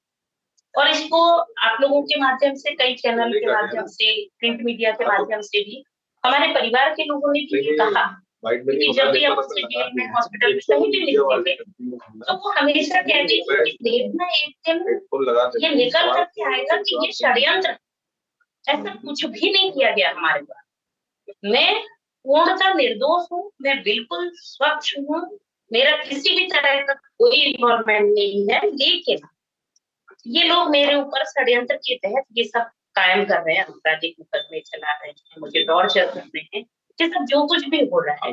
और इसमें भी ठाकुर जी कोई मर्जी होगी, ठाकुर जी किसी को कहीं ना कहीं जनता के सामने लाना चाह रहे होंगे, लोगों के सामने कहना चाह रहे होंगे, ये दिखाना चाह रहे होंगे कि देखो जब कोई बुरी मानसिकता के लोग अच्छे लोगों पर षड्यंत्र करते हैं, अच्छे लोगों को फंसाते हैं, तो किस तरह का पर्दाफाश भगवान कर। और ये आज पर्दाफाश होगा कि जो कांग्रेसी नेता थे, जो अपने आप को शायद उस समय का सर्वोच्च व्यक्ति मान रहे थे, हालांकि ईश्वर से सर्वोच्च कोई होता नहीं है, पर वो जो मान रहे थे कि मैं ही सारा करता धरता इस नहीं का, मैं ही हूँ भगवान, मेरा सबकी तरफ है, सोनिया गांधी की तरफ भी है, चिदम्बरम की तरफ भी है, और उनकी जो भी चट्टे बट्टे रहे होंगे, उनके लल्लू पंजू लोग जो उनके सहयोगी रहेंगे, उन सबकी तरफ मेरा इशारा है। और इशारा नहीं, मैं नाम ले रही हूँ इसका, तो उन सबकी तरफ मेरा ये संकेत है कि ये सारे लोगों को आज जो भगवान की तरफ से एक तमाशा पड़ा है ना इनके जाल पर, इससे इनको सीख लेना चाहिए।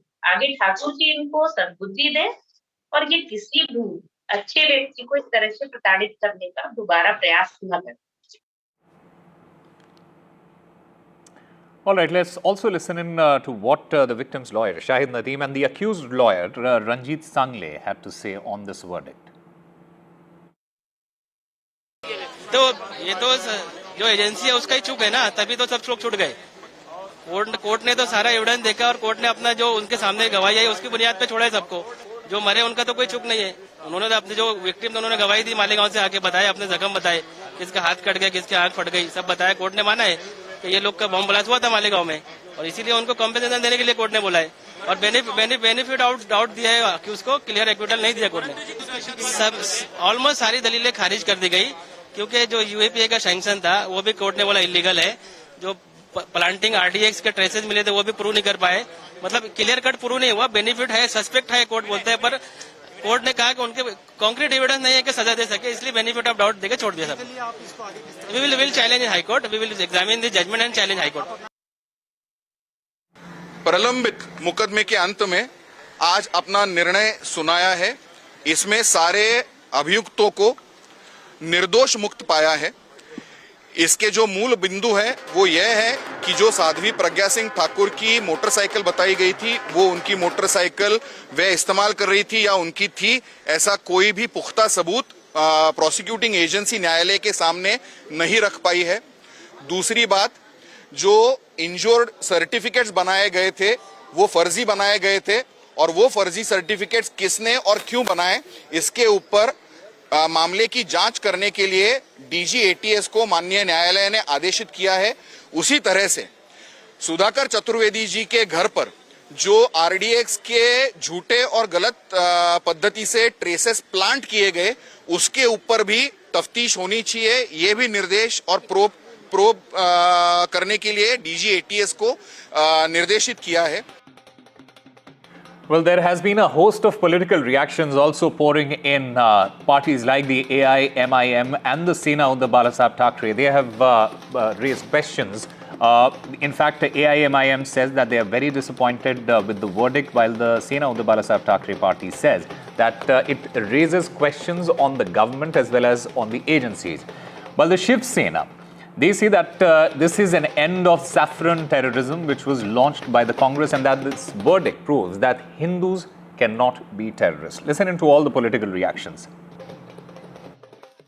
देखिए, जिस प्रकार से कांग्रेस प्रणीत यूपीए सरकार ने भगवा आतंकवाद, हिंदू आतंकवाद ये नैरेटिव सेट करने के लिए षड्यंत्र रचा और ये पूरा मालेगांव का केस तैयार किया, आज उसका पर्दाफाश हो गया है।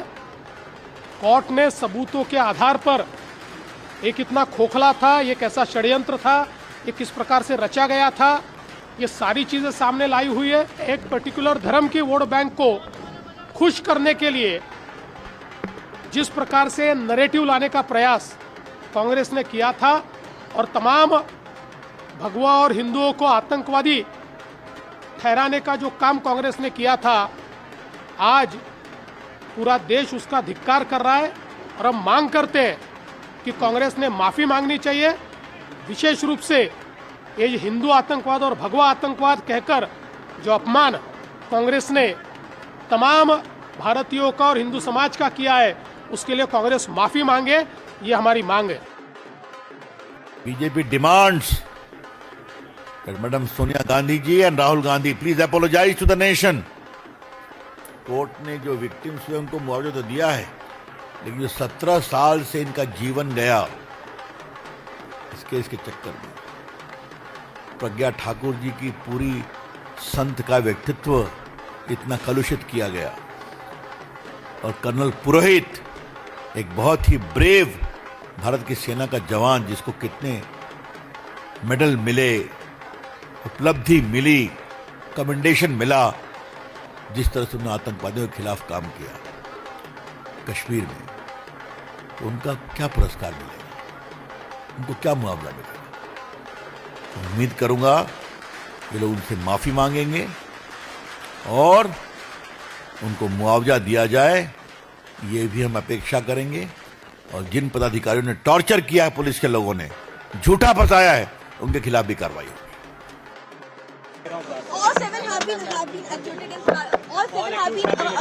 Look, please don't. Sister, please don't try and digress the issue. The main issue sitting in front of India today is that the government has destroyed our economic policy, has destroyed our defense policy, has destroyed our foreign policy. Okay? They are running this country into the ground. ये deal होगी, Trump define करेगा ये deal कैसे होगी और मोदी वही करेगा जो ट्रंप कहेगा। 6 नमाजियों की और करीब 100 लोगों की इंजरी हुई थी। पहले मुंबई एटीएस ने, जिसको इन्वेस्टिगेट कर रहे थे हेमंत करकरे साहब, शहीद हेमंत करकरे, और उसके बाद वो इन्वेस्टिगेशन गया एनआईए के पास। अब इसमें इन्वेस्टिगेशन बहुत गलत हुआ। दूसरी बात यह है कि 17 साल के बाद कोर्ट ने तमाम आरोपियों को एक्विट कर दिया। हमारा पहला सवाल मोदी सरकार से और महाराष्ट्र की बीजेपी सरकार से है, मुंबई के जो ट्रेन ब्लास्ट में उन्होंने सुप्रीम कोर्ट भागे थे, सुप्रीम कोर्ट को गए, वहां पर जाकर उन्होंने उस जजमेंट पर स्टे लिया। मेरा पहला सवाल यह है कि क्या टेररिज्म के ऊपर इनकी हिपोक्रेसी होगी अगर वो सुप्रीम कोर्ट नहीं जाएंगे? राज्यसभा में भी अमित शाह ने कहा था कि हिंदू आतंकवादी नहीं हो सकता। सेफरन टेररिज्म की बात हो रही थी, हिंदू आतंकवाद की बात होती थी। कई कांग्रेस के नेताओं ने ऐसा कहा था मालेगांव ब्लास्ट के बाद। कुछ धर्म के लोगों को खुश करने के लिए, वोट बैंक की राजनीति के लिए इस तरह की बातें फैला रहे थे, लेकिन आज सच्चाई सामने आ रही है। और देखो, आतंकवादी के पीछे देश के खिलाफ काम करने वाली एक शक्ति रहती है और हिंदू कभी भी देश के खिलाफ काम नहीं कर सकता। आरोपियों को बरी कर दिया गया है। आप एआईसीसी के मुख्य प्रवक्ता जी से पूछिए। लेकिन तो हिंदू आतंकवाद का जो आरोप लगा था, कोई धर्म के आधार पे आतंकवाद नहीं होता है। ना हिंदू आतंकवाद होता है, ना इस्लामिक आतंकवाद होता है। हर धर्म प्रेम, सद्भाव, सत्य और अहिंसा का रूप है। सैफरन टेररिज्म, भगवा आतंकवाद, ये एकदम कॉइन करने का काम कांग्रेस के माध्यम से हुआ। एक नया नैरेटिव 2008 में चलाने का काम कांग्रेस के माध्यम से यहाँ पर हो रहा था। सिर्फ और सिर्फ इतने सालों तक जो देश पर पाकिस्तान के माध्यम से, आतंकवादियों के माध्यम से हमले होते आए, उसको छुपाने का काम और एक तमके को खुश करने का काम, वोट बैंक की राजनीति के लिए, गंदी राजनीति के लिए ये सैफरन टेररिज्म, भगवा आतंकवाद, ये नैरेटिव चलाने का काम कांग्रेस के माध्यम से हुआ। आज एनआईए के कोर्ट ने एक जोरदार तमाचा कांग्रेस के मुंह पर चढ़ दिया है। यूपीटी फैक्शन कह रहा है कि सरकार से सवाल खड़े करने का आज वक्त आ गया है कि इतने सालों से ये केस चलता रहा, कोई भी सबूत क्यों नहीं मिले? मुंबई टेरर अटैक्स के दौरान भी यही हुआ था। वो भूल गए 2008 में केंद्र और राज्य में सरकार कांग्रेस की थी। आज कांग्रेस के साथ उनका गठबंधन है, तो उनके अंदर हिम्मत नहीं है कांग्रेस को सवाल पूछने के लिए। अगर 2008 और 2006 के सही आरोपी पकड़ते तो 2006 के आरोपियों को भी सजा होती यहाँ पर और 2008 के आरोपियों को, सही आरोपियों को सजा होती। तो अभी यूपीटी और कांग्रेस का डीएनए एक हो चुका है। वो हिंदुत्व भूल चुके हैं, बाला साहब के विचार भूल चुके हैं, तो उनसे आप दूसरी कुछ उम्मीद नहीं कर सकते। इतने सालों का गुनाहगार कौन? कांग्रेस। इतने सालों का गुनाहगार जो है कांग्रेस है। कांग्रेस को पूरे देश के सामने माफी मांगनी चाहिए, नेताओं को माफी मांगनी चाहिए कांग्रेस के। आप कह रहे हैं हिंदू आतंकवादी नहीं हो सकते? हिंदू आतंकवादी नहीं हो सकते, आज प्रूव हो गया है। काल भारत की माननीय गृह मंत्री जी ने भी सदन में बताया था कि Hindu by philosophy, Hindu cannot be terrorist. लेकिन कांग्रेस का समय में एक पार्टिकुलर कम्युनिटी को एपीस करने के लिए एक टर्म और एक शब्दावली बनाया गया था कि हिंदू टेरर। मेरे लिए ये हमारे लिए अपार संतुष्टि का बात है। आज मुंबई का एक अदालत ने भी ये हिंदू टेरर का जो कॉन्सेप्ट था इनको डिमोलिश किया। सो ये जो हमारे एक लॉन्ग स्टैंडिंग एक ऑब्जेक्शन था कि हिंदू टेरर ये सब should not have been used और ये एक कम्युनिटी को अपीस करने के लिए ही कांग्रेस ने किया था। आज ये और एक बार एंडोर्स हुआ कि हिंदू टेरर बोल के कोई कॉन्सेप्ट पहले भी नहीं था, आगे भी नहीं होगा। आम जनभावना यही है देश की कि जो आरोपी हैं, जो जिन्होंने इतनी बड़ी घटना की है, उनको सज़ा मिलनी चाहिए। रिपोर्ट मेरी जानकारी में नहीं है, मैं डिटेल में रिपोर्ट नहीं पढ़ी है मैंने, लेकिन उससे भी महत्वपूर्ण सोचिए अमेरिका में क्या हुआ। कहीं ऐसा तो नहीं न्यूज़ को दबाने के लिए नई न्यूज़, ये नया ज़माना है जहां टैरिफ पे, ये टैरिफ बड़ा सवाल है कि भारत की हमारी अर्थव्यवस्था, नया जीएसटी कानून आया, नोटबंदी कर के पैसा जमा बहुत हुआ, उसके बाद क्या अर्थव्यवस्था बनेगी हमारी? भारत की अर्थव्यवस्था जो हमारा पड़ोसी देश है वो बर्बाद कर देगा। सरकार को जहां अमेरिका से वहीं चीन से भी बड़ा खतरा है। ज़मीन तो छीन ही रहा है, वो हमारा व्यापार भी छीन रहा है। देखिए, मालेगांव की घटना हुई, अप्रिय है। किसी की भी मौत नहीं होनी चाहिए, किसी की भी मतलब कोई इंजरी या दुख में नहीं आना चाहिए। जब तक वो भारतीय हैं उनको सभी को एक सरीखा मतलब न्याय मिलना चाहिए, और यही हमारे संविधान में अम्बेडकर साहब ने हमको जो दिया है उसमें ये व्यवस्था है। लेकिन साथ साथ में न्यायपालिका की व्यवस्था है कि अगर कोई भी चीज़ है तो न्यायपालिका है जिसके माध्यम से उसका फैसला होगा, और आज उनका फैसला अगर इन सबको बरी करता है उसका हम लोगों ने स्वीकार करते हैं। क्योंकि जांच एजेंसी का भी दावा था, क्योंकि मुंबई में जो ट्रेन में ब्लास्ट हुआ उसमें भी सारे बरी। देखिए, यही बात है ना, तो इसमें धर्म और जाति का कोई सवाल नहीं है। न्यायपालिका अपना काम करती है। अब आगे कल कोई बड़े कोर्ट ने और कोई फैसला बदला या कुछ अंतिम फैसला दिया तो उसके बारे में मैं आज नहीं कह सकता। एक्सेप्शन टेरर का वर्ड भी पॉइंट हुआ था। देखिए, ये सब वर्ड जितने भी शब्दों का चयन होता है, ये तो जिसको जिस वक्त जो सुविधा लगता है उस तरह से वो शब्द होता है। Time for a very, very short break. More news and updates on the other side.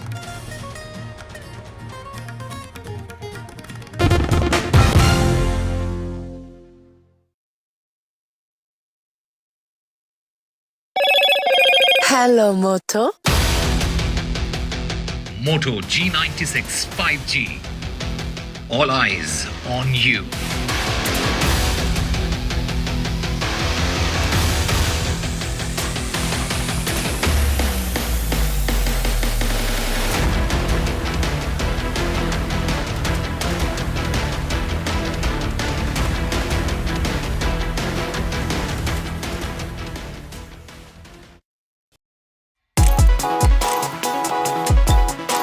Forget 10,000 steps.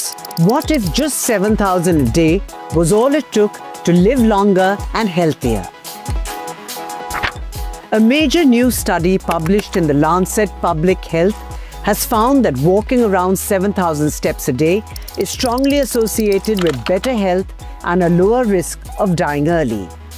Researchers analyzed data from over 160,000 adults and found that people who walk approximately 7,000 steps a day had significantly lower risks for a wide range of chronic diseases. Compared to those who walk just 2,000 steps daily, these individuals saw a 47% reduction in all-cause mortality, 25% drop in cardiovascular disease, 14% lower risk of type 2 diabetes, 22% reduction in depression, 38% decline in dementia risk, 28% fewer falls, and a 6% reduction in cancer risk. Unlike earlier studies that mostly focused on heart health or death rates, this is the first major research effort to comprehensively examine the impact of daily steps on multiple health outcomes. The review included 57 studies, of which 31 were analyzed in detail through meta-analysis, making this the most extensive data set to date on how walking affects health. Interestingly, the study also shows that even 2,000 steps per day provides better health outcomes than being inactive. While benefits for some conditions like heart disease continue to rise beyond 7,000 steps, for most other outcomes, the gains started to plateau after this point. The authors argue that 7,000 steps per day may be a more realistic and achievable target for many people, compared to the commonly cited 10,000 step goal, which was never based on scientific evidence. They say that step count is a simple and effective way to measure physical activity, and these findings could help shape future public health recommendations. However, researchers also caution that for conditions like cancer and dementia, more studies are needed.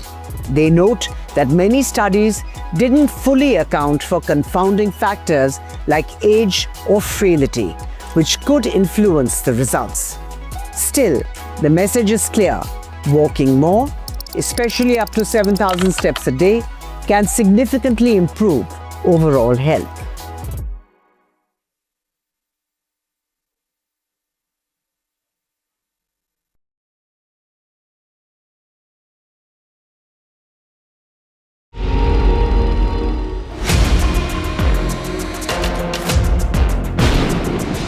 आप एक गुंडे कैसे behave कर रहे हो sir? मेरी आप तो एक Gaikwad is running away from NDTV's questions.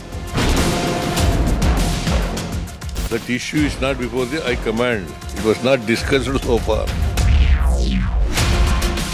Kolhapuri couples costing $1,300. The noise we made finally got heard, and it's so nice that somebody took action on it. Pictures and videos of women that were taken in the Bengaluru metro, now on Church Street and other prominent places in Bengaluru. We managed to arrest both of them. We are bringing you now, for the very first time, is that the Air India preliminary crash report is out. This 15-page report into 10 key findings of what really is being said in this probe report. What's reporting without impact? NDTV 24/7. Vanakkam Tamil Nadu. Now the battle for Tamil Nadu 2026 is open now. After Chief Minister Stalin rolls up his sleeves and Vijay steps in as a star challenger. This is a mass gathering, not for cash. Meanwhile, a former Chief Minister, Edapadi Palaniswamy, begins his fight back. The big comeback campaign by EPS has well and truly begun. These are all the ultimate players, and this is going to be the ultimate test.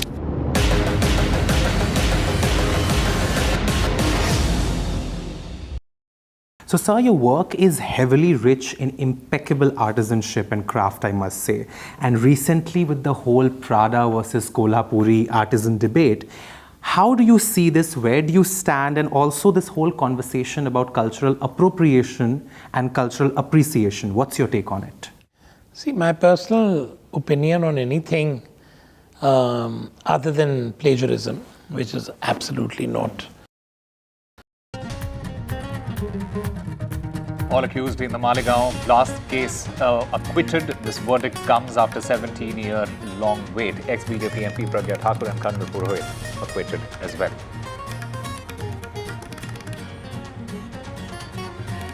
Malegaon victims to move High Court. They say that they will file appeal independently.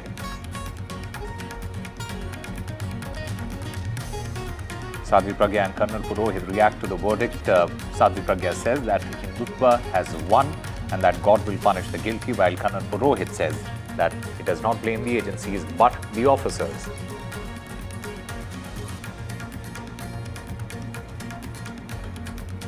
The judge points out gaps in evidence collection. The judge says that there was no proof to show that Pragya owned the bike and that there is no evidence that Colonel Purohit assembled RDX. Presented by Canara Bank. Together we can.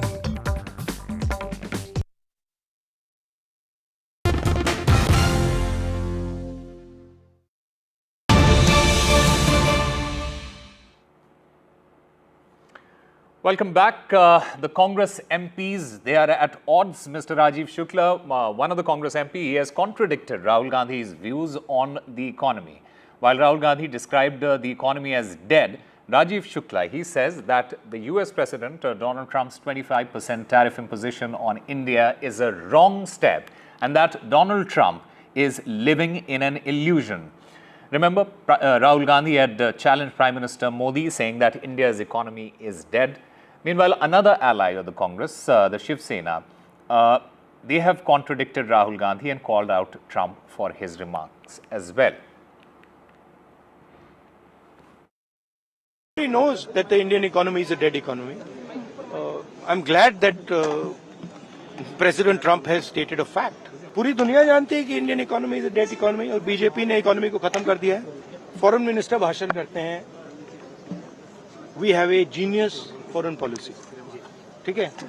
एक तरफ America आपको गाली दे रहा है, दूसरी तरफ China आपके पीछे पड़ा हुआ है, तीसरी तरफ जब आप पूरी दुनिया में डेलीगेशन भेजते हैं तो पाकिस्तान को एक भी देश कंडेम नहीं करता है। वर्तमान सरकार ने भी जिसमें काम बढ़ाया तो हमारी आर्थिक स्थिति कहीं से भी कमजोर नहीं है, तो इसलिए हम आर्थिक रूप से कोई हमें कहे कि हमें खत्म कर देगा, उसकी गलत फहमी है। तो ट्रंप की गलत फहमी जी रहा। सर इम्पोज किया जो टैरिफ की तो मैंने आलोचना की कि ये गलत है। टैरिफ इम्पोज करना हर देश को अधिकार है कि किसके साथ व्यापार करे, उसमें इस तरह रोक लगाना, ब्रिक्स के खिलाफ बोलना, रशिया से इम्पोर्ट के खिलाफ है, बिजनेस के खिलाफ बोलना, ये उनका जो है कतई उचित नहीं है।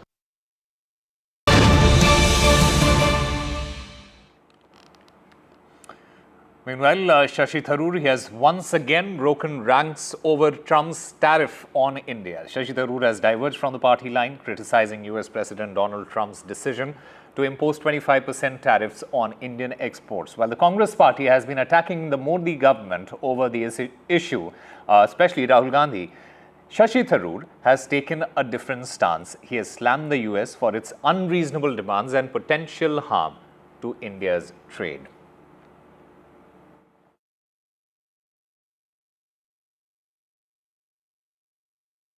It may be just a bargaining tactic. As you know, the trade negotiations are still going on. And therefore, there is a possibility that in the course of negotiations, this may come down. I wish our negotiators good luck and good courage, because we can't afford to buckle under. We have to keep our national interests as number one. If it doesn't, it will certainly damage our exports, because America is a very big market for us. I think our exports alone are $87–90 billion.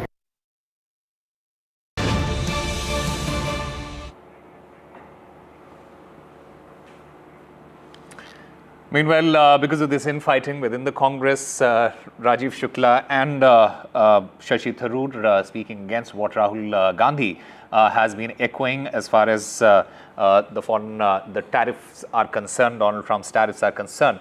The BJP has now taken this opportunity to slam Rahul Gandhi over the tariff and remarks made by Rahul Gandhi. BJP's Annamalai, he has waded into the tariff row and slammed Rahul Gandhi, saying that Congress leaders are contradicting on this particular issue, and that Rahul Gandhi, he is in fact echoing the foreign critics. Rahul Gandhi, he wears ignorance as a badge, and in fact this is what he posted, Annamalai posted on his social media, speaking about Rahul Gandhi as well as Shashi Tharoor's remarks, saying that these two Congress leaders, they have different stands. One defends, the other appeases what he says, offshore masters.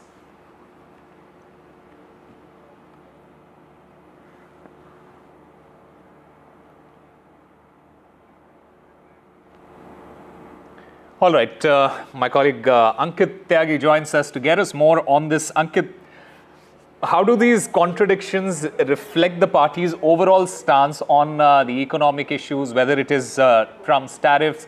How does it reflect on the party overall? You know, for something which the opposition and especially the Congress party have in fact really put the government on the map, their inner contradictions. All right, we'll try and reconnect with Ankit on that. As I mentioned, a war of words has started. Annamalai taking pot shots at the Congress, slamming Rahul Gandhi over the tariff remarks that he made. In fact, he has also posted on his social media and speaking about the remarks of Rahul Gandhi and Shashi Tharoor. He says that there are two Congress leaders who have different stands. All right, Ankit is back with us. Ankit, yes, please continue. You know, Sama, as I was saying that something, with what Donald Trump has said, and especially the kind of tariffs that have been put on India with penalties, which no one knows what those penalties are and how much those penalties are going to hurt India. This is an economic issue which the opposition could have in fact used to corner the government. But the inner contradictions of the Congress party has only given once again the BJP not only an escape route but also to rub it in as far as the Congress is concerned, where Rahul Gandhi comes out today, agrees with Donald Trump that India's economy is dead. And then, of course, what Mr. Rajiv Shukla says, Shashi Tharoor says, and even their ally, Priyanka Chaturvedi, who happens to be former Congress member, all contradicting Mr. Rahul Gandhi, only gives the BJP, and Annamalai has picked it up with Shashi Tharoor and Rahul Gandhi speaking in two different voices. Not the first time that Shashi Tharoor in the last few issues or months that we have seen. It only sees that the wedge or the gap between the Congress party and Mr. Tharoor only continues to grow. He seems to be taking on a completely different stand that Rahul Gandhi is taking. That is what Annamalai is referring to, that one party, two different stands as far as the economic policies of the government of India is concerned. While everybody is talking about how this is a big blow, the tariffs are a big blow for India, on the other hand, the opposition party could not get a one cohesive line. Their top leader says something else, and then of course their MPs come out and their allies come out and say, contradict him on something on the same very issue. This in fact not only shows the confusion but the lack of cohesiveness as far as the communication of the Congress party is concerned. And this is exactly what the BJP is going to exploit. Rather than speak about what the government would do next as far as Trump is concerned, entire focus, and trust me, is now going to be these differences within the Congress party, which the ruling party will in fact use as a weapon, not only to in fact divert attention from the issue, but also to once again put the Congress party in the spotlight, while it should have been the other way around. Absolutely. Ankit, thank you very much for getting us all those details. And this, more often than not, feels like damage control for the Congress, with Rahul Gandhi making one comment and the rest of the party members taking a different line altogether. Meanwhile, after announcing a 25% tariff on Indian goods starting 1st of August, with an additional penalty for buying Russian oil, Trump has once again criticized India's high tariffs on US goods and its deepening energy and defense ties with Russia. He says, and I quote, "I don't care what India does with Russia. They can take their dead economies down together for all I care," unquote. This move has in fact sparked controversy. We heard Rahul Gandhi slamming the centre, claiming that the BJP has destroyed the economy. Rahul Gandhi agreeing with Trump's assessment, stating that Trump has said the right thing. In fact, Rahul Gandhi has slammed the centre. He claims that BJP in fact destroyed the economy and Trump has said the right thing as far as India's economy is concerned.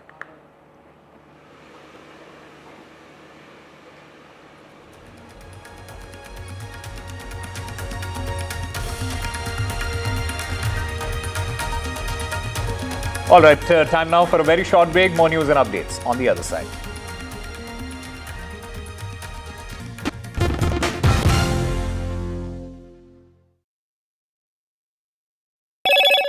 Hello, Moto. Moto G96 5G. All eyes on you.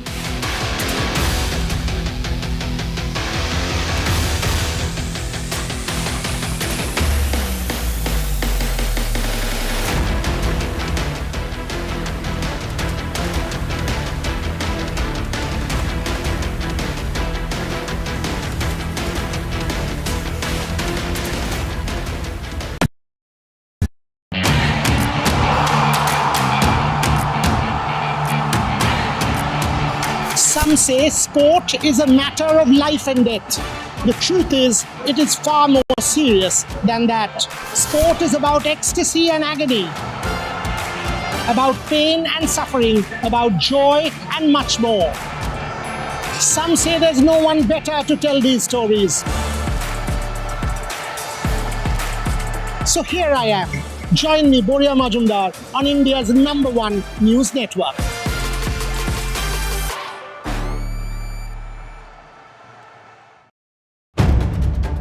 If it matters to you, if it matters to you, if it matters to you,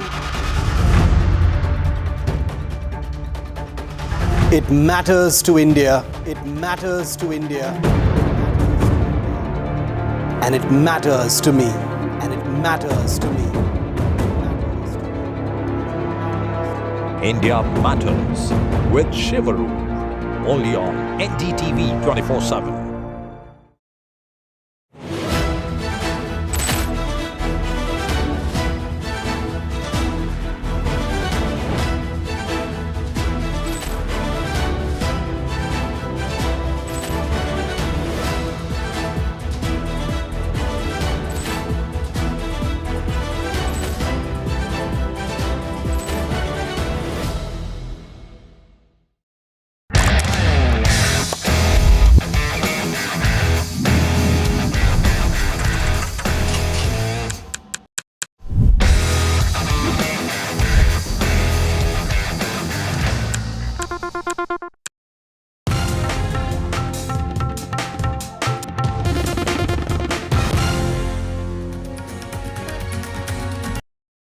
Is your business future ready?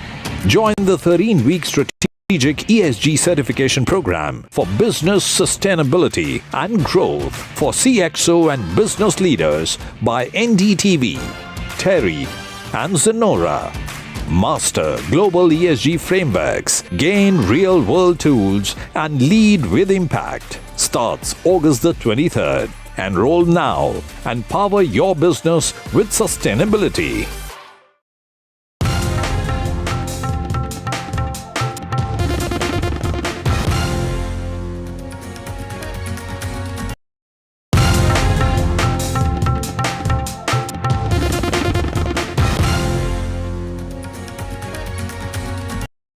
I've been reporting on all issues big and small from Andhra Pradesh, Telangana, rest of South India, bringing you all the action, all that you need to know, all that you want to know. The energy of maximum city is infectious. I'm bringing that energy in our news coverage from financial capital Mumbai. Covering from the southernmost part of India over the last 23 years, I bring in-depth and 360-degree coverage from the Dravidian heartland. The land of Mishti, also known for its bitter politics. I have seen much water flow under the Howrah Bridge, covering Bengal in all its vivid colors. India's IT capital is always bustling, a city full of startups, stories and surprises. And I keep you ahead on all the Bengaluru buzz.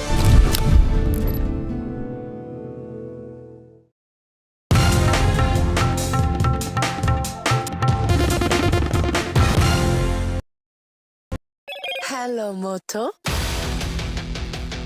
Moto G96 5G. All eyes on you.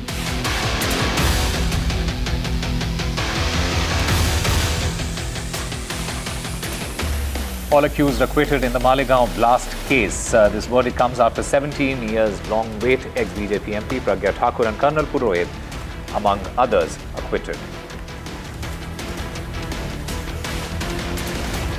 Malegaon victims to move High Court. They say that they will file an appeal independently.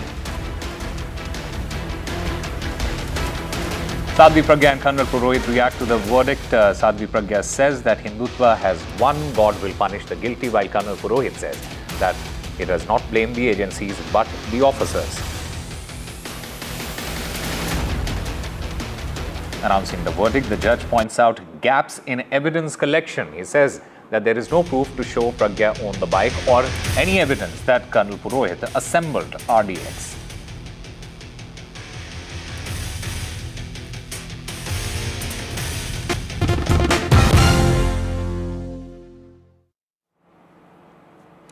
Welcome back. A key observation by the Supreme Court, and this is in the matter relating to the defection of 10 BRS MLAs in Telangana to the Congress party. The Supreme Court has directed the Speaker of the Telangana Legislative Assembly to decide the petitions seeking their disqualification under the 10th schedule of the Constitution within a period of 3 months from today.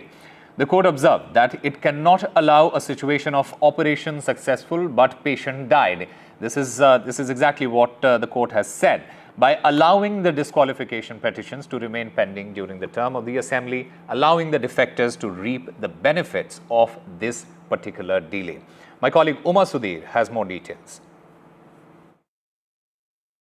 So BRS Working President K.T. Ramarao has welcomed the directive of the Supreme Court, saying that the Speaker has 3 months now to decide on the disqualification plea, and he thanks the Chief Justice for protecting the democratic structure of the country. He has also challenged Congress leader Rahul Gandhi about Panch Nyay, saying that you had claimed that whoever defects from their party should be automatically disqualified, and I hope you will welcome the decision of the Chief Justice or the directive of the Chief Justice in this context. She is also mentioning that it should be quite easy to prove that all these MLAs had actually defected from the party, and that actually reflects the kind of dilemma that the BRS would actually face, because some of these MLAs have filed affidavits saying that it was a mere courtesy call on Chief Minister Revanth Reddy and that they had not shifted loyalties. So in the absence of a resignation letter or a letter saying that they have joined the Congress, it's going to be difficult to prove that they have actually defected, technically speaking, and that could pose a challenge for the BRS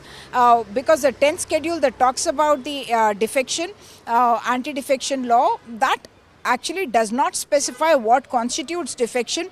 So the Supreme Court has interpreted it to say that it's not just a resignation from the party or joining of a new party, but also acts like participating in the party activities of the new party, and also defying the diktat of the parent party in terms of voting in the assembly. All that can constitute defection as well. Of course, K.T. Ramarao, sounding very confident, is in fact asking his party men to prepare for bypolls to the 10 assembly seats within 3 months. All right, my colleague Nupur Dogra joins us to get us more on this story. Nupur, when the court says that political defection is a threat to democracy, this is a key observation by the court. But the big question is, will it have any sort of implications for the Indian political landscape? Well, yes, Osama, this will have a huge implication for the Indian political landscape, because while dealing with this one particular case, the Supreme Court has made some crucial observation and has urged the Parliament to reconsider.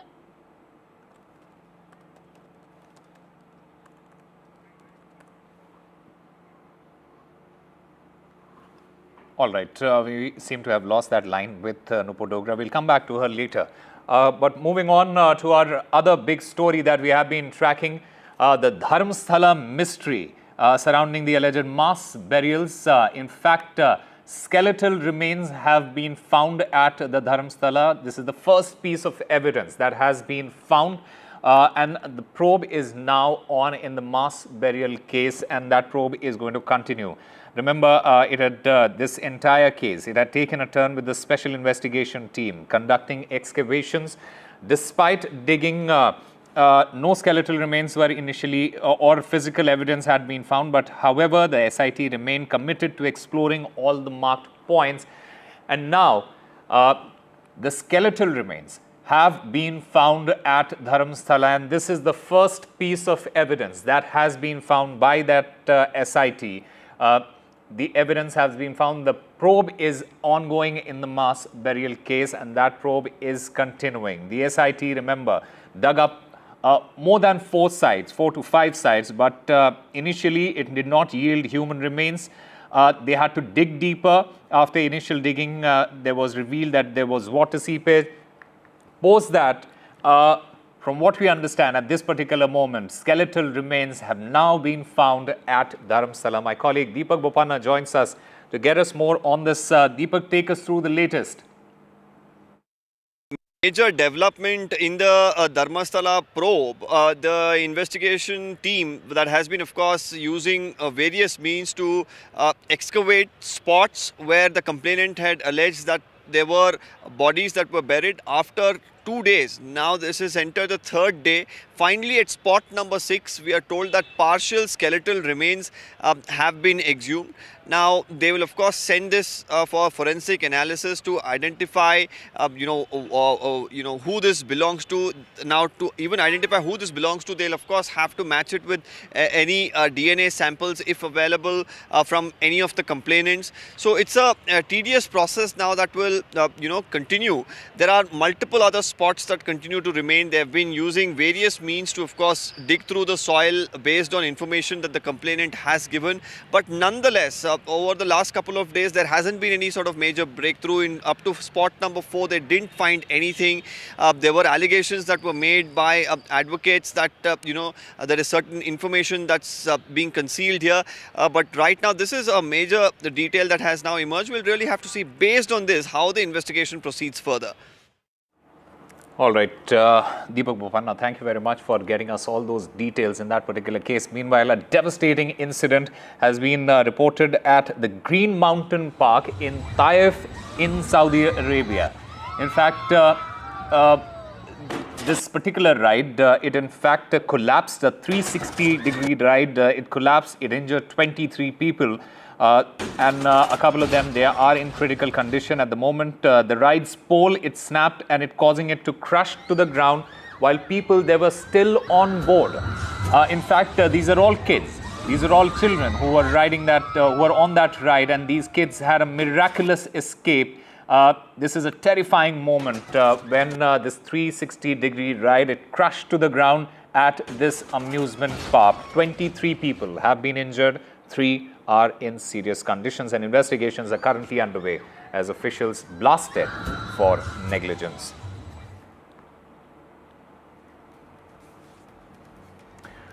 All right, time now for a very short break. More news and updates on the other side.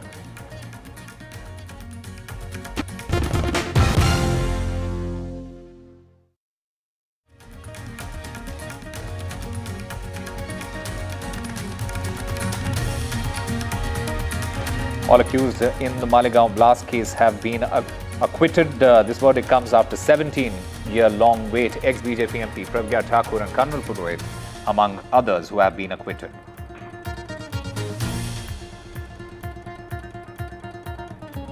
The Malegaon victims to move High Court. They say that they will file appeal independently.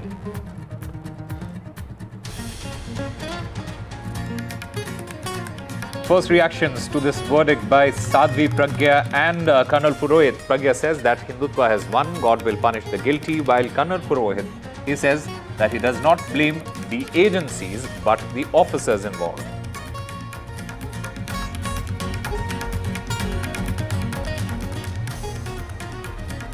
While announcing the verdict, the judge points out gaps in evidence collection. The judge says that there is no proof to show that Pragya owned the bike or that Colonel Purohit assembled RDX.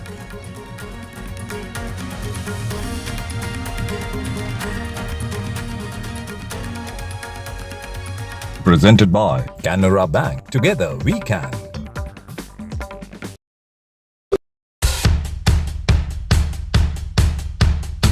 The markets move fast. And so should your portfolio. Expert insights, real-time stock picks. Do I buy Ola? Should I hold CDSL for the long term? Buy, sell or hold. The answers you need, straight from the experts. Callers from India and across the world. Connect live, ask, decide and invest wisely. Your portfolio, your future. Ask Profit.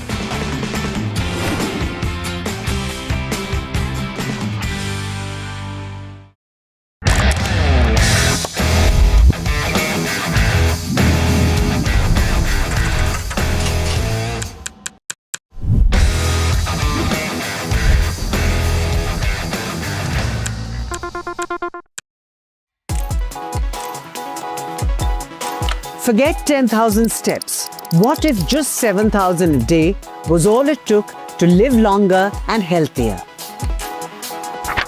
A major new study published in the Lancet Public Health has found that walking around 7,000 steps a day is strongly associated with better health and a lower risk of dying early. Researchers analyzed data from over 160,000 adults and found that people who walk approximately 7,000 steps a day had significantly lower risks for a wide range of chronic diseases. Compared to those who walk just 2,000 steps daily, these individuals saw a 47% reduction in all-cause mortality, 25% drop in cardiovascular disease, 14% lower risk of type 2 diabetes, 22% reduction in depression, 38% decline in dementia risk, 28% fewer falls, and a 6% reduction in cancer risk. Unlike earlier studies that mostly focused on heart health or death rates, this is the first major research effort to comprehensively examine the impact of daily steps on multiple health outcomes. The review included 57 studies, of which 31 were analyzed in detail through meta-analysis, making this the most extensive data set to date on how walking affects health. Interestingly, the study also shows that even 2,000 steps per day provides better health outcomes than being inactive. While benefits for some conditions like heart disease continue to rise beyond 7,000 steps, for most other outcomes, the gains started to plateau after this point. The authors argue that 7,000 steps per day may be a more realistic and achievable target for many people, compared to the commonly cited 10,000 step goal, which was never based on scientific evidence. They say that step count is a simple and effective way to measure physical activity, and these findings could help shape future public health recommendations. However, researchers also caution that for conditions like cancer and dementia, more studies are needed. They note that many studies didn't fully account for confounding factors like age or frailty, which could influence the results. 1 अगस्त 2025 से द्विपक्षीय व्यापार पर लागू होने वाले tariff के विषय पर दिए गए वक्तव्य के बारे में अवगत कराना चाहता हूं। 2 अप्रैल 2025 को अमेरिकी राष्ट्रपति ने रेसिप्रोकल टैरिफ पर एक एग्जीक्यूटिव ऑर्डर जारी किया था, जिसके तहत अपने व्यापारिक साझेदारों से आयात पर 10% से 50% तक एडिशनल ड्यूटी लगाने की बात कही गई थी। 10% की बेसलाइन ड्यूटी 5 अप्रैल 2025 से लागू हो गई है। भारत पर एडिशनल ड्यूटी 10% के बेसलाइन टैरिफ सहित कुल 26% की घोषणा की गई थी। मूल रूप से full country specific additional tariff 9 अप्रैल 2025 से प्रभावी होने वाला था, लेकिन इसे शुरू में 10 अप्रैल 2025 को 90 दिनों के लिए स्थगित कर दिया गया और बाद में 1 अगस्त 2025 तक और बढ़ा दिया गया। भारत और अमेरिका ने मार्च 2025 में एक न्यायपूर्ण, संतुलित और पारस्परिक रूप से लाभकारी द्विपक्षीय व्यापार समझौते BTA के लिए बातचीत शुरू की, जिसका लक्ष्य 2025 के फॉल यानी अक्टूबर-नवंबर 2025 तक समझौते के पहले चरण को पूरा करना था। दोनों पक्षों ने 29 मार्च 2025 को नई दिल्ली में आयोजित पहली फिजिकल मीटिंग की चर्चा के दौरान द्विपक्षीय व्यापार समझौते की बातचीत शुरू करने के लिए विस्तृत टर्म्स ऑफ रेफरेंस TOR को अंतिम रूप दिया। इसके बाद दोनों पक्षों के बीच नई दिल्ली और वॉशिंगटन DC में 4 दौर में फिजिकल मीटिंग्स हुई हैं, ताकि निर्धारित टर्म्स ऑफ रेफरेंस के अनुसार द्विपक्षीय व्यापार समझौते के अंतिम रूप के लिए काम किया जा सके। इसके अलावा दोनों पक्षों के बीच कई वर्चुअल बैठकें भी हुई हैं। सरकार हालिया घटनाक्रम से होने वाले प्रभावों का परीक्षण कर रही है।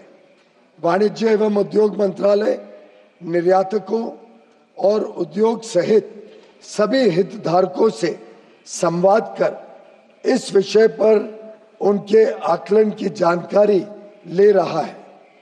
सरकार हमारे किसानों, श्रमिकों, एंटरप्रेन्योर्स, उद्यमी, निर्यातकों, सूक्ष्म लघु और मध्यम उद्योगों और उद्योग जगत के सभी हितधारकों के कल्याण की रक्षा और संवर्धन को सर्वोच्च महत्व देती है। हम अपने राष्ट्रीय हितों को सुरक्षित करने और आगे बढ़ाने के लिए सभी आवश्यक कदम उठाएंगे। मात्र एक दशक से भी कम समय में भारत फ्रैजाइल 5 अर्थव्यवस्थाओं में से निकलकर दुनिया की सबसे तेजी से बढ़ती प्रमुख अर्थव्यवस्था बन गया है। हम अपने रिफॉर्म्स और अपने किसानों, एमएसएमई और उद्यमियों की कड़ी मेहनत के बल पर 11वीं सबसे बड़ी अर्थव्यवस्था से शीर्ष 5 अर्थव्यवस्थाओं में से एक बन गए हैं। यह भी अपेक्षित है कि हम कुछ ही वर्षों में तीसरी सबसे बड़ी अर्थव्यवस्था बन जाएंगे। आज अंतर्राष्ट्रीय संस्थाएं और अर्थशास्त्री भारत को वैश्विक अर्थव्यवस्था में एक ब्राइट स्पॉट के रूप में देखते हैं। भारत वैश्विक विकास में लगभग 16% का योगदान दे रहा है। पिछले दशक में सरकार ने भारत को विश्व की विनिर्माण केंद्र के रूप में बढ़ावा देने के लिए मेक इन इंडिया के अंतर्गत परिवर्तनकारी कदम उठाए हैं। भारत की युवक, कुशल एवं प्रतिभाशाली वर्कफोर्स भारतीय उद्योग की इनोवेशन और प्रतिस्पर्धा की क्षमता को निरंतर मजबूत कर रही है। पिछले 11 वर्षों के दौरान हमारे निर्यात में लगातार वृद्धि हुई है। तेजी से संरक्षणवादी होती दुनिया में भारत ने संयुक्त अरब अमीरात, यूएई, यूके, ऑस्ट्रेलिया और एफ्टा देशों के साथ पारस्परिक रूप से लाभकारी व्यापार समझौते किए हैं। हम अन्य देशों के साथ भी इसी तरह के व्यापार समझौते करने के लिए प्रतिबद्ध हैं। हम किसानों और भारतीय कृषि के कल्याण के लिए निरंतर कार्य कर रहे हैं, जिससे खाद्य सुरक्षा और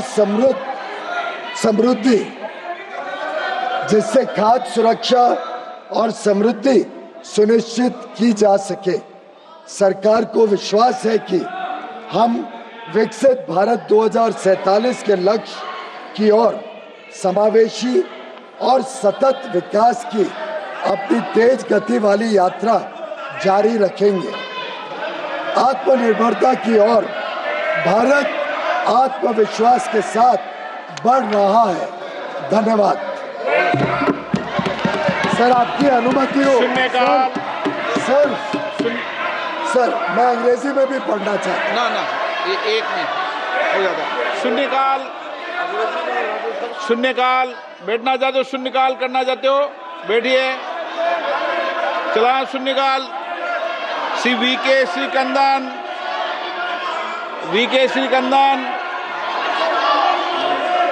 चंद्र प्रकाश चौधरी, रामवीर सिंह विधुड़ी, श्रीमती कलाबेन मोहन भाई Delkar,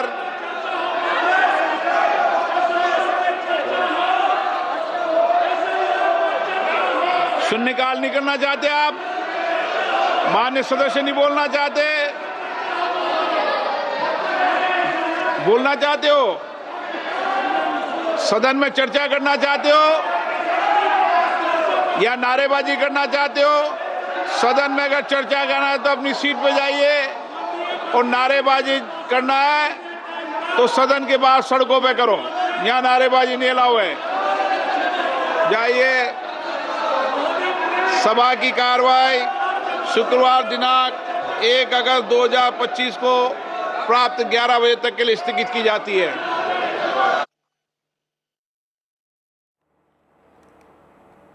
All right, so the Lok Sabha is adjourned, and Union Minister Piyush Goyal in the Parliament says that the centre has taken note of President Donald Trump's announcement that India would be facing a 25% tariff on exports starting August 1st, and we understand the implications. The government has said that it remains committed to safeguarding India's economic interests, especially those of farmers, entrepreneurs and MSMEs. It says it attaches utmost importance to protecting as well as promoting the welfare of its people, especially the farmers and medium-scale industries, and the government has said it's going to take all steps necessary to secure the national interest, and this has been the case with other trade agreements, including the latest one that was signed with the UK, remember. Well, Trump has said India is going to face 25% tariff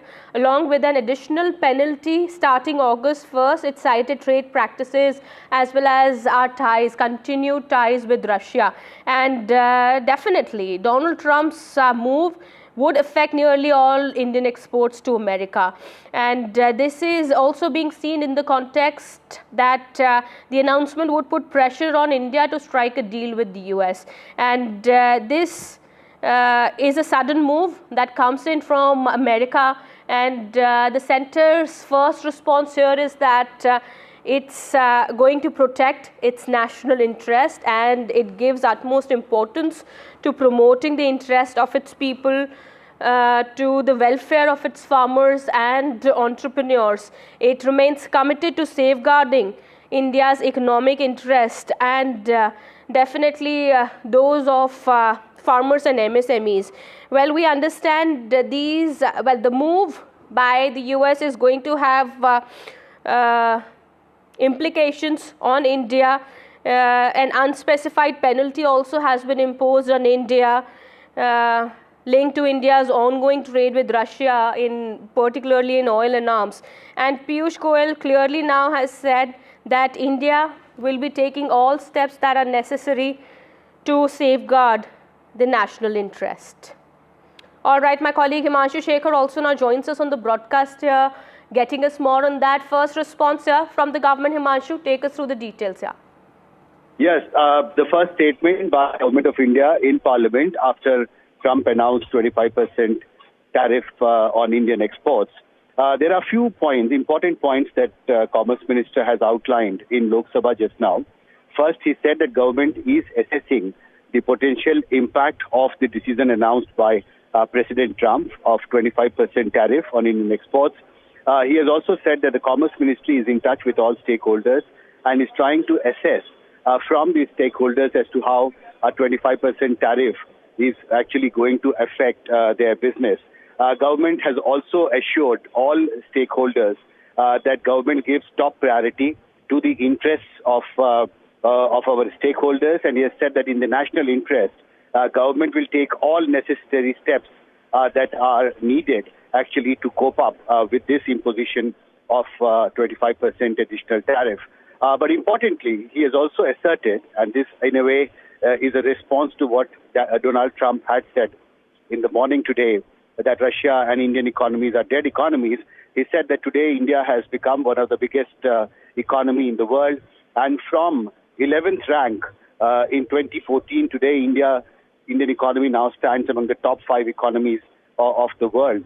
And in the next few years, India is going to become the 3rd largest economy in the world. So I think a response to Donald Trump in very categorical terms, first, that Indian economy is today among the top 5 economies of the world. Yes. And next few years, India is going to become among the top 3 economies of the world. So a very strong rebuttal, I would say, to what statement that US President Donald Trump has been making in the last 12 hours.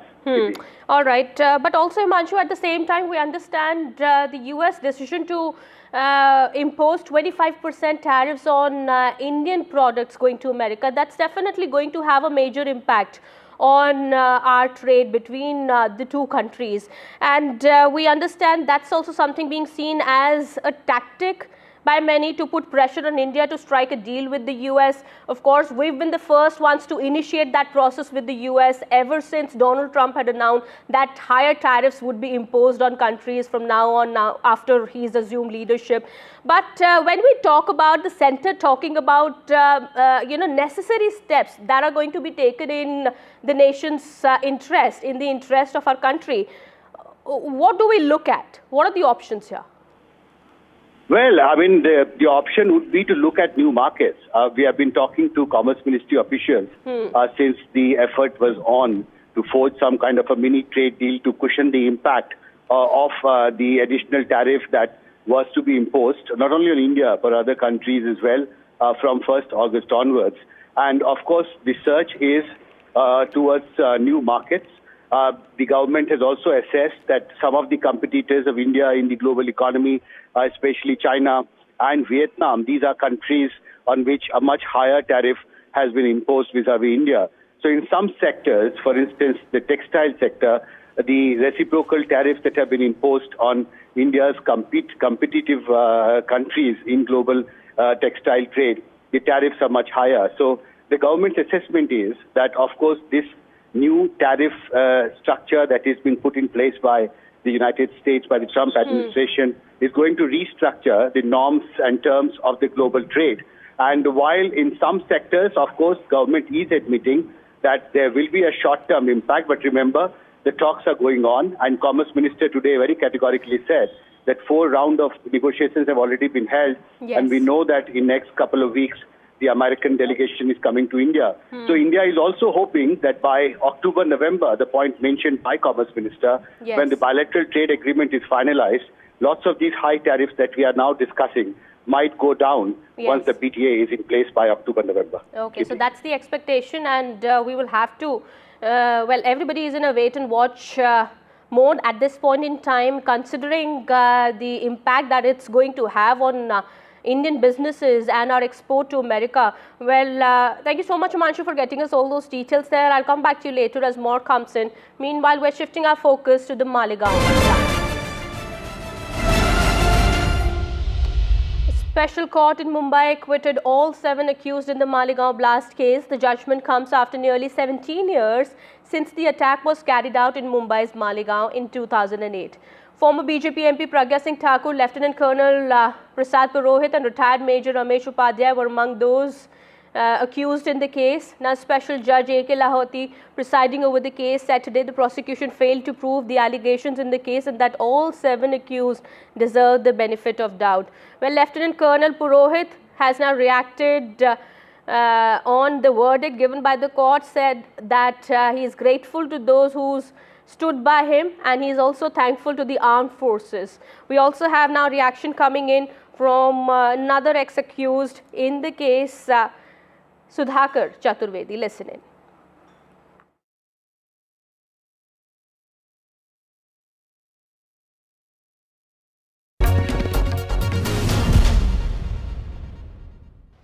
I'm extremely grateful to all of you. I'm extremely grateful to the environment, to my nation, and all those who stood by me. I'm extremely grateful first and foremost to my organization, which is known to hold the hand of their own soldiers and their own officers. I'm repeating myself, there cannot be a better organization than the Indian Army. Please note this. So those things which are gone by are gone by. I will not make any statement which will have a political tinge. I was accused of something. Today I've been exonerated. I'm out of it. I'm happy about it. I'm grateful to my lawyers, and especially I want to make a mention about my lawyer, late Mr. Shrikant. He is no more with us, but the fight which he made us fight, walk on the path which prevailed. My other lawyer who fought this case, Advocate Nandu Phadke, Sadanand Phadke. And the main fighters of this case, my young lawyers, that is Viral Babar, his senior Amit Ghag, and the youngest amongst them, Yasir Khan. They were the main Bennett chargers in this case, and I'm extremely grateful to all of them. Lawyers at Supreme Court and subsequently who provided incessant support to us. Senior counsel Harish Salve sir and Mukul Rodgi sir. And I must make a mention here that all these lawyers have fought this case pro bono. Because they knew what the fact is. I am indebted to these people and I shall remain under their debts because no amount of compensation is going to pull me out of this. अभी मैंने 3 साल पहले संन्यास ले लिया। हमारा घर छूट गया, परिवार छूट गया, माता पिता छूट गए, भाई छूट गए, घर छूट गया। समाज से हमारे कलंकित नाम आया आतंकवाद करके, हम कहीं भी जा नहीं पा रहे। उसकी भरपाई कौन करेगा, ये बड़ा प्रश्न है। मैं फिर बोलता हूँ, ये फैसला है, न्याय नहीं है। ये न्याय नहीं है। जब तक जो दोषी है इसके, जो इन्होंने केस को फ्रेम किया है, जब तक वो कन्फर्म नहीं आएंगे, तब तक न्याय नहीं माना जाएगा। We've also had a conversation with Upma Singh, who's the sister of Pragya Singh Thakur. Listen into what she has to say.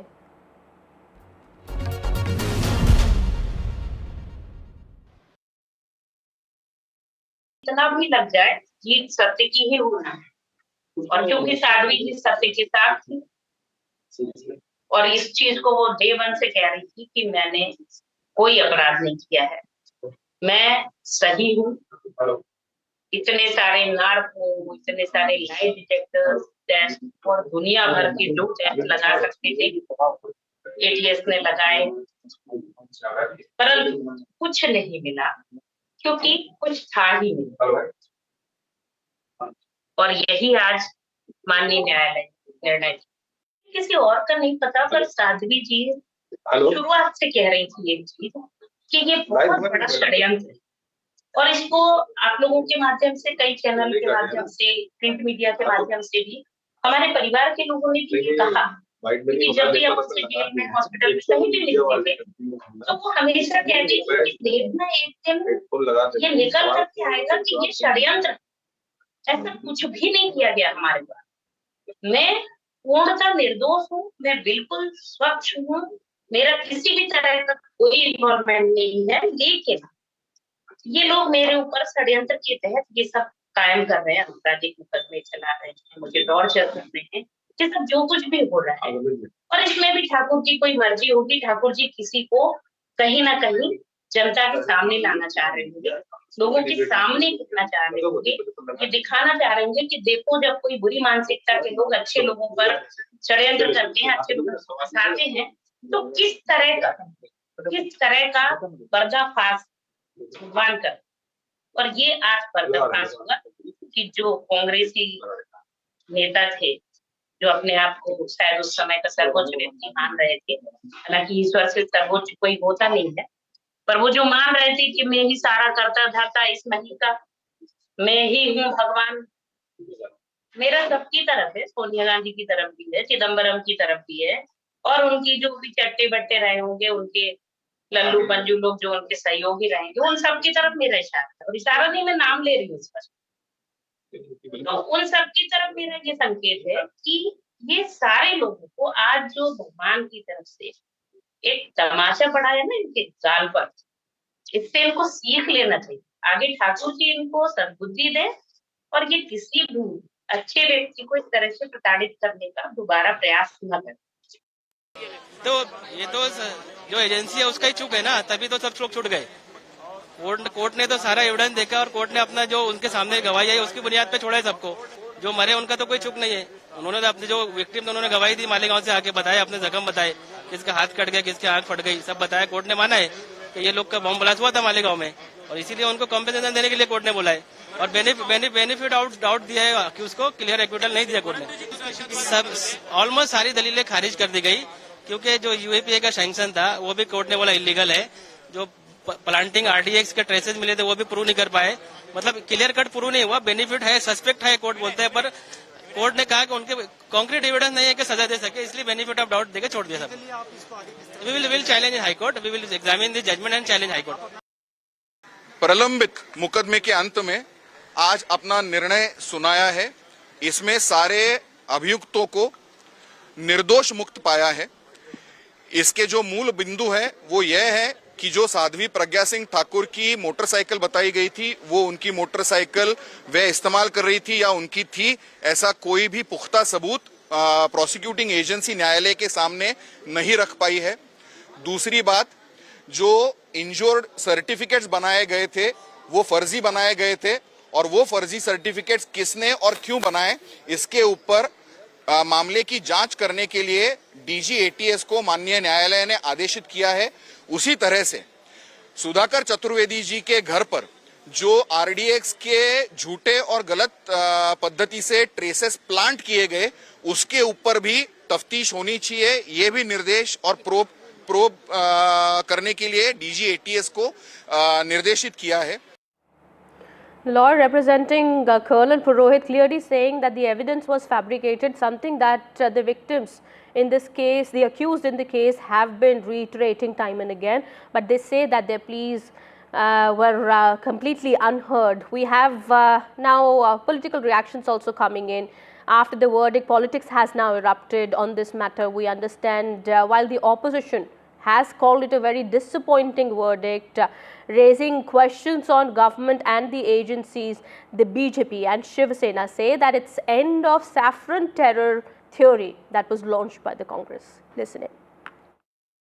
देखिए, जिस प्रकार से कांग्रेस प्रणीत यूपीए सरकार ने भगवा आतंकवाद, हिंदू आतंकवाद, ये नरेटिव सेट करने के लिए षड्यंत्र रचा और ये पूरा मालेगांव का केस तैयार किया, आज उसका पर्दाफाश हो गया है।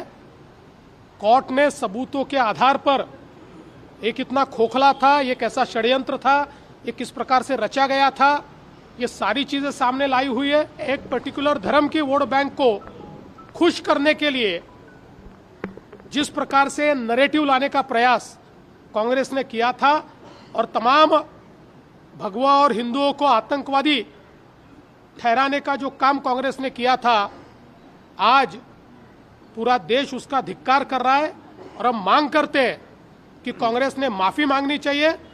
विशेष रूप से ये हिंदू आतंकवाद और भगवा आतंकवाद कहकर जो अपमान कांग्रेस ने तमाम भारतीयों का और हिंदू समाज का किया है, उसके लिए कांग्रेस माफी मांगे, ये हमारी मांग है। मालेगांव ब्लास्ट का आज कोर्ट ने फैसला दिया है। उस कोर्ट के फैसले का मैं स्वागत करता हूं। 17 साल हुए, 17 साल के बाद इतनी बड़ी इतना बड़ा समय ये जो बेकसूर लोगों ने बिताया है जेल में, ये उनके लिए बहुत ही दुर्भाग्यपूर्ण रहा है। पूरे देश भर में जब आतंकवादी हमले हो रहे थे, बम ब्लास्ट हो रहे थे, तब यूपीए का गवर्नमेंट था, कांग्रेस गवर्नमेंट था, तब उन्होंने कहा था आतंकवाद, दहशतवाद को कोई रंग नहीं होता, कोई कलर नहीं होता, कोई धर्म नहीं होता। और इसलिए मैं ये कहूंगा कि ये भगवा दहशतवाद कहकर ये लोगों को गुमराह करने का एक बड़ी साजिश थी। उसमें वो बेनकाब हो गए। उनको, देश को, ये भगवा आतंकवाद कहने वालों को ये कोर्ट ने बहुत बड़ा मारा हुआ तमाचा है, इतने मैं कहूंगा। और ये साबित हुआ है, सच होता है।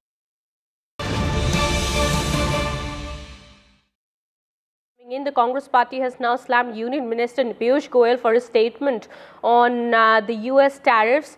Congress party has said that Modi's minister is afraid of Trump. All right, this is the reaction coming in from Congress leader Manikam Tagore, who said that Piyush Goyal forgot to mention Trump's name at all in his statement in the parliament. Listen in. Again, Modi's ministers has shown that they are afraid about Trump. Piyush Goyal's statement clearly says that they are not ready to take the name of Trump in the parliament. Like Mr. Modi, who is afraid to take Mr. Trump's name in the parliament, and condemned the statement of Trump.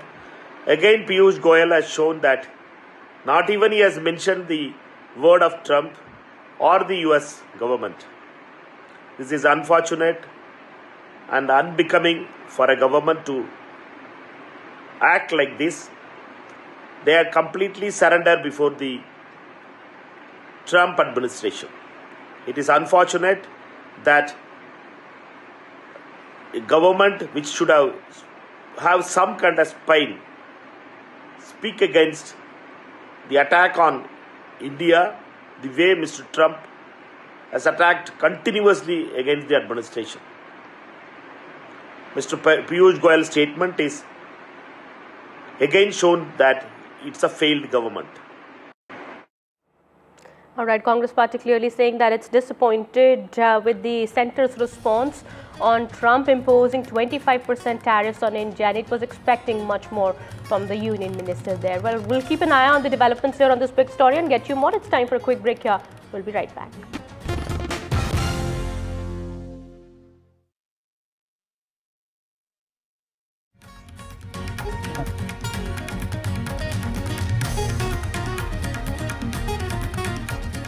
Lieutenant Colonel Purohit's first reaction after the verdict in Malegaon case. He's thanked his supporters and says he's thankful to the armed forces as well.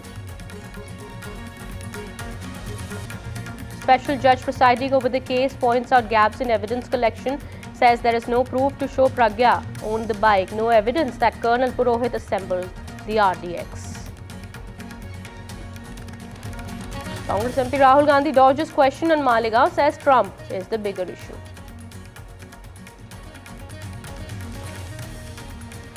Dead economy remark reiterated by Congress MP sparks rift in the Congress party itself. Rahul Gandhi supports Trump, Tharoor and Shukla oppose. Presented by Canara Bank. Together we can.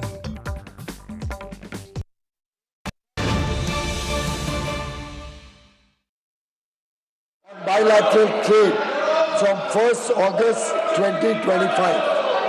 On 2nd April 2025, the US President had issued an executive order on reciprocal tariffs imposing additional duties ranging from 10% to 50% on imports from its trading partners. A baseline duty of 10% has been effective from 5th April 2025.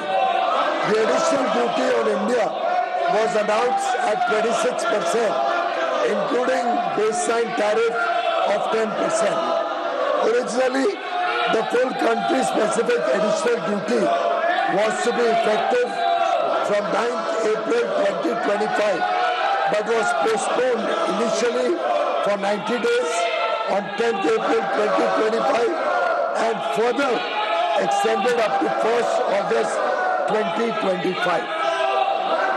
Honorable Chairman, sir, India and the US entered into negotiations for a fair, balanced and mutually beneficial bilateral trade agreement in March 2025 with a target to complete the first tranche of the agreement by fall of 2025. The two sides finalized the detailed terms of reference to enter into negotiations of the BTA on 29th March 2025 during the first physical round of discussions held at New Delhi. Thereafter, 4 physical rounds of negotiations have taken place between both sides in New Delhi and Washington, D.C. to work towards finalization of the BTA in accordance with the agreed terms of reference. In addition, there have been many virtual meetings between the two sides. Mr. Chairman, sir, the implications of the recent development are being examined by the government. The Ministry of Commerce and Industry is engaged with all stakeholders, including exporters and industry, for taking feedback of their assessment of the situation. The government attaches the utmost importance to to protecting and promoting the welfare of our farmers, workers, entrepreneurs, exporters, MSMEs, and all sections of industry. We will take all necessary steps to secure and advance our national interest.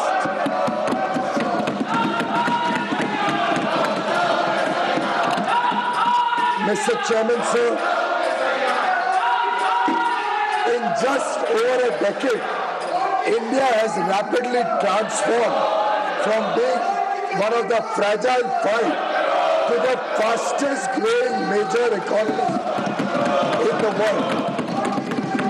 We have risen from the 11th largest economy to one of the top 5 economies, driven by our reforms, hard work of our farmers, MSMEs, and entrepreneurs. It is also widely expected that we will become the 3rd largest economy in a few years. Today, international institutions and economists see India as the bright spot in the global economy. India is contributing to almost 16% of global growth. Mr. Chairman, sir, in the last decade, the government has taken transformative measures to promote India as the manufacturing hub of the world, driven by the Make in India initiative. India's young, skilled, and talented workforce is driving innovation and competitiveness of Indian industry. Our exports have steadily increased during the last 11 years. In an increasingly protectionist world, India has done mutually beneficial trade agreements with UAE, UK, Australia, and EFTA countries. We are also committed to similar trade agreements with other countries. We are consistently working for the welfare of the farmers and Indian agriculture to promote prosperity and ensure food security. Dola ji, I warn you. Please come up. Please. Dola ji, please. Please. Dola ji, bahar wahan se. Dola ji, don't disturb. Please. Don't disturb. Please. The government is confident that we will continue our fast-paced journey of inclusive growth and sustainable development towards the goal of Viksit Bharat 2047. Chairman sir, आत्मनिर्भरता की ओर भारत आत्मविश्वास के साथ बढ़ रहा है। बहुत बहुत धन्यवाद। अंग्रेजी में भी हिंदी में पढ़ना चाहिए। अंग्रेजी में भी पढ़ना चाहिए। अंग्रेजी पढ़ लिया। अंग्रेजी हिंदी में भी पढ़ना चाहिए। मैं पीछे से पढ़ लूँगा। आप जहाँ से पढ़ना हो। मैं सदन को 30 जुलाई 2025 को अमेरिकी राष्ट्रपति द्वारा 1 अगस्त 2025 से द्विपक्षीय व्यापार पर लागू होने वाले टैरिफ के विषय पर दिए गए वक्तव्य के बारे में अवगत कराना चाहता हूं।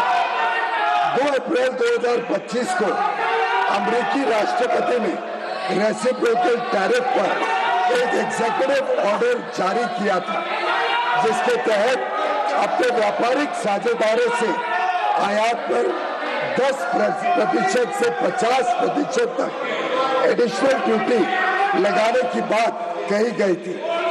10% की बेसलाइन ड्यूटी 5 अप्रैल 2025 से लागू हो गई थी। भारत पर एडिशनल ड्यूटी 10% के बेसलाइन टैरिफ सहित कुल 26% की घोषणा की गई थी।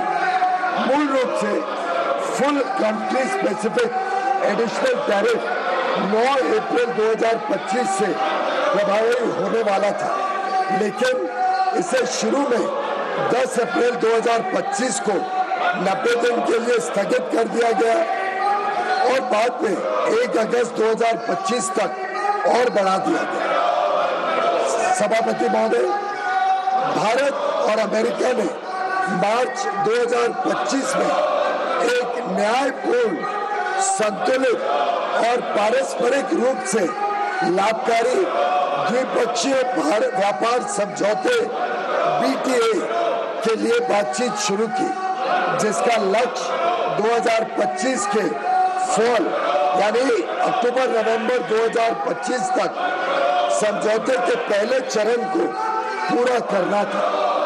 दोनों पक्षों ने 29 मार्च 2025 को नई दिल्ली में आयोजित पहली फिजिकल मीटिंग की चर्चा के दौरान द्विपक्षीय व्यापार समझौते की बातचीत शुरू करने के लिए विस्तृत टर्म्स ऑफ रेफरेंस TOR को अंतिम रूप दिया। इसके बाद दोनों पक्षों के बीच नई दिल्ली और वॉशिंगटन DC में 4 दौर में फिजिकल मीटिंग्स हुई है, ताकि निर्धारित टर्म्स ऑफ रेफरेंस के अनुसार द्विपक्षीय व्यापार समझौते के अंतिम रूप के लिए काम किया जा सके। इसके अलावा दोनों पक्षों के बीच कई वर्चुअल बैठकें भी हुई है।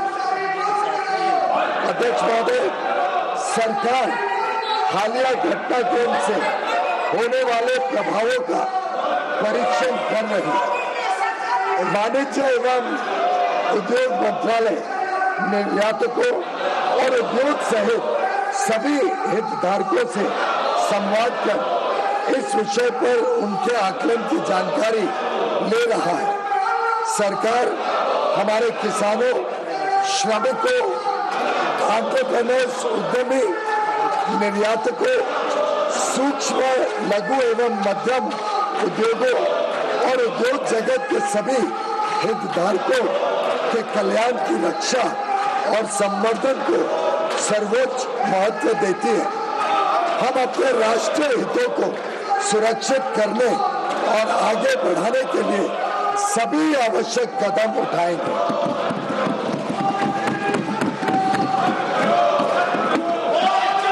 अध्यक्ष महोदय, मात्र 1 दशक से भी कम समय में भारत फ्रैजाइल 5 अर्थव्यवस्थाओं में से निकलकर दुनिया की सबसे तेजी से बढ़ती प्रमुख अर्थव्यवस्था बन गया है।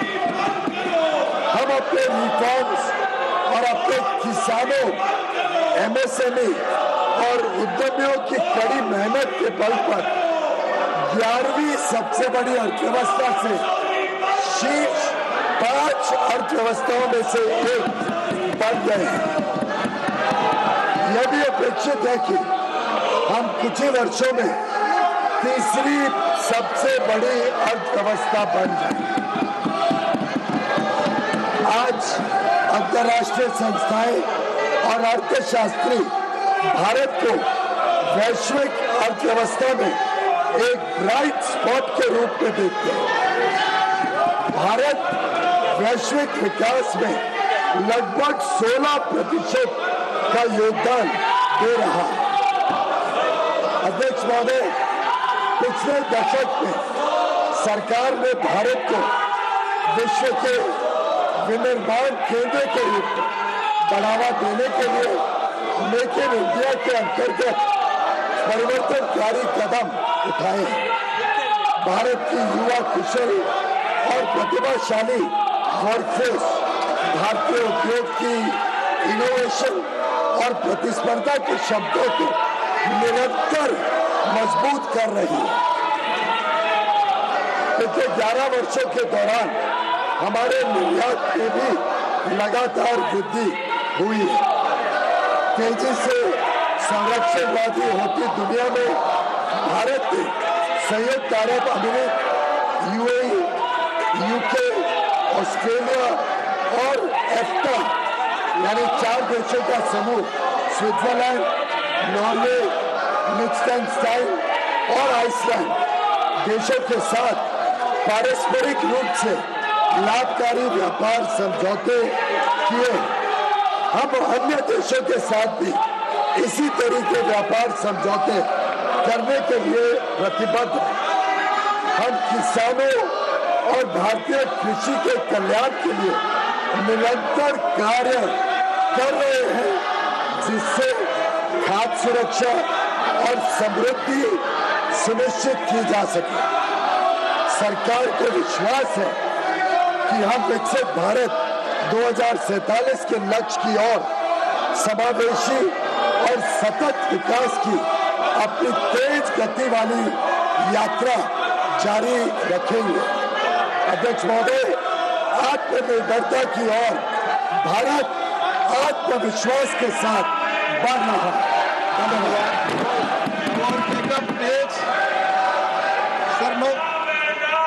Honorable members, please, I draw your attention to Rule 251 of the Rules of Procedure and Conduct of Business in the Council of States, which permits a minister to make a statement on a matter of urgent public importance.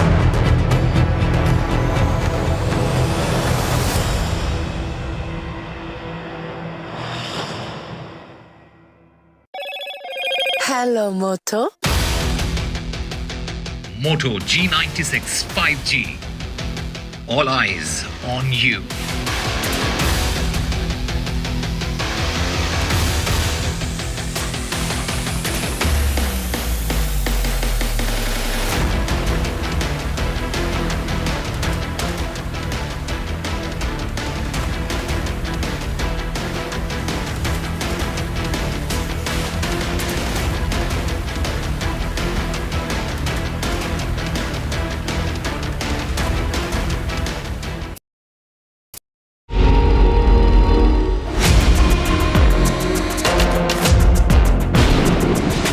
आप एक गुंडे कैसे behave कर रहे हो sir? मेरी आप तो एक Gaikwad is running away from NDTV's questions.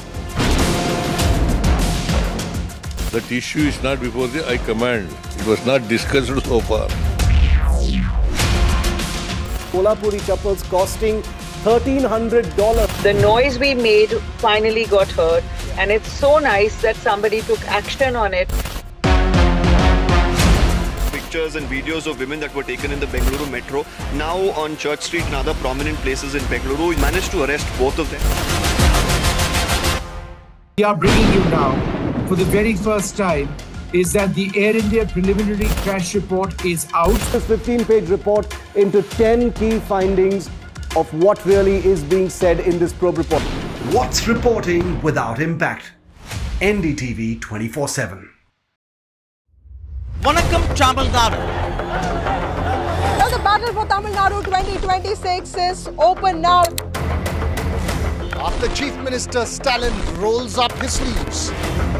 And Vijay steps in as a star challenger. This is a mass gathering, not for cash. Meanwhile, a former Chief Minister, Edappadi Palanisamy, begins his fight back. The big comeback campaign by EPS has well and truly begun. These are all the ultimate players, and this is going to be the ultimate test.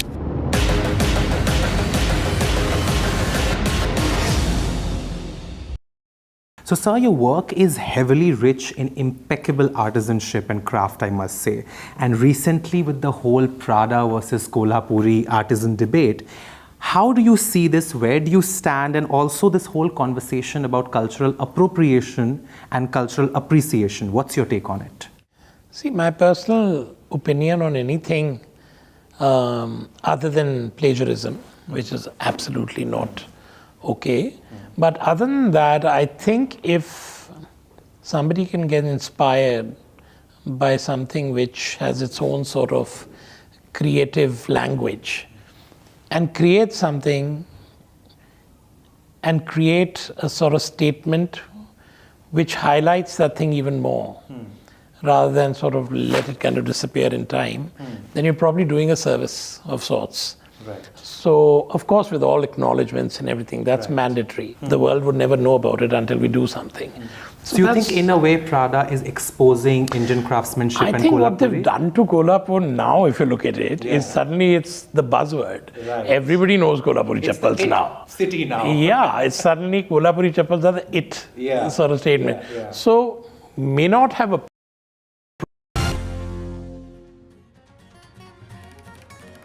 Welcome back after the break. Union Minister Piyush Goyal, addressing both houses of the parliament, made a statement on US imposing 25% tariffs on India, clearly saying that India is going to take necessary steps in this direction and steps that are in the interest of the country. We will get you more on that in just a bit. It's time for a quick break here.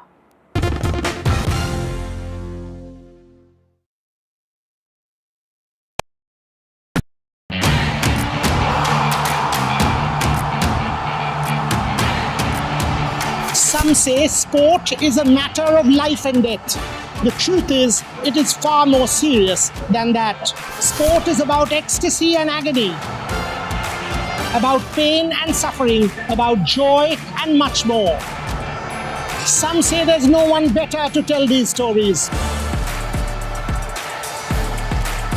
So here I am. Join me, Boria Majumdar, on India's #1 news network.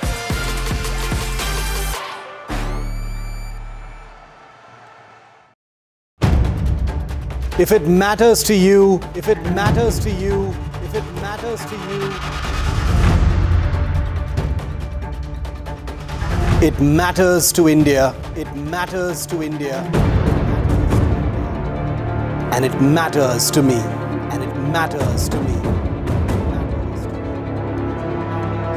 India Matters with Shivaru, only on NDTV 24/7.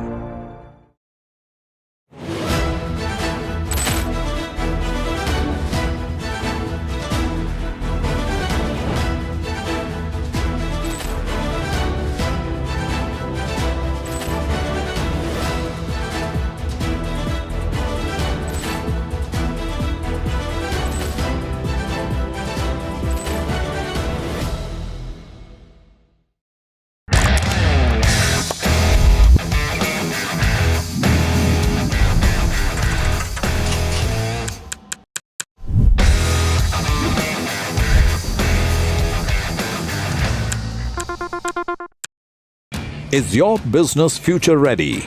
Join the 13-week strategic ESG certification program for business sustainability and growth for CXO and business leaders by NDTV, Tariff and Zenora. Master global ESG frameworks, gain real-world tools and lead with impact. Starts August the 23rd. Enroll now and power your business with sustainability.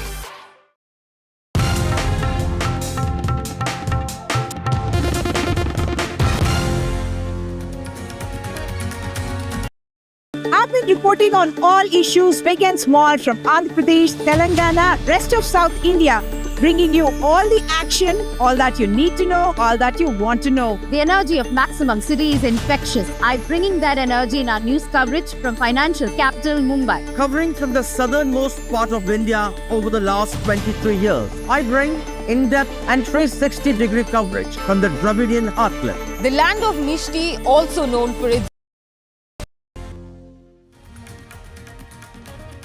Welcome back after the break. A shocking case of a 13-year-old class 8 student married off to a 40-year-old in Telangana's Nandigama has come to light.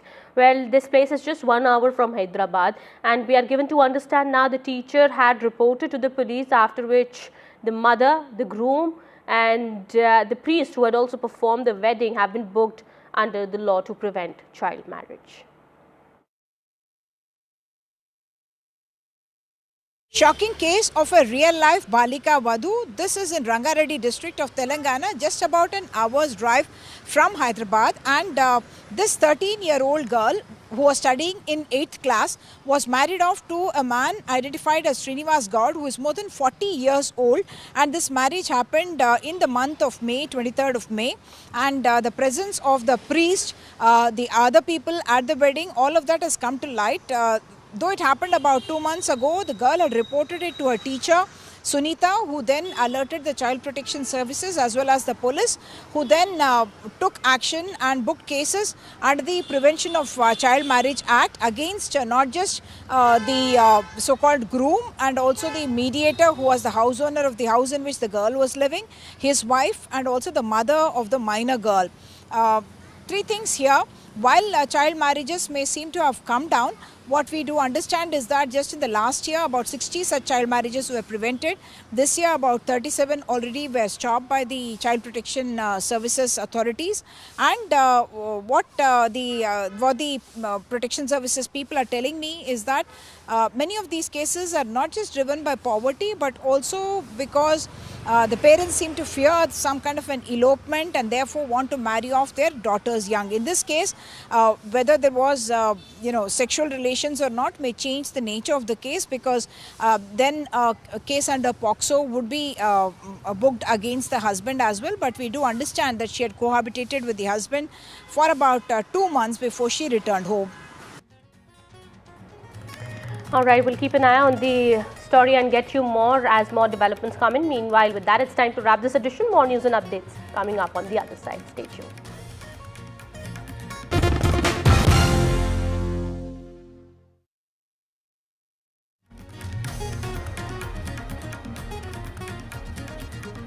Lieutenant Colonel Purohit's first reaction after the verdict in Malegaon case says he is thankful to his supporters and the armed forces.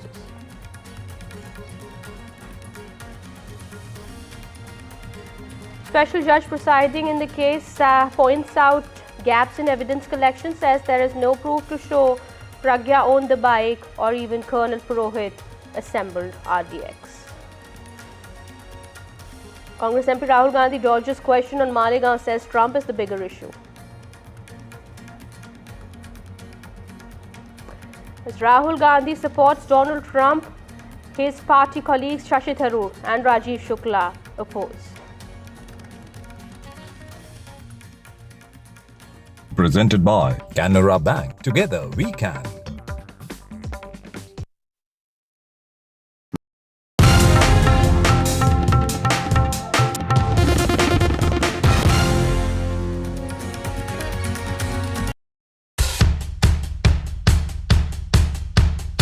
The markets move fast. And so should your portfolio. Expert insights, real-time stock picks. Do I buy Ola? Should I hold CDSL for the long term? Buy, sell or hold. The answers you need, straight from the experts. Callers from India and across the world. Connect live, ask, decide and invest wisely. Your portfolio, your future. Ask Profit.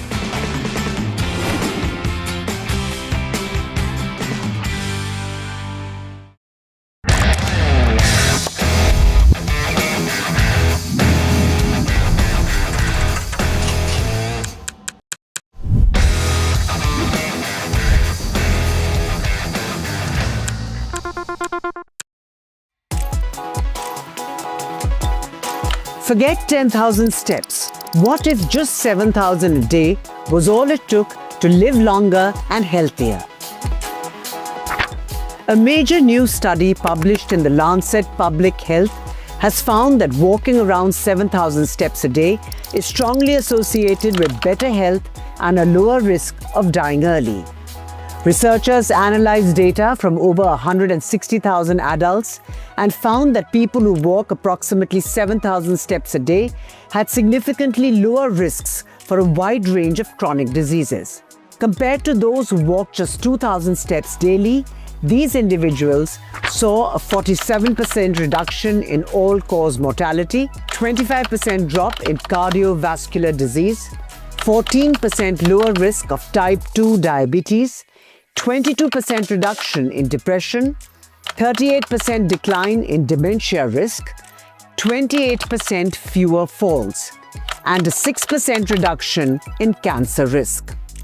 Unlike earlier studies that mostly focused on heart health or death rates, this is the first major research effort to comprehensively examine the impact of daily steps on multiple health outcomes. The review included 57 studies, of which 31 were analysed in detail through meta-analysis, making this the most extensive data set to date on how walking affects health. Interestingly, the study also shows that even 2,000 steps per day provides better health outcomes than being inactive. While benefits for some conditions like heart disease continue to rise beyond 7,000 steps, for most other outcomes, the gain started to plateau after this point. The authors argue that 7,000 steps per day may be a more realistic and achievable target for many people, compared to the commonly cited 10,000 step goal, which was never based on scientific evidence. They say that step count is a simple and effective way to measure physical activity, and these findings could help shape future public health recommendations. However, researchers also caution that for conditions like cancer and dementia, more studies are needed. They note that many studies didn't fully account for confounding factors like age or frailty, which could influence the results. Still, the message is clear: walking more, especially up to 7,000 steps a day, can significantly improve overall health.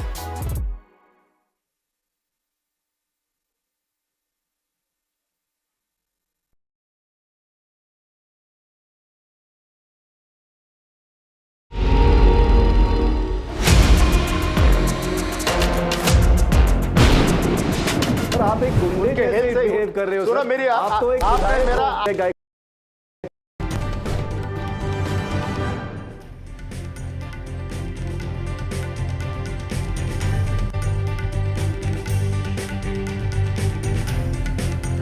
Hello and welcome. You're watching NDTV 24/7. I'm Osama Shab. There is a lot lined up on this edition of Prime 5. We'll get you all the details and all the stories. But first, let's take a look at the headlines. The Commerce Minister speaking in the Parliament on Trump's tariff shocker says that all steps are towards nation's interest. There was ruckus over Piyush Goyal's speech. Both houses have now been adjourned. The Congress attacks the BJP, says that Prime Minister Modi's minister is afraid of Donald Trump as there was no mention of Trump's name in his speech.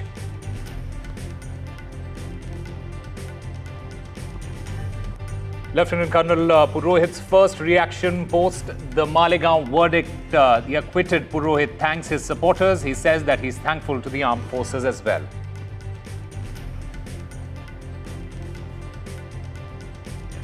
Rahul Gandhi dodges questions on the Malegaon verdict. Instead, he says that Trump is the bigger issue. Maharashtra Chief Minister speaking on the verdict says that terror is never saffron. Asaduddin Owaisi has questioned the verdict, asking, will the government appeal swiftly in this case as well?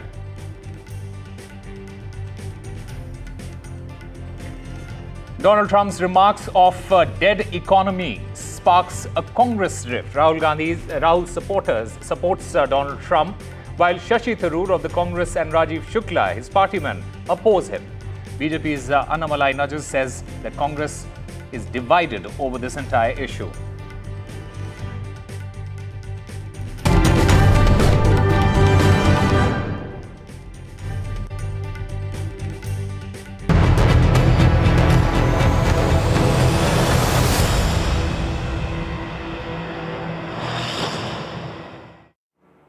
Starting this bulletin with Trump's fresh attack as far as the tariffs are concerned. After announcing a 25% tariff on Indian goods starting the 1st of August with an additional penalty for buying Russian oil, Donald Trump has once again criticized India's high tariffs on US goods and its deepening energy and defense ties with Russia, saying, and I quote, "I don't care what India does with Russia. They can take their dead economies down together. For all I care," unquote.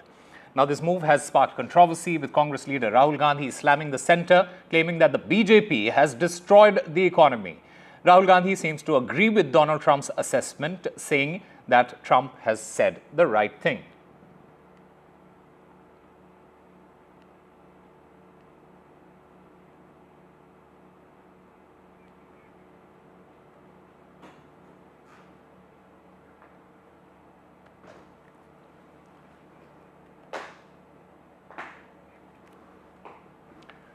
Meanwhile, the Commerce Minister, while speaking in the Lok Sabha, he was speaking on Trump tariffs. Mr. Piyush Goyal, he basically said that all steps taken are towards nation's interest, and this is Centre's first response, remember, on the tariffs. Meanwhile, the Commerce Minister also detailed India's next step, and this was during a live briefing that Mr. Piyush Goyal were making those remarks. In fact, Team Modi Minister in the Parliament says 25% tariff. Here's what India is in fact reading. In fact, listen in to what Piyush Goyal actually said in the Parliament. सरकार हालिया घटनाक्रम से होने वाले प्रभावों का परीक्षण कर रही है। वाणिज्य एवं उद्योग मंत्रालय निर्यातकों और उद्योग सहित सभी हितधारकों से संवाद कर इस विषय पर उनके आकलन की जानकारी ले रहा है। सरकार हमारे किसानों, श्रमिकों, एंटरप्रेन्योर्स, उद्यमी, निर्यातकों, सूक्ष्म, लघु और मध्यम उद्योगों और उद्योग जगत के सभी हितधारकों के कल्याण की रक्षा और संवर्धन को सर्वोच्च महत्व देती है। हम अपने राष्ट्रीय हितों को सुरक्षित करने और आगे बढ़ाने के लिए सभी आवश्यक कदम उठाएंगे। Like Mr. Modi, who is afraid to take Mr. Trump's name in the parliament and condemned the statement of Trump, again Piyush Goyal has shown that not even he has mentioned the word of Trump or the US government. This is unfortunate and unbecoming for a government to act like this. They are completely surrendered before the Trump administration. It is unfortunate that a government which should have some kind of spine speak against the attack on India the way Mr. Trump has attacked continuously against the administration. मैं इतना कहूंगा और डंके की चोट पे कहूंगा, नरेंद्र मोदी जी के नेतृत्व में भारत पिछले 11 वर्षों में दुनिया की 10वें नंबर से दुनिया की चौथी बड़ी अर्थव्यवस्था बना है और मात्र अगले 2 सालों में भारत दुनिया की तीसरी बड़ी अर्थव्यवस्था बन जाएगा। दुनिया की कोई ताकत नहीं रोक पाएगी, चाहे लीडर ऑफ ऑपोजिशन, जिनको हम अब LOB राहुल गांधी कहते हैं, लीडर अपोजिंग भारत, जितने मर्जी बयान दे ले, दुनिया भर में कोई भारत का विरोध करता है उसको पकड़ के वो भारत का भारत में विरोध करना शुरू कर दें। वो जितना मर्जी झूठ बोले उसका कोई असर नहीं पड़ने वाला। श्रीमान राहुल गांधी जी को मैं याद करवाऊंगा, लीडर अपोजिंग भारत को, कि UPA की सरकार में भारत दुनिया की 5 लड़खड़ाती अर्थव्यवस्थाओं में से एक थी। India was among the fragile 5 economies of the world. 12 में से 11 PSU बैंक्स PCA फ्रेमवर्क में थे, घाटे में थे। कांग्रेस के समय बेरोजगारी बढ़ रही थी, कांग्रेस के समय गरीब और गरीब हो रहा था, लेकिन पिछले 11 सालों में नरेंद्र मोदी जी की सरकार में ना कोई घोटाला हुआ है, बल्कि विकास नई ऊंचाइयों पे पहुंचा है। 6.5% दर से भारत आगे बढ़ रहा है, दुनिया की फास्टेस्ट ग्रोइंग इकोनॉमी है। गरीबों को 25 करोड़ गरीबों को गरीबी रेखा से बाहर निकाला गया, और आप आंकड़े किसी भी क्षेत्र में देखेंगे भारत नई ऊंचाइयों पे तो पहुंचा ही, गरीब का उत्थान हुआ ही। 12 के 12 बैंक आज मुनाफे में है और दुनिया की उम्मीद आज भारत है। भारत की और दुनिया उम्मीद के साथ देख रही है। और राहुल जी झूठ बोलना बंद करें, भारत विरोधी बयान बंद करें, नहीं तो ये जो LOB का तब ब्याज मिला ना, ये उनको पक्का परमानेंट मिलने वाला है। हमसे बात करने के लिए शुक्रिया। संसद भवन से Himanshu Shekhar. In fact, my colleague Himanshu Shekhar joins us on the broadcast at the moment. Himanshu, although the Commerce Minister, he did outline what India plans to do and help, how it wants to help Indian businesses during these times, but there was no mention of Donald Trump, and that is something that the opposition has picked up. That's right, and that has been a bone of contention between the opposition and the government in the last 2 days. We have seen during the big debate on Operation Sindhu, same set of questions and challenges were thrown at the government. But government on the other side has been very cautious in terms of mentioning Trump and quoting him and the kind of statements that he's been making. But the statement that we showed by Anurag Singh Thakur clearly is a strong rebuttal to the statement that Donald Trump had made, wherein he had mentioned India and Russia as dead economies. And this is a point that Rahul Gandhi had also reiterated today in his first reaction, saying that what we have been saying is also now being said by the US President, and that BJP has weakened the economy. So while the US decision to impose 25% additional tariff has far-reaching implications, at least in the short term, on India's exports and India's industry and also on India's MSME sector, the entire political debate in Parliament is now centered on the state of the economy. And we have seen more talk today on what Trump had said about India and Russia being dead economies than the impact and the ramification of the 25% tariff that has been imposed on India. But now opposition MPs are insisting that in Rajya Sabha there is a convention that when a minister makes a statement, then there are clarifications also that MPs can ask. But today no questions were taken. Opposition MPs now want a big debate in both Lok Sabha and Rajya Sabha on the larger ramification of the US decision to impose 25% tariff on Indian exports. Ankit. All right, Himanshu Shekhar, thank you very much for getting us all the details and breaking it down for our viewers as well. Meanwhile, the Congress MPs, they are at odds. Mr. Rajiv Shukla, one of the Congress MP, he has contradicted what Rahul Gandhi says, his views on the economy. While Rahul described the economy as dead, Rajiv Shukla says that the US President Donald Trump's 25% tariff imposition on India is a wrong step and that Donald Trump is living in an illusion. Rahul Gandhi has in fact mentioned and challenged Prime Minister Modi, saying that India's economy is dead. Meanwhile, another ally of the Congress, the Shiv Sena of the Balasaheb Thackeray, has contradicted Rahul Gandhi and called out Trump for his remarks.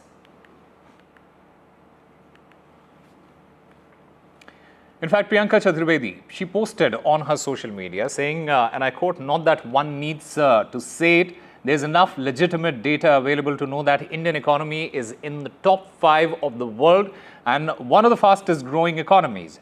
Calling it a dead economy can only come from a position of arrogance or ignorance. Thank you for your attention to this matter," is how she signs off. Everybody knows that the Indian economy is a dead economy. I'm glad that President Trump has stated a fact. पूरी दुनिया जानती है कि Indian economy is a dead economy और BJP ने economy को खत्म कर दिया है। फॉरेन मिनिस्टर भाषण करते हैं, we have a genius foreign policy, ठीक है।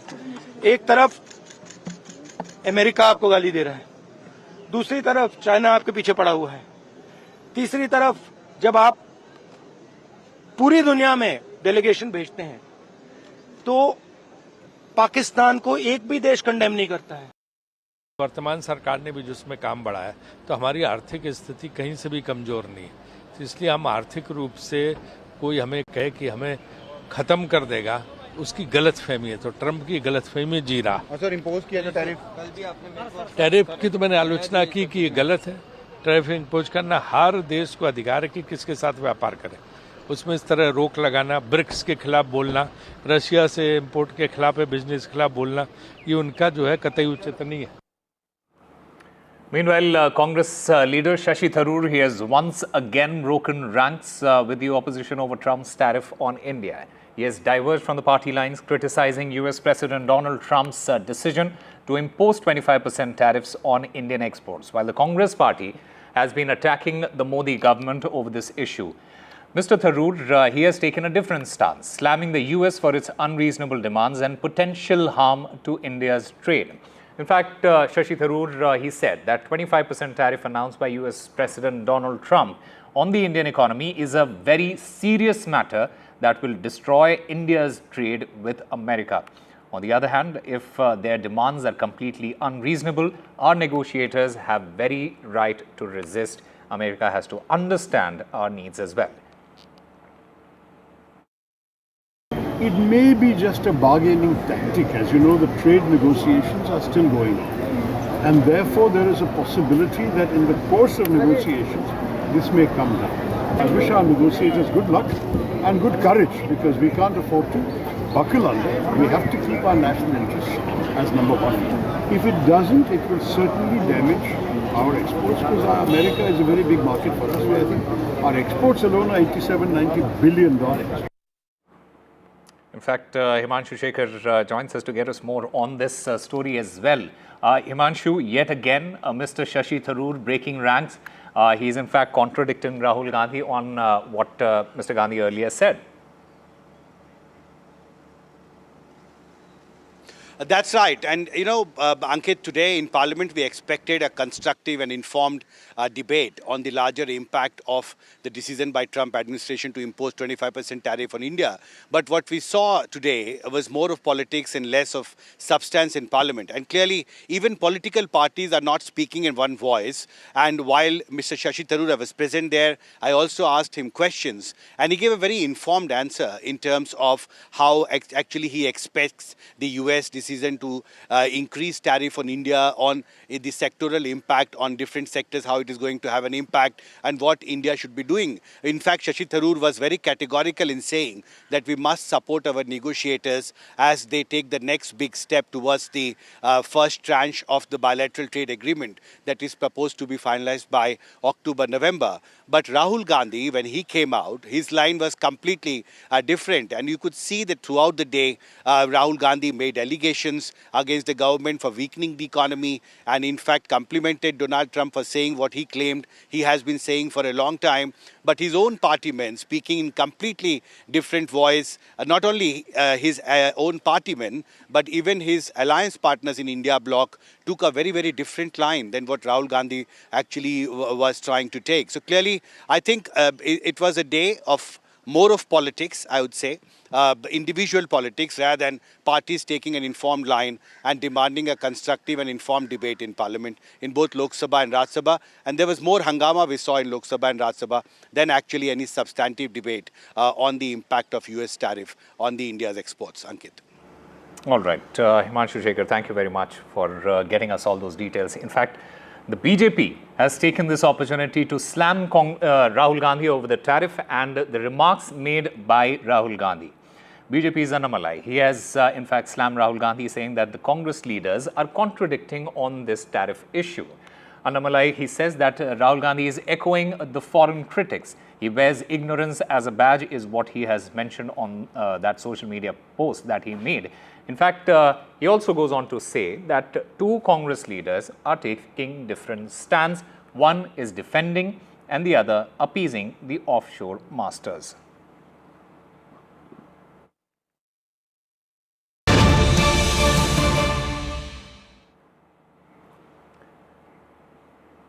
All right, breaking news coming in at this point of time. An absolutely shocking story from Patna.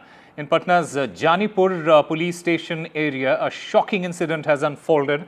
Criminals, they had entered a house and burnt alive two children of an AIIMS nurse. The deceased children, they had just returned home from school. They were children of Shobha and Lalan Kumar Gupta, the residents of Janipur. This is where this incident has taken place. The police has reached the spot. They are conducting an investigation. In fact, AIIMS Patna has also issued a statement, and this is a statement that has been issued by the HOD of Patna AIIMS, Dr. Anil Kumar. He has stated that the incident occurred late at night where some people assaulted the AIIMS guard. In fact, goes on to explain that those individuals, they were trying to admit a patient while the AIIMS doctors, they were performing their duties. This guard tried to control the crowd, which led to the people attacking this guard. My colleague Prabhakar Kumar joins us to get us more on this. Prabhakar, absolutely shocking story coming from Patna. Take us through the details.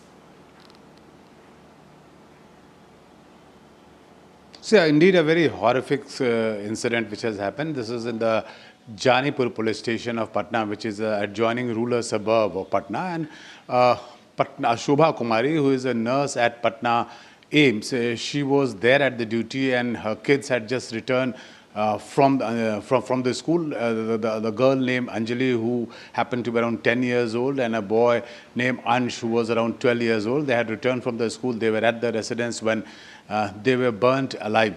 We don't know the incident, why this incident happened, the reason behind it, who were behind it, because it's the very initial sketchy information coming from Janipur. Our team is there on the reaching the spot there, and then we will be able to tell more details into it. But it's indeed a very shocking incident, and the lady Shobha, who works as a nurse in Patna AIMS Hospital, she was there at the duty when this incident happened. Whether it was a short circuit, whether it was an accident, the police is trying to ascertain that. The forensic team has been called at the spot, and they are inquiring into all the possible details of it, whether there was any anonymity with the neighbors or any family dispute, any property dispute. All those angles will be investigated into it. But as of now, very sketchy details coming out from that particular place. All right, Prabhakar Kumar, thank you very much for getting us those details. An absolutely shocking story coming from Patna in Bihar.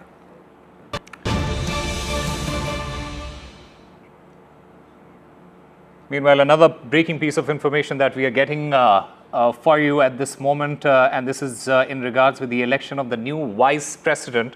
The poll panel has started this process. The Election Commission will be finalizing. It has in fact finalized the Electoral College. Remember, the Electoral College is comprised of the Lok Sabha and the Rajya Sabha MPs. This election for the Vice President, the date will be out next week. So the Election Commission of India has initiated this process for the Vice Presidential election. The poll panel finalizing the Electoral College, comprising of all the members of Parliament from Lok Sabha as well as Rajya Sabha, including the nominated members. The Vice President election date, it is expected to be announced very soon, in fact, next week. My colleague Akhilesh joins us to get us more on this. Akhilesh, take us through the details. Well, the Election Commission has already started the process to elect the new Vice President. This post is vacated after a sudden resignation of Jagdeep Dhankar, and now the Election Commission is taking the lead. In fact, the notification is expected at any time soon now, but before that, the Election Commission has finalized the Electoral College for the voters list, as we call it, and it comprises of both the Lok Sabha and the Rajya Sabha MPs. And now, after the publication of this Electoral College, there will be freeze on the Electoral College. That means no new addition can be done to the voters list. This is as per the procedure. And Election Commission has also informed that the notification for the upcoming Vice Presidential election will be released soon. So that means that the process has already begun, and we may see a new Vice President in the coming months. And of course, the hectic parallel will also go on. So far, the BJP has not contacted the alliance partners about the choice of their candidate for the Vice Presidential election. But we have been informed by the top sources that the BJP wants to have its own nominee as the next Vice President of India. And the BJP will consult the alliance partners shortly. Right, Akhilesh, as far as potential candidates are concerned, you mentioned about the Congress pushing for their candidate. Who are the likely candidates for the upcoming elections for the vice presidential post? Well, there are various names doing rounds, but BJP sources are very clear that it has to be somebody who has strong roots in the BJP and the RSS ideology, because they have burnt their fingers as far as Mr. Jagdeep Dhankar is concerned. They feel that he, who had come from a Janata Party and a Congress background, could not deliver on the front of ideology and the commitment and the loyalty, and that's why he was asked to go. But now they want to have somebody with strong roots, who has a deep commitment as far as the BJP and RSS ideology is concerned. And apart from that, somebody who has experience in running the house, because remember, the Vice President is also ex-officio chairperson of the upper house. So that way, they also need somebody who has experience in legislative experience, also as experience as a governor. All right, Akhilesh Sharma, thank you very much for getting us the details.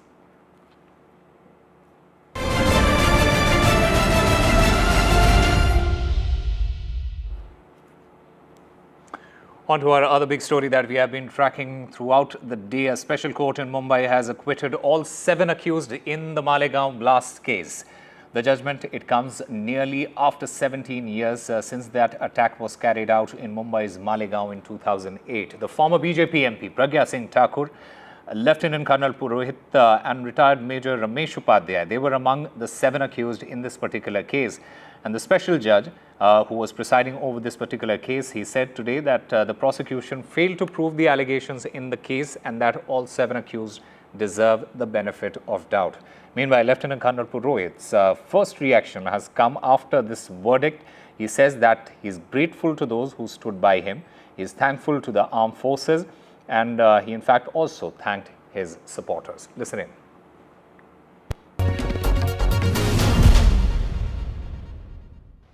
I'm extremely grateful to all of you. I'm extremely grateful to the environment, to my nation, and all those who stood by me. I'm extremely grateful first and foremost to my organization, which is known to hold the hand of their own soldiers and their own officers. I'm repeating myself, there cannot be a better organization than the Indian Army. Please note this. So those things which are gone by are gone by. I will not make any statement which will have a political tinge. I was accused of something. Today I've been exonerated. I'm out of it. I'm happy about it. I'm grateful to my lawyers, and especially I want to make a mention about my lawyer, late Mr. Shrikant. He is no more with us. But the fight which he made us fight, walk on the path which prevailed. My other lawyer who fought this case, Advocate Nandu Phadke, Sadanand Phadke. And the main fighters of this case, my young lawyers, that is Viral Babar, his senior Amit Ghag, and the youngest amongst them, Yasir Khan. They were the main Bennett chargers in this case, and I'm extremely grateful to all of them. Lawyers at Supreme Court and subsequently who provided incessant support to us. Senior counsel Harish Salve, sir, and Mukul Rodgi, sir. And I must make a mention here that all these lawyers have fought this case pro bono. Because they knew what the fact is. I am indebted to these people, and I shall remain under their debts because no amount of compensation is going to pull me out of this. Meanwhile, another accused who has now been acquitted, Sudhakar Chaturvedi, he was quite emotional while speaking to the media. Listen in to what he had to say post the verdict. मैंने 3 साल पहले संन्यास ले लिया. हमारा घर छूट गया, परिवार छूट गया, माता पिता छूट गए, भाई छूट गए, घर छूट गया. समाज से हमारे कलंकित नाम आया आतंकवाद करके हम कहीं भी जा नहीं पा रहे.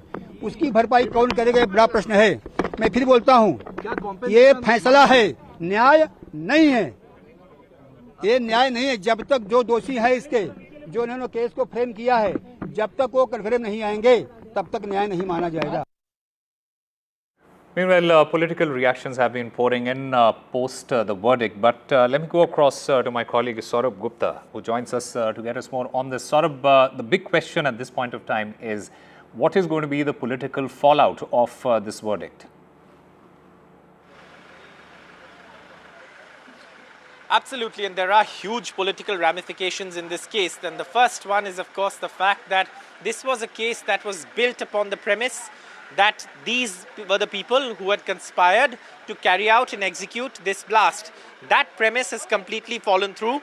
That premise is, of course, being demolished in court. The court has held that these people are not linked to the blast, including making it very clear that Pragya Thakur cannot be linked to the scooter or the motorcycle on which the bomb was fitted, according to the evidence produced in court, and neither can Lieutenant Colonel Prasad Purohit be linked to the explosives based on the evidence produced in court. So the explosives, the bomb, all of that and the link to the accused has fallen through in court when it came under legal scrutiny. But the larger issue is, like you said, the political ramifications. This was a case that was said and described as a case of Hindu terror or saffron terror. Top Congress leaders had described it as such, and the BJP had opposed it then.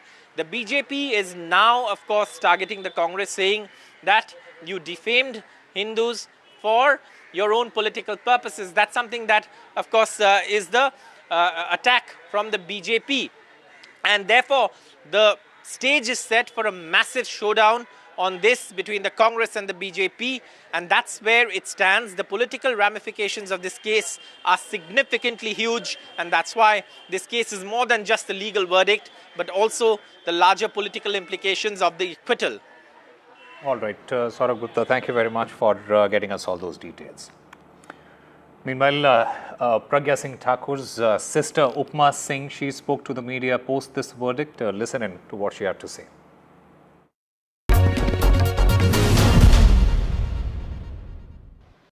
इतना भी लग जाए, जीत सत्य की ही होना है। और क्योंकि साध्वी जी सत्य के साथ थी और इस चीज को वो डे वन से कह रही थी कि मैंने कोई अपराध नहीं किया है, मैं सही हूँ। इतने सारे नार्को, इतने सारे लाई डिटेक्टर टेस्ट और दुनिया भर के जो टेस्ट लगा सकते थे एटीएस ने लगाए, परंतु कुछ नहीं मिला क्योंकि कुछ था ही नहीं। और यही आज माननीय न्यायालय निर्णय, किसी और का नहीं पता, पर साध्वी जी शुरुआत से कह रही थी एक चीज कि ये बहुत बड़ा षड्यंत्र है। और इसको आप लोगों के माध्यम से, कई चैनल के माध्यम से, प्रिंट मीडिया के माध्यम से भी हमारे परिवार के लोगों ने भी ये कहा कि जब भी हम उससे जेल में, हॉस्पिटल में कहीं भी मिलते थे तो वो हमेशा कहती थी कि देखना एक दिन ये निकल करके आएगा कि ये षड्यंत्र, ऐसा कुछ भी नहीं किया गया हमारे पास। मैं पूर्णतः निर्दोष हूँ, मैं बिल्कुल स्वच्छ हूँ, मेरा किसी भी तरह का कोई इन्वॉल्वमेंट नहीं है, लेकिन ये लोग मेरे ऊपर षड्यंत्र के तहत ये सब कायम कर रहे हैं, आपराधिक मुकदमे चला रहे हैं, मुझे टॉर्चर कर रहे हैं, ये सब जो कुछ भी हो रहा है। और इसमें भी ठाकुर जी कोई मर्जी होगी, ठाकुर जी किसी को कहीं ना कहीं जनता के सामने लाना चाह रहे होंगे, लोगों के सामने कहना चाह रहे होंगे, ये दिखाना चाह रहे होंगे कि देखो जब कोई बुरी मानसिकता के लोग अच्छे लोगों पर षड्यंत्र करते हैं, अच्छे लोगों को फंसाते हैं, तो किस तरह का पर्दाफाश भगवान कर। और ये आज पर्दाफाश होगा कि जो कांग्रेसी नेता थे, जो अपने आप को शायद उस समय का सर्वोच्च व्यक्ति मान रहे थे, हालांकि ईश्वर से सर्वोच्च कोई होता नहीं है, पर वो जो मान रहे थे कि मैं ही सारा करता धरता इस नहीं का, मैं ही हूँ भगवान, मेरा सबकी तरफ है, सोनिया गांधी की तरफ भी है, चिदम्बरम की तरफ भी है, और उनकी जो भी चट्टे बट्टे रहे होंगे, उनके लल्लू पंजू लोग जो उनके सहयोगी रहेंगे, उन सबकी तरफ मेरा इशारा है। और इशारा नहीं, मैं नाम ले रही हूँ इसका, तो उन सबकी तरफ मेरा ये संकेत है कि ये सारे लोगों को आज जो भगवान की तरफ से एक तमाशा पड़ा है ना इनके जाल पर, इससे इनको सीख लेना चाहिए। आगे ठाकुर जी इनको सद्बुद्धि दे और ये किसी भी अच्छे व्यक्ति को इस तरह से प्रताड़ित करने का दोबारा प्रयास न करें। Meanwhile, a host of political reactions are also coming in post the verdict in the Malegaon case. On one side, the AIMIM, it says that this is a very disappointing verdict, while the Shiv Sena and the BJP, they say that this is an end of saffron terrorism which was launched by the Congress. Listen.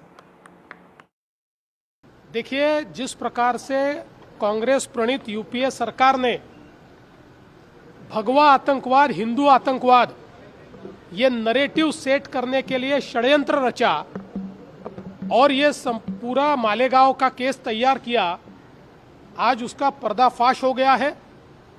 Court ने सबूतों के आधार पर एक इतना खोखला था, ये कैसा षड्यंत्र था, ये किस प्रकार से रचा गया था, ये सारी चीजें सामने लाई हुई है। एक पर्टिकुलर धर्म के वोट बैंक को खुश करने के लिए जिस प्रकार से नरेटिव लाने का प्रयास कांग्रेस ने किया था और तमाम भगवा और हिंदुओं को आतंकवादी ठहराने का जो काम कांग्रेस ने किया था, आज पूरा देश उसका धिक्कार कर रहा है।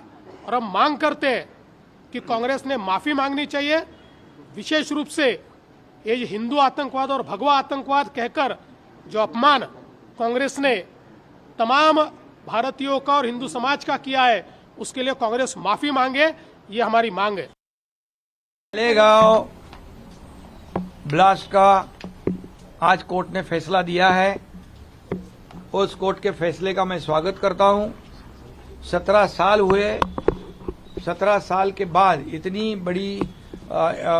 इतना बड़ा समय ये जो बेकसूर लोगों ने बिताया है जेल में, ये उनके लिए बहुत ही दुर्भाग्यपूर्ण रहा है। पूरे देश भर में जब आतंकवादी हमले हो रहे थे, बम ब्लास्ट हो रहे थे, तब यूपीए का गवर्नमेंट था, कांग्रेस गवर्नमेंट था, तब उन्होंने कहा था आतंकवाद, दहशतवाद को कोई रंग नहीं होता, कोई कलर नहीं होता, कोई धर्म नहीं होता। और इसलिए मैं ये कहूंगा कि ये भगवा दहशतवाद कहकर ये लोगों को गुमराह करने का एक बड़ी साजिश थी।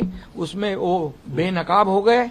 उनको, देश को, ये भगवा आतंकवाद कहने वालों को ये कोर्ट ने बहुत बड़ा मारा हुआ तमाचा है, इतने मैं कहूंगा। और ये साबित हुआ है, सच होता है। All right, we'll slip into a very short break. More news and updates on the other side.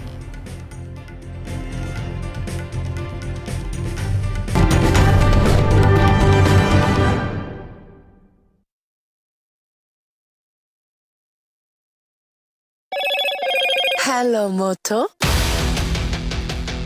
Moto G96 5G. All eyes on you.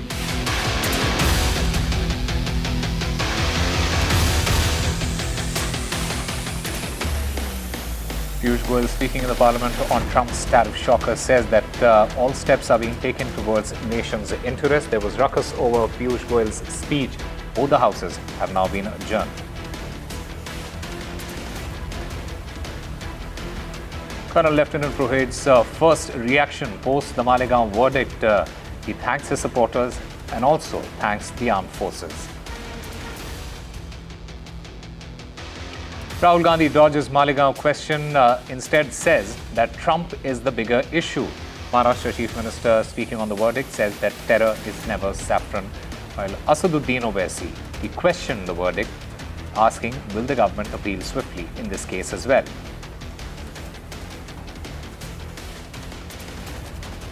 Donald Trump's remarks of a dead Indian economy sparks a Congress rift. Rahul Gandhi supports Trump. Shashi Tharoor and Rajiv Shukla, they oppose Donald Trump. BJP's Annamalai Najas says Congress is divided over this entire issue.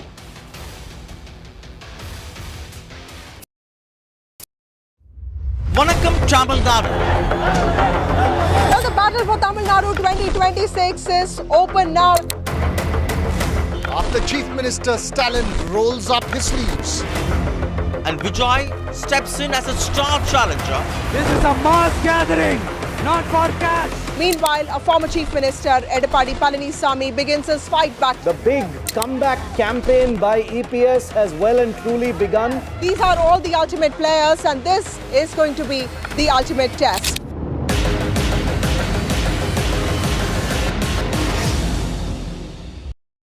So, sir, your work is heavily rich in impeccable artisanship and craft, I must say.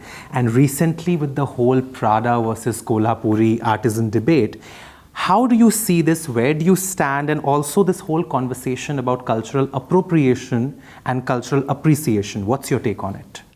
See, my personal opinion on anything other than plagiarism, which is absolutely not okay.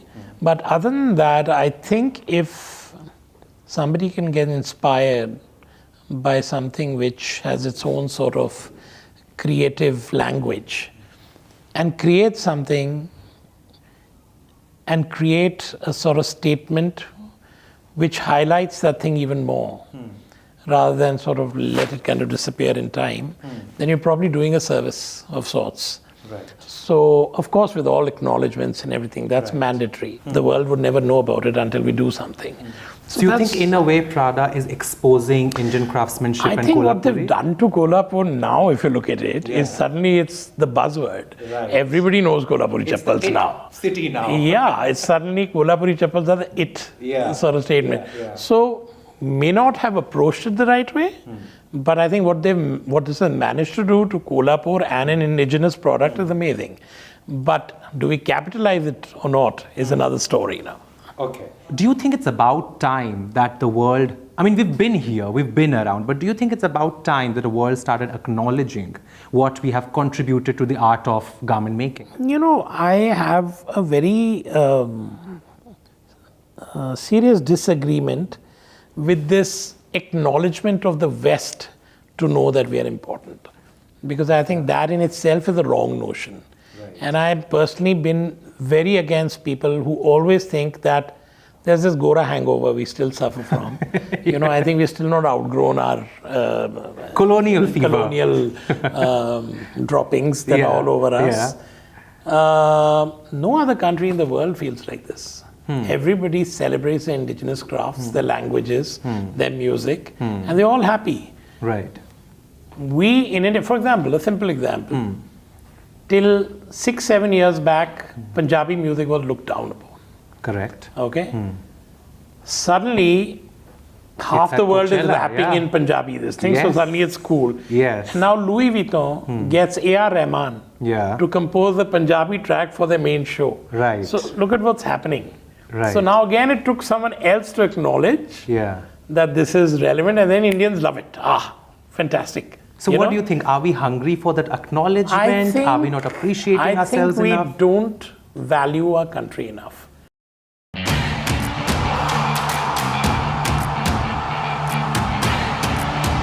Some say sport is a matter of life and death. The truth is, it is far more serious than that. Sport is about ecstasy and agony, about pain and suffering, about joy and much more. Some say there's no one better to tell these stories. So here I am. Join me, Boria Majumdar, on India's #1 news network.